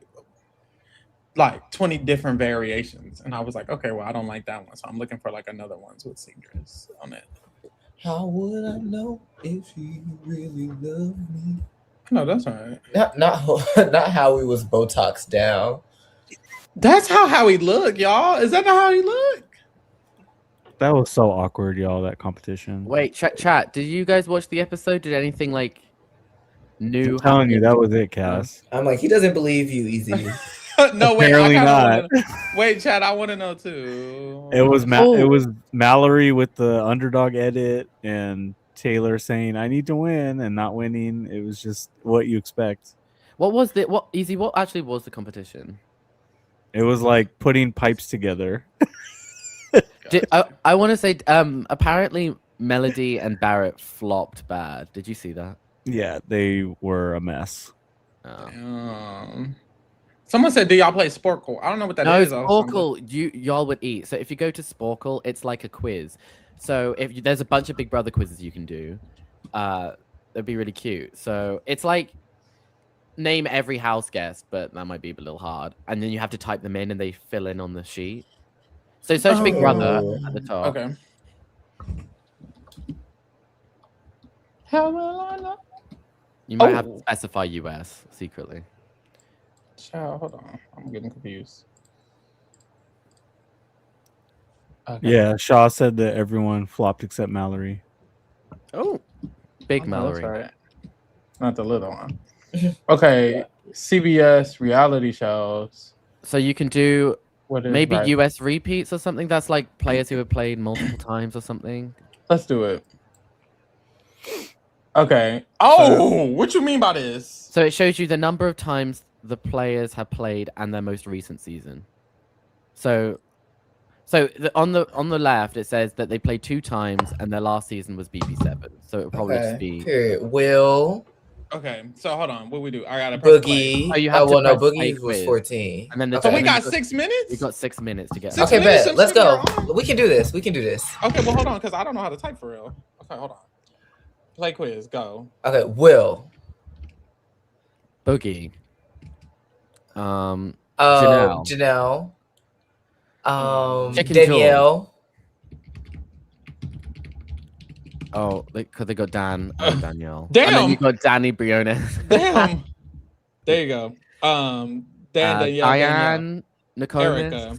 Diane. Yeah, I was gonna say Nokomis. Erica. Allison, Yes. Marcellus, Yeah, I'm trying that entire cast. Child. Jay, Okay. I can't even read it. It's too small. Howie. Let me. Oh, we not even yes. really reading nothing, boo boo. Oh yeah, Howie James. Okay. Is that all the ones from BB? I think that Yeah, is. I think that's everything. Okay. From Jesse. Okay. Yes. Rachel. Jordan. Damn. Jeff. Brendan, Yeah. Jeff. Dick, technically. Dick. And then you need Brittany. Brittany, Yeah. like Davon, Devon, Nicole. Frank. and What's that other boy name? Cody. James. He's already on here by accident. Paul for 19. And then Brittany, it's 22 cast. Cody. Fuck. Memphis. Enzo. Nicole F. Nicole. Very good, Nicole again. Oh, they must have both be there. Memphis. Day. Christmas for some reason. Davon. Hello? We did that. We We did did that that already. Keisha. Baby. Yes, the queen. Keisha. I Um, want to say Libra so bad, but she was not Kesa. Kesa. Oh yeah, Kaser. there. Ian. Bailey. Kevin. Bailey's here. Have we done Kevin. Kevin? Is she here? Oh, she is. Tyler. Okay, sir. Oh yes. And one David, more. dumbass. Oh, There you go. we It's ate like, that. we ate that in 3 minutes. Actually, we all did it in these two. We did it in words 2 are minutes and 7 seconds. I don't know what winding word search would be, baby. I don't That's know fine. either. We can try. Can we? There are hold on, some let me like go. really esoteric ones though, because I think there's like one that's like I don't want to name a house guest that won Not jury without esoteric. winning any comps. Oh. No, you have to Press press. play quiz. But what's the quiz? Hello? I think pictures. I are think gonna it'll come pop up. They're really just sitting around in a circle. Oh, these Like, are just kumbaya. questions. These are just Yeah. questions. Conversations Oh, Survivor. Boom. Because of Big Brother. Brother. Oh, this is easy. Oh, 8 years old. Amazing Race. Amazing Race. Amazing Race. Amazing Race. Big Brother. BB. Big Brother. Survivor. Survivor. Big Brother. No. That's Survivor. a chop. Survivor. Survivor. 50, girl. Contestant checking the Amazing Race. Tar. Amazing Big Race. Survivor. Big Brother. BB. This is easy as hell. This is easy as hell. No. I'm like, girl, what? Okay. Name the Big Brother house guest. We're not naming 3,000 people. We can do Alliance. Alliance nicknames? Nicknames. Baby, I don't know these Alliance names. Wait, didn't we just learn one? The fish tank or whatever? What? Oh How, my girl. well, how recent is it? How many do we have to name? Chemo's Alliance. This is Oh, ridiculous. baby, US players on challenge. We could do that. I think. I could do that. Cass, Okay. could you help? Oh, girl, I Let's got a try, couple. girl. Okay. How many Okay. people? Is this not that okay, many that's people? not bad. Okay, Josh. Hold on. Oh, sorry. Okay. Who from Big Brother 12 was on the challenge? Enzo. You're right. Okay. Casey. Ugh. Who Sorry. was, Casey. who was from 16? Swaggy. Tyler. Bailey. Is JC on there? Tyler. Monty. Jay-Z was not. Monty. Oh, Monty was on there. Oh, Amber. Amber. That's what it was. Amira. 17. Who from 17 was on? It was the whole cookout. It was Tiffany, Kylan. Was Davon on there? Wasn't she? Yes. Yeah, She Davon. was. Who else from 17 was Jose. on? Jose was on there. He was. Oh, yes. Was Who Jason from on there? 17? Oh, Liz and Julia. Oh. Both of them were on there? I know Liz was. They both were. Oh. Okay. Um, Isn't that surprising? Victor. Uh, Victor on there? Victor. Paulie. Oh, Paulie, yeah. Holly. Oh, Natalie. Natalie. Yeah. Right. 19. 19. Ooh. 19? Cody, Who the fuck Jessica. And it's not Josh? Duh. Oh, Oh. all right. I thought we'd done Josh. I thought we got Josh. Same. I don't think I 20. did. Okay. Oh, we're missing- Angela. Angela. Oh, Rowan. yes. Right. 21. All Oh, right. Annalise. For some reason. Tommy was there, wasn't he? He was with her. Was Christy there? No. Who's the Fessy. He's already He got here. Christy. Who from 21? We need someone from Cedric. 21. Cedric. Cedric was on. America Blue. Alyssa. Alyssa Lopez. Alyssa was there. Ew. Shout out to Alyssa. Both Alyssas Oh, were there, actually. Alyssa Snyder. Who from 21? 21. Is it Nick? Wasn't Derek X? Yes. Someone else from 23 was on. Who the hell? Ozza, Tiffany, Colin. Oh, Xavier? Yes. Yeah. Who from Celebrity Big Brother 2? Oh, Tamar. Lola. I mean, Lola? Lola. Oh, Uh, Lolo. Yeah, Lolo Over the Jones. top. Oh, I Morgan. forgot she was on Big Winner of Brother. Morgan the top. Who from Who is 21 was on? 21? Tommy, Annalise, and who? Did I type Annalise? I did.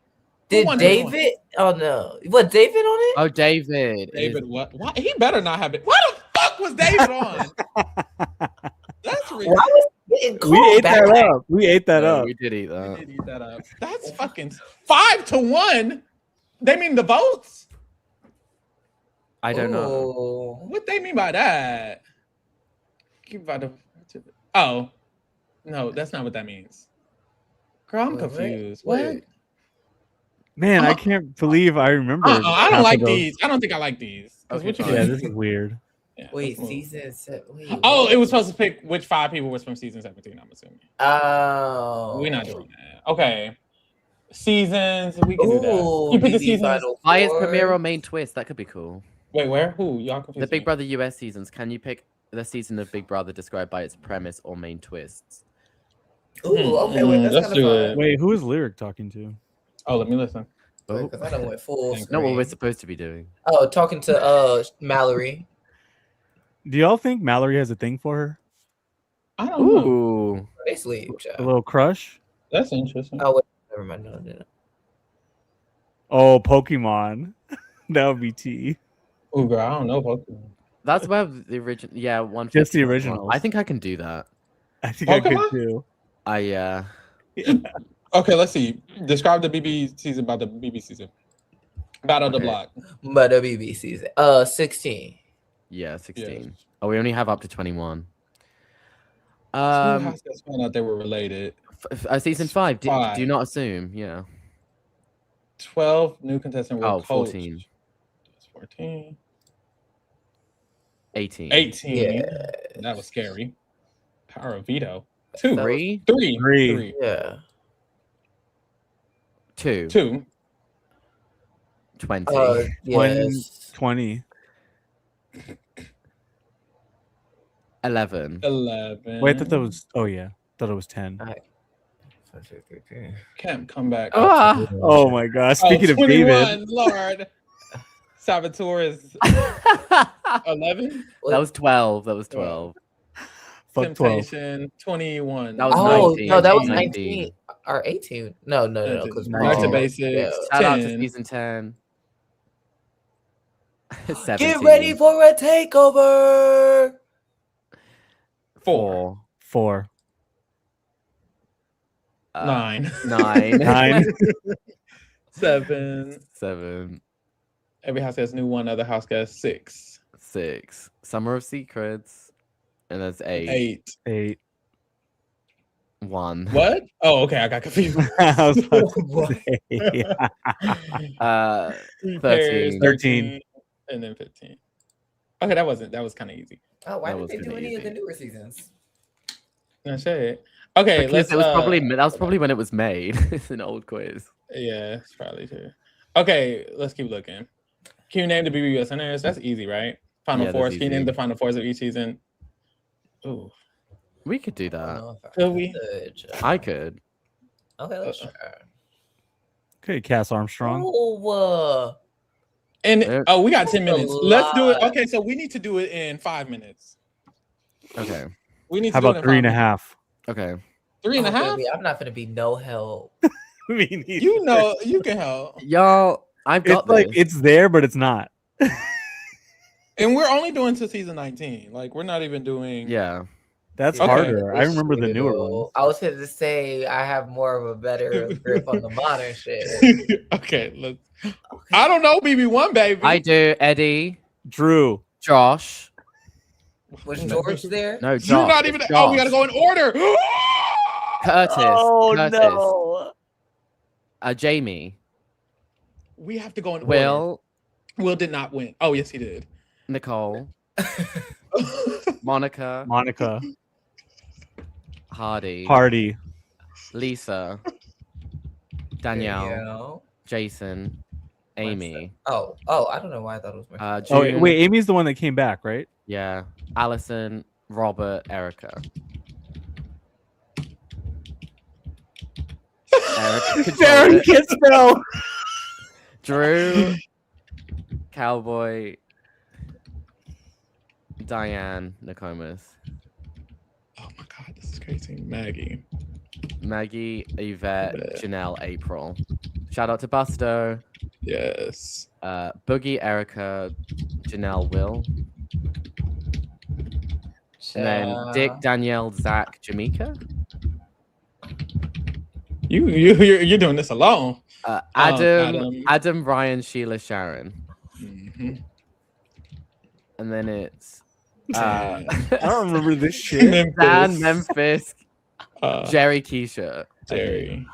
Baby. Keisha, I don't even think I know Jordan, Jamaica. Natalie, Jordan, Natalie, Kevin. Kevin, Michelle, Okay, her relevant ass. Oh my God, Hayden. Lane, Lane. Enzo, Brittany. Rachel, Rachel. Portia, Portia, Adam, Jordan. Jordan eats that down.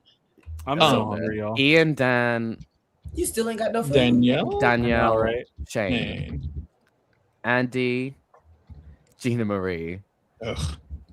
Spencer, and then McCrae, and then Derek, Cody, Victoria, Caleb. Oh, you're eating this. Everybody on mute. Look, Get baby, this you got done. yes. Steve, Liz, Steve, Vanessa, John. Why did John Okay. make it so far? He came back.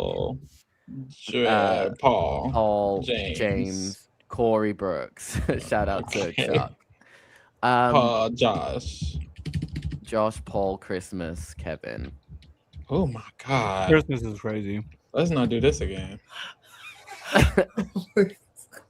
How did we do it in? How many minutes did we do Not it in? too much. 2, How many minutes did you do it in? 3. We did it in 2 minutes and 44 seconds. Okay, we tore. Well, you tore. And you got 100%. We never got anything wrong. Like, this is crazy. Okay. Let's see what else. we got. Natalie was 5th on BB9. Sharon was 4th.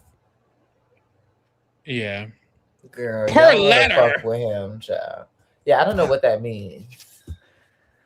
Week by week stats. I guess that's like who was HOH each week or something. They're okay. Quotes. Can Oh, you the name quotes person could who be said the quotes could be fun. Well, I got 3 stars. It must not be T. Quotes Oh. could be cute. Let's try it. Oh shit. Girl, I'm scared. Let's talk about your boobs. boobs. I think that's Kevin when he's talking to Laura. Yeah, Okay. Polyester hair, bitch. that's Bo Bo. to Janelle, Slippery winner. Brittany? Brittany. Yeah. Okay. I like to look myself. Oh, in the eye, that's my- David. That's David. From, David who? David from 15. Oh Lord. Never mind. Love Pop wanted to be a popsicle so bad. That must have been on 13. No, that's Who- on 15 when they're holding the popsicles for the HOH competition. Okay, so who? It must be a slutty man. Jeremy?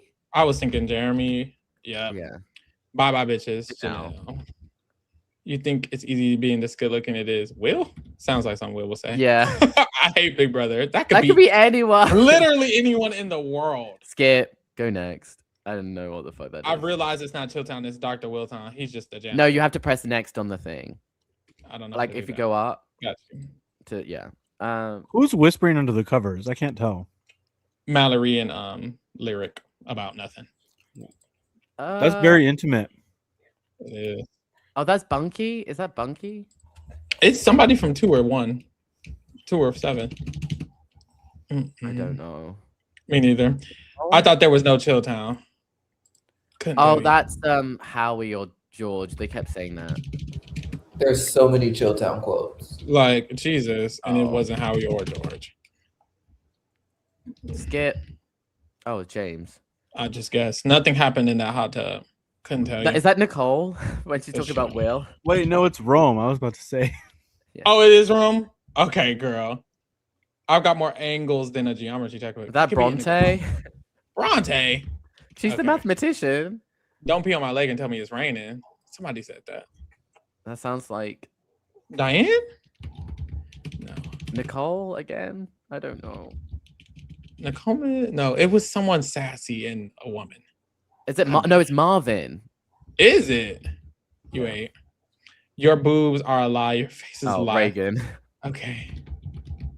It's You. no. There's no E in Reagan. It's just R-A. There's no Ian Reagan? That's ugly. Lights out, bitches. That could be anybody. I hate this quiz. I don't know. Let's get Rachel. Yeah. Have fun between the bucks upon the bus upon. That's Howie. Yeah. That's your- Candace Keep my name. How you spell Candace? with no A.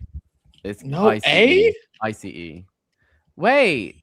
She did. She was like, keep my name out your mouth. It was She Candace. said that to Spencer. She did. Am I spelling? Maybe Candace someone wrong? else said it. I And if could it's- swear it was her. My If bad. Kermit the Frog and Ryan Seacrest had a baby, the baby would be Dan. That sounds like someone from 14. Is it Boogie? No, I think it's like Joe. No. Wait, are they really Is fucking? it Will right with now? one L? Is that the T? Is it Michelle? Or Libra? Why with the We lights can just on? try everyone from. Oh, we're running out of time. Oh, we're Okay. losing this one. I don't know why the guy needs Ian's help. Can't he see the Pisces? God damn, why is that so long? I need somebody. Oh, that's Brittany. That's McRae. Whoa. That could be I don't fucking know. anybody. Oh, that's Will. That's Will from 5. Mm-mm. What? Mm-mm. That's Look Danielle. at Angela being fake to Kiss my Melody. ass is no. That's Jace. Kiss my ass is Jace. Peanut butter and jelly is Danielle. Damn. Oh, well, we tried. That one's a little. I see why that one got 3 stars. No shade. Eric. Allison, I hate Big Brother. Okay. Oh, it's Dan on 15 or 14 talking about Boogie. That was a tricky one. Okay, I see. Yeah, this one was okay, I guess. Bro. 5 contestants on Rob Has a Podcast. How specific? How many? What are the options? There's so many. Oh, girl. Oh, girl. That's crazy as fuck. Like, what the fuck? Like, that's crazy as hell. Do y'all know Survivor? No. Not enough. Easy step up. I thought. Oh. What are the categories? I'm What's like, other I know Big Brother more than Survivor, and y'all saw how my Big Brother. Right. We was only sitting. doing over so good on Big Brother. Like, maybe there's some other shit we got. There are only some. I could probably do Big Brother, but They talking? Oh no, they sleeping. oh yeah. Did we miss anything? I'm mad that these bitches are going to sleep. I was prepared to be up all night. No, me too. Literally. I know. I was like, Okay, let me go into.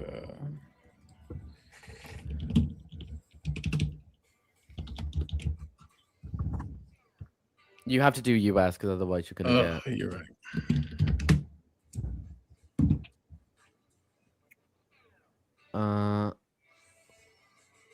Showmances? Yeah. Because didn't you just do a Patreon on that? Did. oh, Mary's trying to drag me in the chat. Can I eat dinner in Oh, peace? I hate these Thank you, ones. Me Mary. too.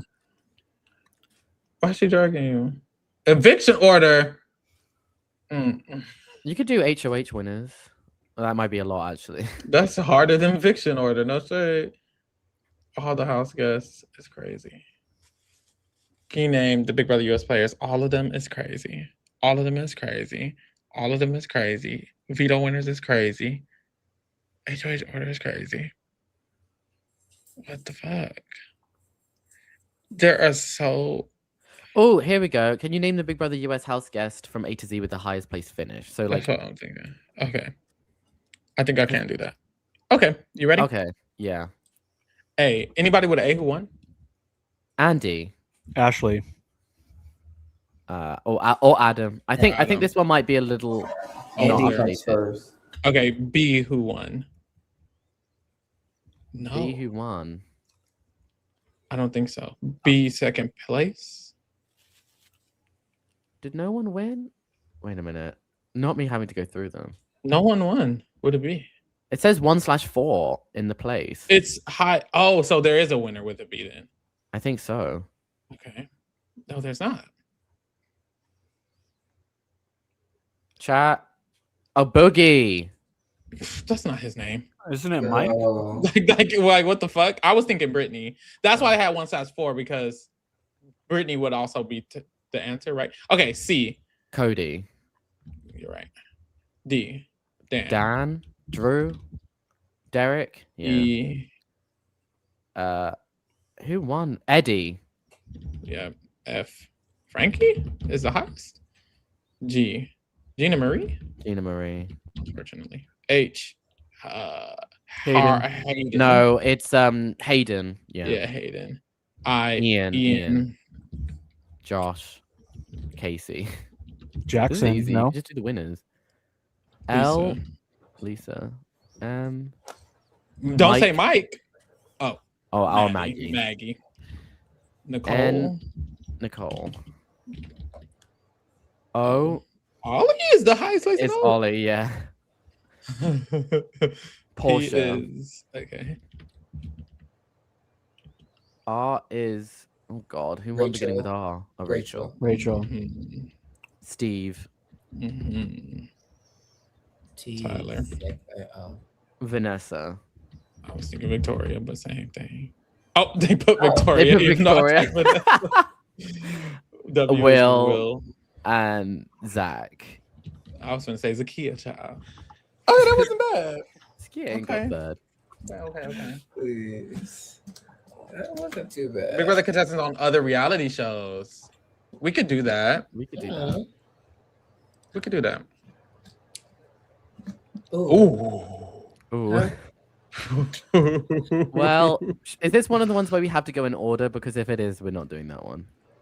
I wouldn't know. Would I? No, if you play quiz, and if they make you... No, they don't make you go in order, so we can literally say anyone. Okay.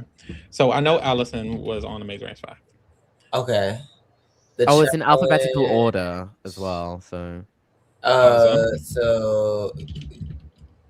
Yeah. Amira, Yeah. Alyssa... Yeah. Double H and Spies, Alaz, That's Amber. That's got to be Amber. Okay. Oh, it tells you the America. season. Erica. America. Okay. 21 Ride or Dies. I mean, Annalise. And then Angela. Yeah, both Angelas. And then Bailey? Oh, my flashlight's up. That's a new threads. Blue. Blue. Someone beginning. Oh, Brittany. Brittany. That's the one. Oh, it wasn't Brittany. Who's 12 on 12 and and 13? That's 13? Brendan. Rachel. Brendan. Oh. And Brett was on the circle. I forgot about that. Survivor code wrong is Adrian? no, that Caleb. Yeah. That's a new threads. Cedric.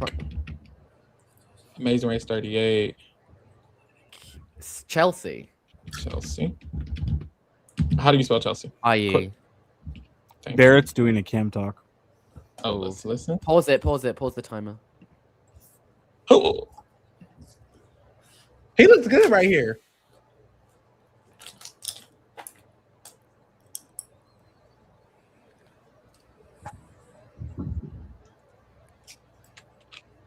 Or he was. Did someone catch it on Twitter? Chat, did you catch it? He said people are hiding in the backyard. Were y'all a fan of the intro? It was okay. Yeah, that's cute.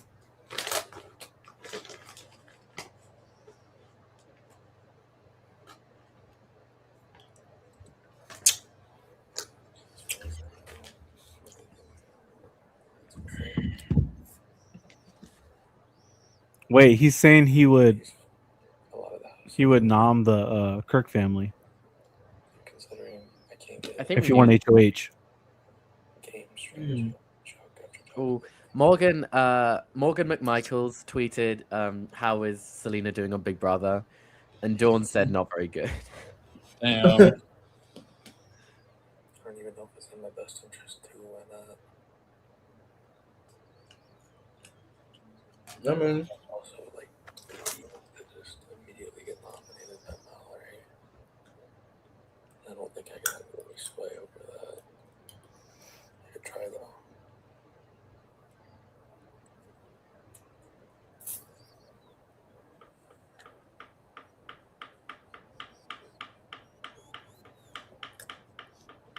I feel like Barrett has the right temperament to go deep in the game. I think so too. With how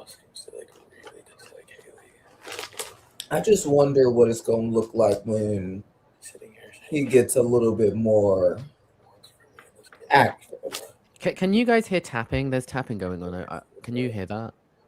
I could a little bit, but Yeah, I anyway. was hearing the tapping, but What is that? I don't know. That's a good question. Can y'all help me update the voting chart because it's flipped? Yeah. Okay. Yeah.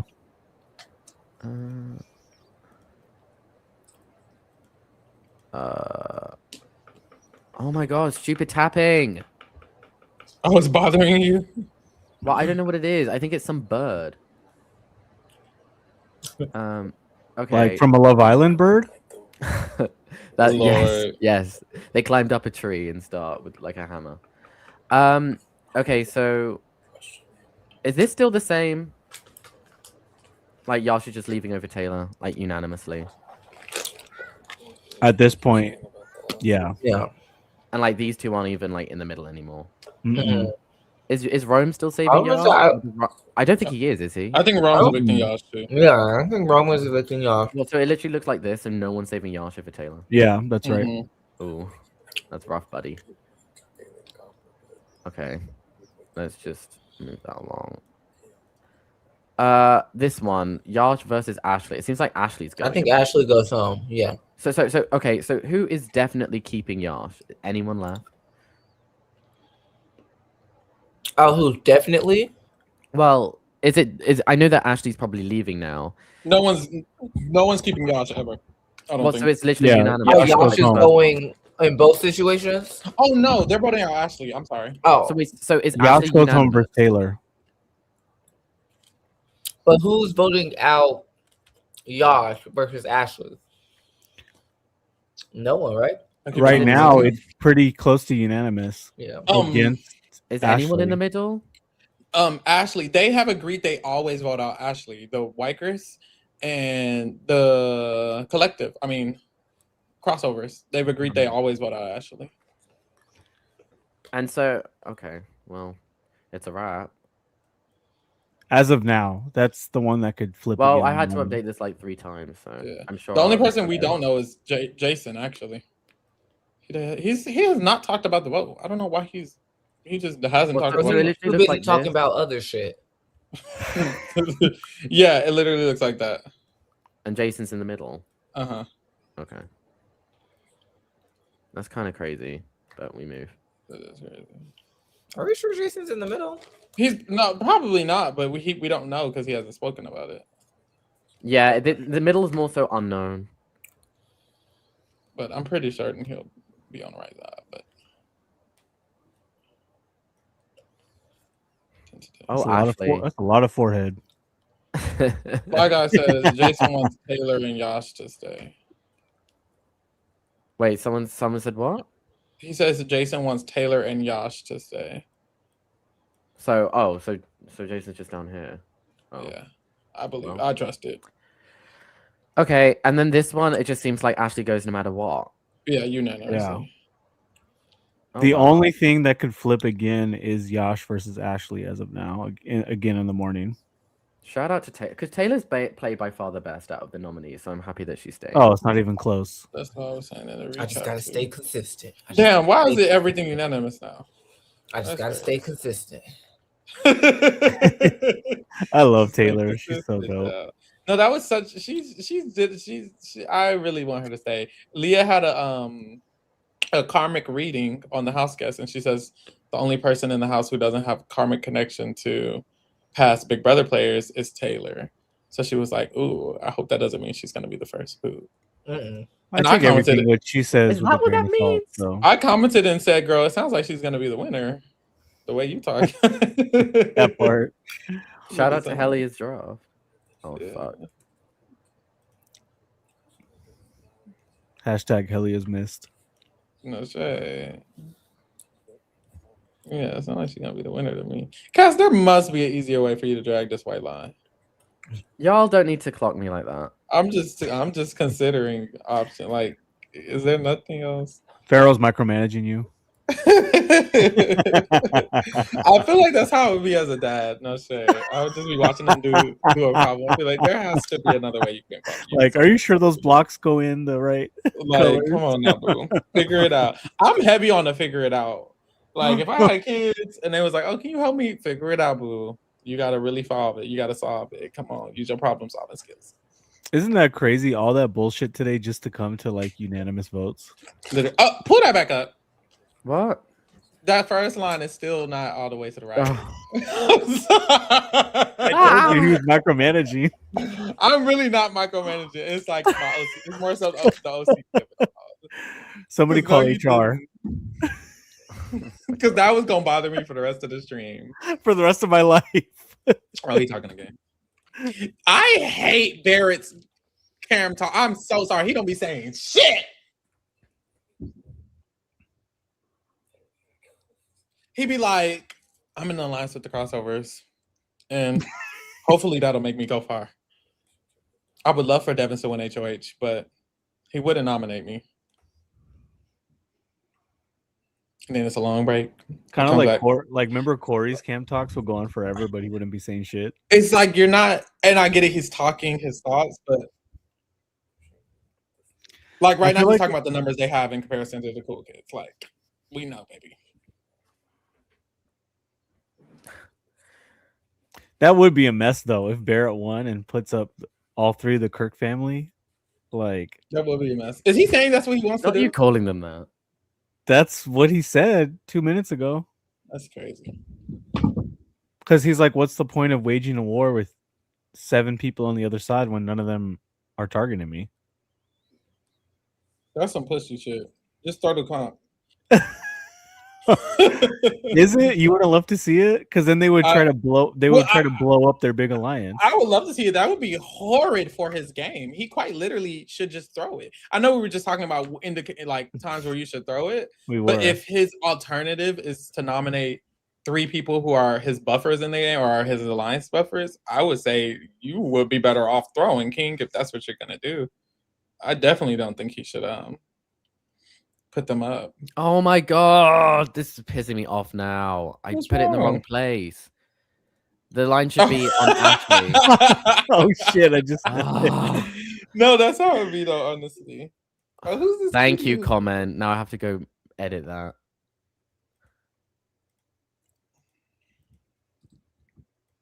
Easy. No, he didn't just say that, girl. He really did. Well, what did he say then? He said that would be a convenient. Oh, girl, I missed it. I guess he did say that though. That's crazy. Did he really? That's crazy.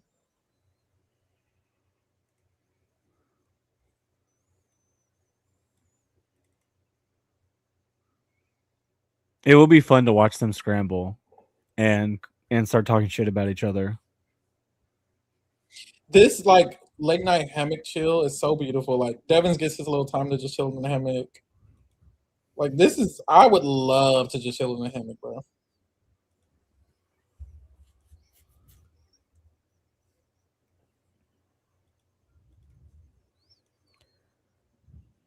If Ashley go, so if Yash or Ashley were to go this week, would Yash be considered the better first boot?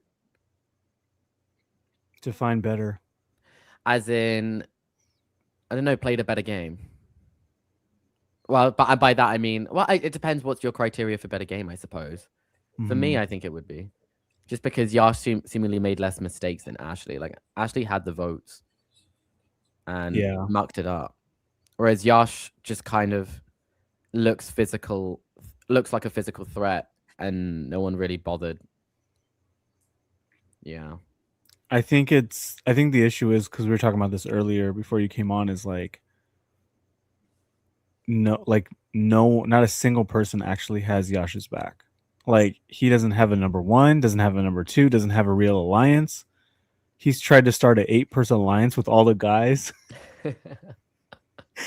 And like the fact that he couldn't read a room and recognize that not a single person is fucking with all the alliances he was trying to throw out there, it's pretty pathetic. It's just lucky. Like it's just lucky that Ashley messed up bad, and it could still flip again. Honestly, I wouldn't be surprised at all.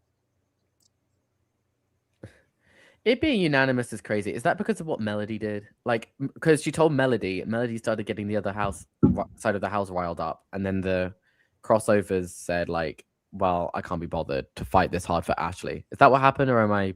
It's a combination of that plus Ashley going to every single person on both sides, not every person, but several people on both sides spilling the tea about that alliance, and then the crossovers who obviously have the final say in all of this. Yeah. It was really decontrolling it and saying like, I'm not breaking a tie. So if y'all don't have melody and lyric, then if we go with a split vote, now we're exposing. Basically, we don't want to expose ourselves in a split vote. Yeah. It's not worth the risk of starting a war unnecessarily, losing one bad player or losing another bad player, essentially. Got it. People saying Ashley makes the game even better if she leaves. I agree if she continues to do this. BB25, what, in the sense that it was like flipping loads and then it just ends up being unanimous? That did happen. We were talking about that too earlier. I think actually going, it does make it really, really interesting because then isn't it equally 8-8? Or am I wrong? The problem is that Yash just wants to be with men. So like I feel like if the guys on the right side of the board want to pull him in, they still could. Like Rome hasn't been managing him well. Rome went from like being his one protector to like I don't give a fuck. But the thing is, Yash can want a guys group all he wants. I think he's the only person wanting to play like that in this house. Right, but it's like who's gonna pick him up if he stays is the question. That's true. Like who's gonna put in the work? Like can't you see Devins and Barrett and Kamu putting in the work to pull him in over Rome and like you know what I mean? I think Jason? No. I think Rome is the most active with him, but if he stays, that's the thing. If he stays, I think Rome will go back to trying to keep him on their side. But also probably Kamu and Chuck. But Chuck, I don't think is active enough. Kamu, I think it'll be Kamu versus Rome in the terms of who could pull Yash on their side. See, I think it's more about the numbers because he was in one of the bedrooms today trying to pitch the all guys thing, and they were all just nodding and bullshitting to him. Yeah. But it was Drew, Kamu, Barrett, and Rome. I'm just saying that the right side has more guys that he actually would listen to. Yeah, that's true. The other side is just Rome and Jason. I think the issue is that Drew and Barrett are pretending to be on both sides. In the middle, yeah. So they will, and I think their pretending is, when they pretend, they're more comfortable saying they're with Rome's side in the pretending. So if Yash talks to them, they're going to just tell them they're with Rome. And then Yash is going to think all of the boys are with Rome. Or maybe I'm just being hopeful. That's a possibility as well. I think it's fair enough to say Yash is closest to Rome right now. So if we were to bet right now, it's that way. But all I'm saying is all it would take is literally one day of work from the guys on the right side, and they could flip Yash. I think Yash, if Yash stays, Yash just goes up week 2. Yeah, that's true. He could be a Pawn Star. Yeah. Or someone asked, "Do I live in the UK? How do I watch live feeds?" It's a struggle. In fact, I'm supposed to be on the next live feed recap, so we'll see how that's going to work. No promises. I'm going to nap, so let's hope nothing too bad happens during the nap. I know that's right. Thursday should be fine because don't the feeds be off? Yeah. Hopefully, we'll see. So what's the struggle? They need your help. Do they? Maybe they don't. With the live feeds, do you use VPN? Yeah, VPN. Does that work? It does work. Okay. I'm watching them right now. Kaz from Mars is crazy. What the fuck? Drew combing his hair before laying down. The without tapping a was the bonnet on. creation of a creator. Drew pisses me off so much, but sometimes he's funny. With that damn hair. I think Drew is like wonderful. Why is he upside down? That's throwing. He's giving us like mess on feeds, which I appreciate. I think Drew is wonderful. I enjoy this cast. I think I like this cast too. Yeah, I like this cast Haley, more than honestly. 27's.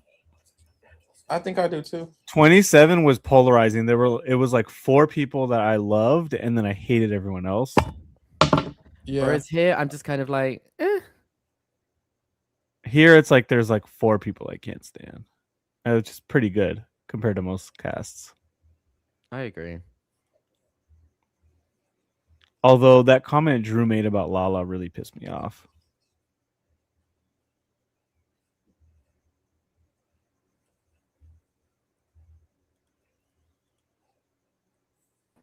He's back. Girl, my Wi-Fi just randomly went down. You was taking that time to get it back up.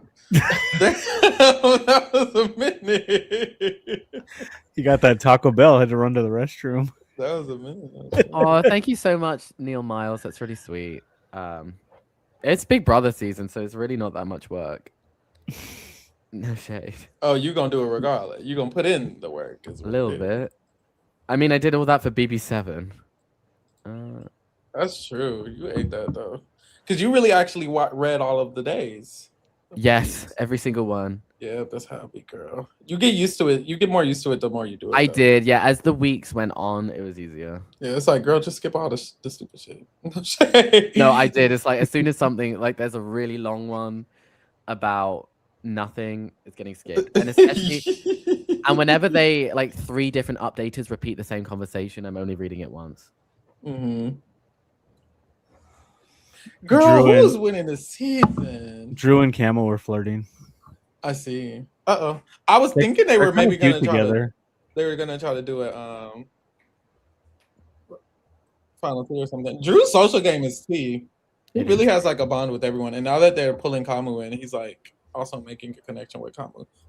That's what folks were saying earlier. Like, I can't remember if it was Twitter or Discord, that like once Drew finally gets caught, which will be cinema to watch, It will be like, will he also be savvy enough socially to like wiggle out of it? I think he We'll see. could. I think he could too. Sorry, someone said 27 is good. The mother's 8. They did. But you're forgetting about everyone else. Yeah, You are. but that's kind of what made it so. It was intense, you know. It was like intense. there's so many people to hate, and then Mhm. just a small core to love. That it was I very polarizing. that was the first season where well, not the first, but like kind of the first where I really wanted people to fail.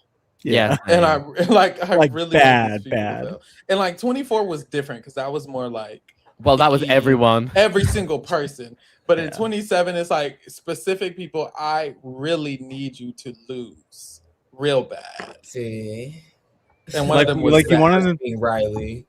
One of them them to was lose wild. and be humbled. Like both. yes, like Like Keanu and Kelly making jury. Yeah. Keanu at 5th place. Even Lauren. even Lauren, especially Lauren. This season, I'm like totally fine with anyone succeeding or losing for the most part. Honestly, like if I'm thinking of the person I hate the most, which I like them all, but probably like Haley.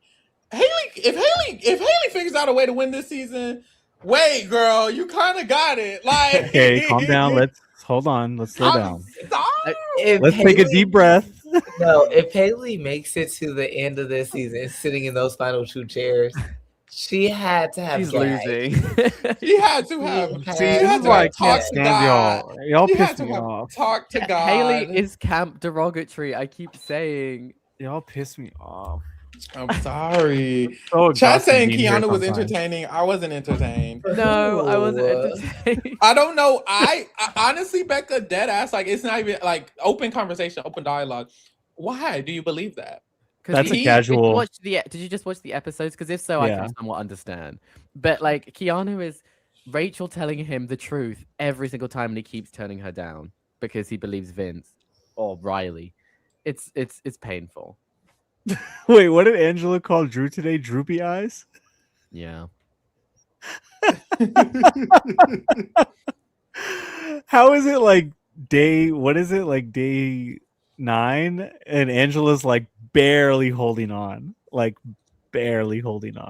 There's no way she doesn't explode at least once, right?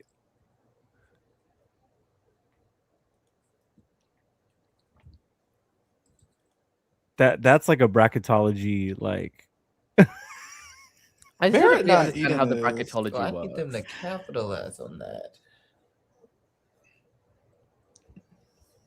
Oh, Becca said, let's change the subject. She didn't reply. Who do y'all think will win away? I don't know. Lyric. Ooh.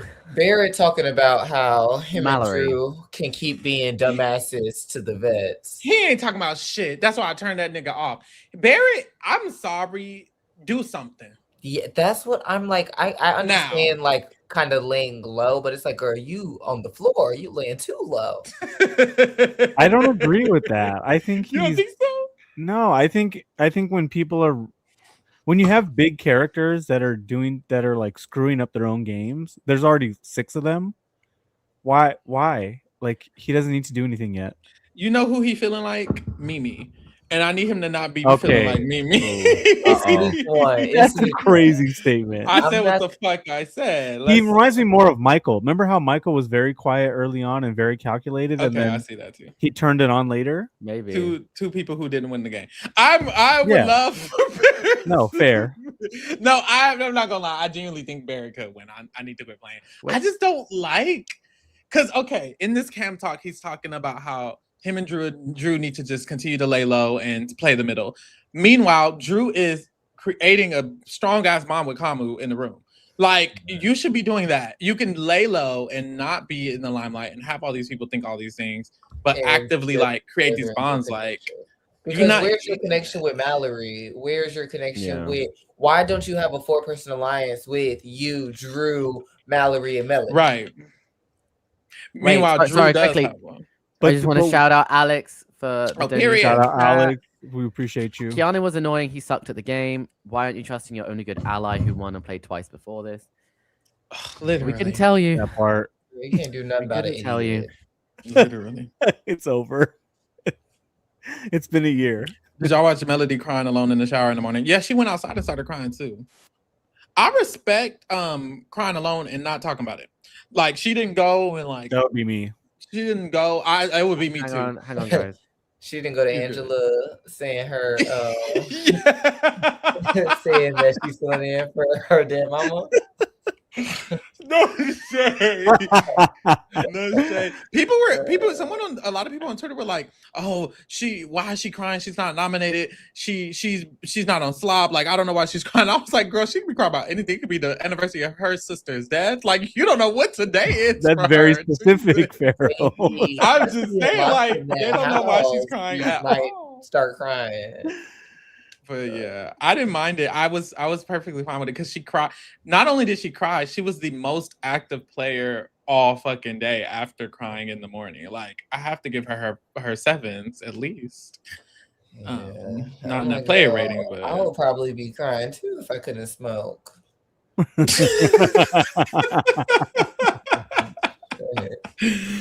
I would be crying too. No shade. Wait, I would cry all the time. Weren't we just talking shit or like not talking shit, but critiquing Drew for doing too much, and now we're saying Barrett is doing too little? Exactly. And I agree with both sentences. I don't know. You're just right. How is Barrett doing too little? No. The only thing that I think Drew is doing too much of is talking. He's spilling a little bit too much info. I think in terms of like kind of the connections and the bonds that he's building, I don't think it's gonna get too messy yet. But I think he's just keeps running, and it's like I would be more fond of it if in those moments where they're like, I don't know about Drew, he came and dropped all this information, and then they were like, oh, okay, he's cool, like he's with us. But it's like he's coming dropping all this information, and they like, Yeah, that nigga sketch. And so it's like, girl, if they think you sketch anyways, you might as well just keep some information to yourself. So I I kind think of that's where he's misstepping. I kind of feel like in both cases, it doesn't. I don't think it's bad now. I think both cases are bad if they stay the same way the entire season. Yeah. But what I've learned with Big Brother is, surprisingly, for some reason, people tend to stay the same way the entire season. People tend to, the week one, the way they're playing is consistent. Like they play that same way throughout the entire season. So if they're laying low, they usually lay low often. It's not common for people to change the way they play throughout the season, which you should. But it's not common. It's kind of the same the whole time. Oh, like maybe you would think each week calls for something different. Like you play different when you're the HOH versus when you're on the block versus when you're safe. Right, you would think. But that's why I look at this week and I'm analyzing whose game, if they consistently play this way, can they succeed and still win? And that's why I'm like, well, D, you got it, girl. Like, okay, but earlier, Pharaoh, when we talked about this, who are the top 3 people in the best position right now? I still think Barrett, I think D, and I think Drew, honestly. I think so. Okay, who's top 2? Because Angela, D, and Barrett. Oh, girl. Okay, is he always trying to gerrymander to get some shit in his favor? How am I? You weren't here, Dave. You weren't here earlier. We literally talked about this. You asked for top 3, and then you talk about, well, who top 2? Well, because literally earlier we said D and Barrett are in their best position. So how critical of Barrett's game can we be? I think that truly Drew, Barrett, D, any criticism is like nothing. Like I don't think any criticism matters right now. Oh like, my god! Genuinely, what is with Drew being upside down? He love it, girl. No, I think genuinely all 3 of them are playing really good as of now. My concern is if you continue to play like this forever, you're going to lose. Not D. I think D could still win. If Drew continues to play like this the whole game, he's going to lose. If Barrett continues to play like this the whole game, I think he's also going to lose.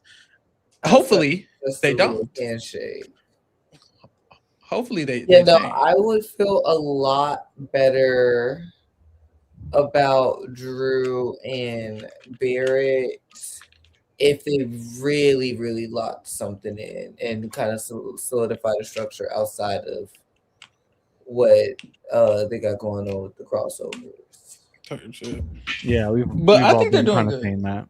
I genuinely think they're doing good. My thing is, this is hopefully both of them can evolve throughout the game, and then that would be beautiful. When it comes to like how often and how consistent people are strategizing, the ones I like the most, like when it comes to are you strategizing too much or too little, or too sloppily or too organized, to me, of the people in the game, organized. For me, the people in the game who I like the balance is, I like Dee's balance. I also like Angela's balance, although she, you know how she is. And I like Kamu's balance. I think he strategizes just the right amount. It's like Goldilocks, you know, too hot, too cold, just right. I think Kamu strategizes just the right. D strategizes just the right amount. I think Angela does as well. I would say even the Melody. I think she does not strategize too much. She does not strategize too little. So like those 4 people, I'm like, y'all got it. If y'all consistently strategize that same way and y'all can control it, I see it for y'all. Barrett, you don't do enough. My thing with Melody was in her, I don't know, something about that conversation that she had with Drew and Barrett was odd. Like it didn't feel smooth. Like she came in real hot and then she turned on a dime and she was like, "Oh no, y'all are right. Like I was just like, I don't know. It didn't make me feel confident in like her ability to like, you know, finesse and kind of move things around early. But I mean, I guess it ended up working. So, but I don't know. Something about that conversation made me feel a little bit weird. It was sloppy. It was giving Vanessa. Like Vanessa is a great player, so that's a bad example. But it was giving like you're doing something active, but it's kind of scary. Or maybe Morgan. Like it's like, oh, you kind of coming in a little crazy right now. Or actually like Mickey, R.I.P. or maybe Mickey. Like it's just giving like, oh, like I'm taken aback by what you're doing right now. Actually, No, yeah, we were saying before that, like she told us she was a hella sensitive person, you know. Mhm. So it's like it seems like she's figuring it out in real time. I Like see that. she's trying to figure out the game and her reads out loud instead of to herself or with like one person she trusts. And it's just like it feels chaotic, but it's like her thought process isn't more chaotic than most of them. She's just doing expressing it. it. Yeah. TL, this is a great point. Barrett gets a lot of info. He just holds on to it. That's kind of my problem. He holds on. That's Drew. Drew and him are opposites. Drew tells everything, and Barrett uses. He does not use the information he gets at all. Like he has so much information. I don't think he uses it. What does he use? Which I don't feel like anybody in this house uses the information. I feel like people think the information is the currency. No, baby, the information is to inform you about what you should be doing next. I feel like a lot of times people gather this information and then they're like, oh, girl, this is what I just had. And it's like, no, you need to be internalizing this and figuring out, okay, with this new knowledge that I just gained, how can I leverage this to, my best, I feel like, hold on, but what would you want him to do? It's week 1 still. This is my problem. He was told Kamu is literally going to nominate him. He didn't do anything all week. Kamu naturally now doesn't want to nominate him because of everything else going on. Barrett never ever went to Kamu or tried to be around him more. Like that didn't happen until they decided to make this group, and it wasn't even him. He didn't decide to make this 9-person group. Angela did, and she told them, and then D agreed, and and then now Kamu isn't going to nominate him. He knew the entire week Kamu, Haley, and Chuck were thinking about targeting him. And if this last little bit didn't happen and one of them won, he would have been nominated. And I don't like that he knew that the whole time. And simply, it didn't seem like he did anything to me in terms of that. That stuff like that is what I'm like looking at. But it feels nitpicky. It is nitpicky because he's one of the better players. Him, D, and Drew, anything I say is like, well, you're one of the better players in the game. So everything I'm doing is like, everything I'm criticizing, it's like, little bitty things because you're doing good otherwise. But I just didn't love that. Hello? Y'all are saying if he did more, he would. Girl, he's not. No shade. I feel like he's not doing anything. If I'm gonna keep it, that's me. Like, actually, let me just because I'm trying to sugarcoat it. I feel like he's not doing anything. I feel like he has gotten into a good position just by like low key the vets being like, "Oh, I fuck with you," and then everyone around the house kind of like fucking with him. But I don't feel like he's done anything actively to position himself like moving forward. I don't think that's true at all. I feel like he's doing like the smart super fan thing, which is build a bunch of social bonds, have everybody like you, be positioned to where you have multiple spaces you can go, and then make moves later when you need to. Like I just think it's smooth. Like I think he's looking at Drew and seeing how messy that is. Like Drew is like 1 or 2 conversations away from his whole game blowing up at any moment. I think with Barrett's game, it only works if you do something eventually. Like, because I agree what you're saying. It can be smart to do what he's doing, work on relationships, build them, so that way he can use them later on to achieve the goal of winning. My fear is that second part never happens, and that he's just done all of this neutral building relationships and staying okay with people, and then doesn't actually use them to launch himself to the win. But the reason I'm afraid is because he just doesn't seem like that type of player. Even when we see him talk to the game, I mean to the cameras, it doesn't feel like he will eventually use information and launch himself. And then I don't know that he can. We know D can convince someone to do something she wants them to do. We know that even Drew can snow someone like Melody into believing him after he's playing them the whole time. I don't know that Barrett can do either of those things just yet because he hasn't done it, which is why it's harder for me to be confident because I don't know whether or not he can or cannot achieve it when he has to do it. Because he will have to do it but we don't know that he can. Can he convince anyone to do anything? We don't know. He hasn't done it yet. Even when it comes to an opinion, like even an opinion, he knows the game the best, and those people usually do well, regardless. And that's true. Which is why it's like, well, maybe. I like Drew. I mean, what's his name? I like Barrett. And I oops, It's late. Freudian slip. No, I mean I like Barrett too, but I feel like it doesn't change the fact. Like I'm not saying he needs to be running around doing like a Jason kind of thing, but again, it's just like, girl, you just feel like, okay, well, we're just gonna ride this out, see what happens. But it's like you do have a lot of information, so it's like, again, I just feel like he should be setting himself up better instead of just like, okay, we're gonna like kind of ride this out, I guess. You know, that's just my thing. I just think that he's more patient than we are. And maybe that is. And if I was playing for 750K, I would be extremely patient. And that's very true. I mean, but girl, don't be too patient. Yeah. He's positioning himself for this next HOH. Like, whoever wins, he's not in trouble. And I think that's the ideal for week 2. We're going to come back to this conversation on week 3. Thank you. We'll see. Like, when it comes down to it, and it's like him and Drew has actually, you know, created actual tangible alliances and, you know, different things like that. People are like, I mean, I like Barrett, but we have no actual allegiance to each other. And then I'm just thinking, like, I can't think of a Big Brother winner who week 1, this is what they was doing. Right? Like, this is a lovely gameplay, but I'm like, let me think of an example. Who's a winner who this was their week 1?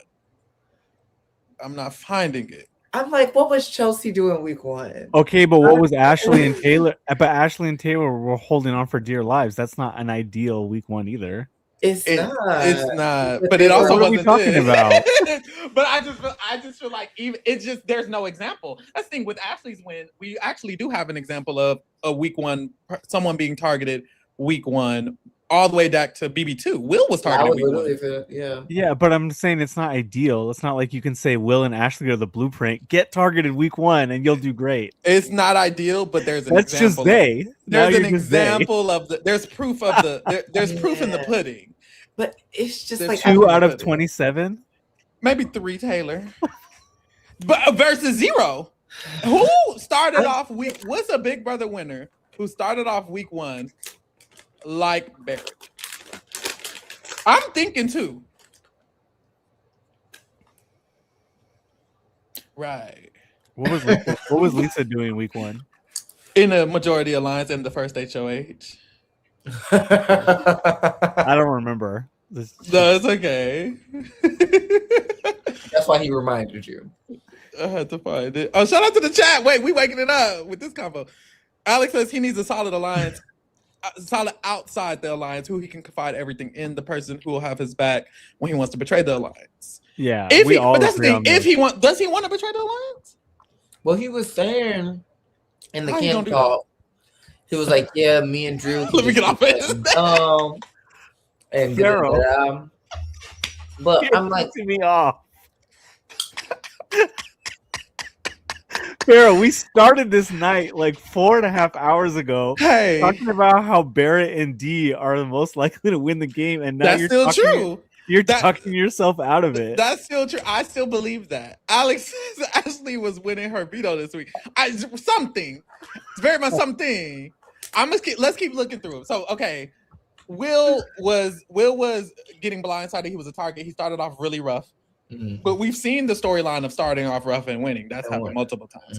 Lisa was in the majority line. She was also the first HOH. She was building a core, and then she had an outer thing kind of going on. Boom. 3, that was 3. 4 is June, rat floating down from the beginning. 5, and that's the thing. Rat floating is hard. He's not even rat floating. He's just there. 5. Drew's more of a rat. 5, that's true. Drew is BB5 Drew. He had an alliance with the 4 horsemen, and then he had connections on the other side. Maybe Drew, maybe a Drew path. He has to find it. Drew was likable, charismatic. Everybody wanted them in their group. He wasn't doing too much. Maybe Drew. I could see that. What about Xavier? Like, comp threat, majority Mhm. alliance, goes to sleep Mhm. early, not making any big moves, slow and steady wins the race.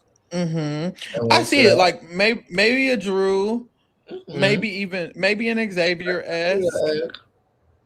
I can see it. I can see it. Cuts D at final three, cuts your threat at the end, like Xavier cut Kylan. Oh, that would be nasty. That would be nasty if he did that. Can he do that? Would he do that? I think he would. And then he got to get there. But that's the thing. He needs to get the thing about Drew. Drew won because he drugged Cowboy to the end. Someone who he could definitely beat, and he could cut Diane. And I guess that's where I'm at. Who gonna be your Cowboy? Who can you? Because can Barrett beat D? No. He beats everyone but D, in my opinion. Yeah, I was gonna say I think both Drew and Barrett could probably beat Angela and Devins. Angela and Devins. Key. Not if they get there. But, and then where's D? Because if D's in the jury, is D saying, well, we gotta vote Devins? Or is D saying we gotta vote Barrett? I think I guess it depends where we're how at good that time. dick is.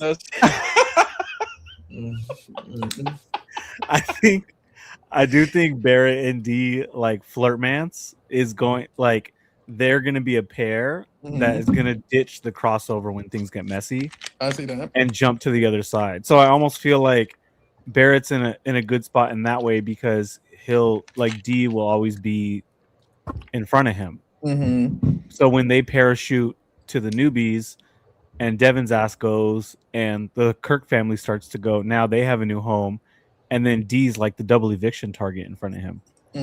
I see it, actually. I see it. They finna cut him. Well, girl, you know they only got 5 beds.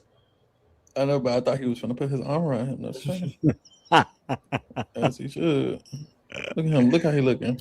It's a love story in the making. Barrett ass so damn lanky. Oh, I was like, look how he looking back, and who's this looking up to him? That's a lot of hair. That is a lot of. Look, Angela. Angela? Angela wants in the bed. What's going on? Is she sleeping? Kissing? If some shit happens right now, this is going viral. This Girl, video. what is going on? She's gonna get in the bed. Oh, she got This is ridiculous. What is going on? Angela and Devins? What? Are they gonna talk? Oh. Why is he getting up? Angela Evans? I didn't even know Angela was still up. When did she get up? They said, didn't Angela sleepwalk on her season? Did they? Did she? Oh, I do remember that. Wait. No, I think it was Angela. I guess that's I would bring a moo to Big Brother, baby. Girl, she done hugged the man twice, tapped the nigga on his head, and said goodnight. Patted him on his head. No shade. How many times you gotta say goodnight? Oh, you know what I will love about the Big Brother house? They say it's cold. To go to sleep in that cold with that blanket. Oh, yes. That's beauty. And the beat. I can't sleep when it's hot and sticky. It's just and it's been hot and sticky because my AC been broke. I've been having to use this fan shit. Is it hot down there? Because it's like it was like 90 today in LA. It's been like 98 for the last 3 Fuck, it's nasty heat. Hell, so hot. It could be a little bit hot, but why is it so hot? Who is this? so how many beds are in this house? Not enough. I think only like 3. I think only like 2. Oh my god. Angela would have pissed me off. Cause girl, what now? Angela about to Cause didn't we go to bed? Baby, you know we got eviction tomorrow. You know we gotta get up early. Is people snoring?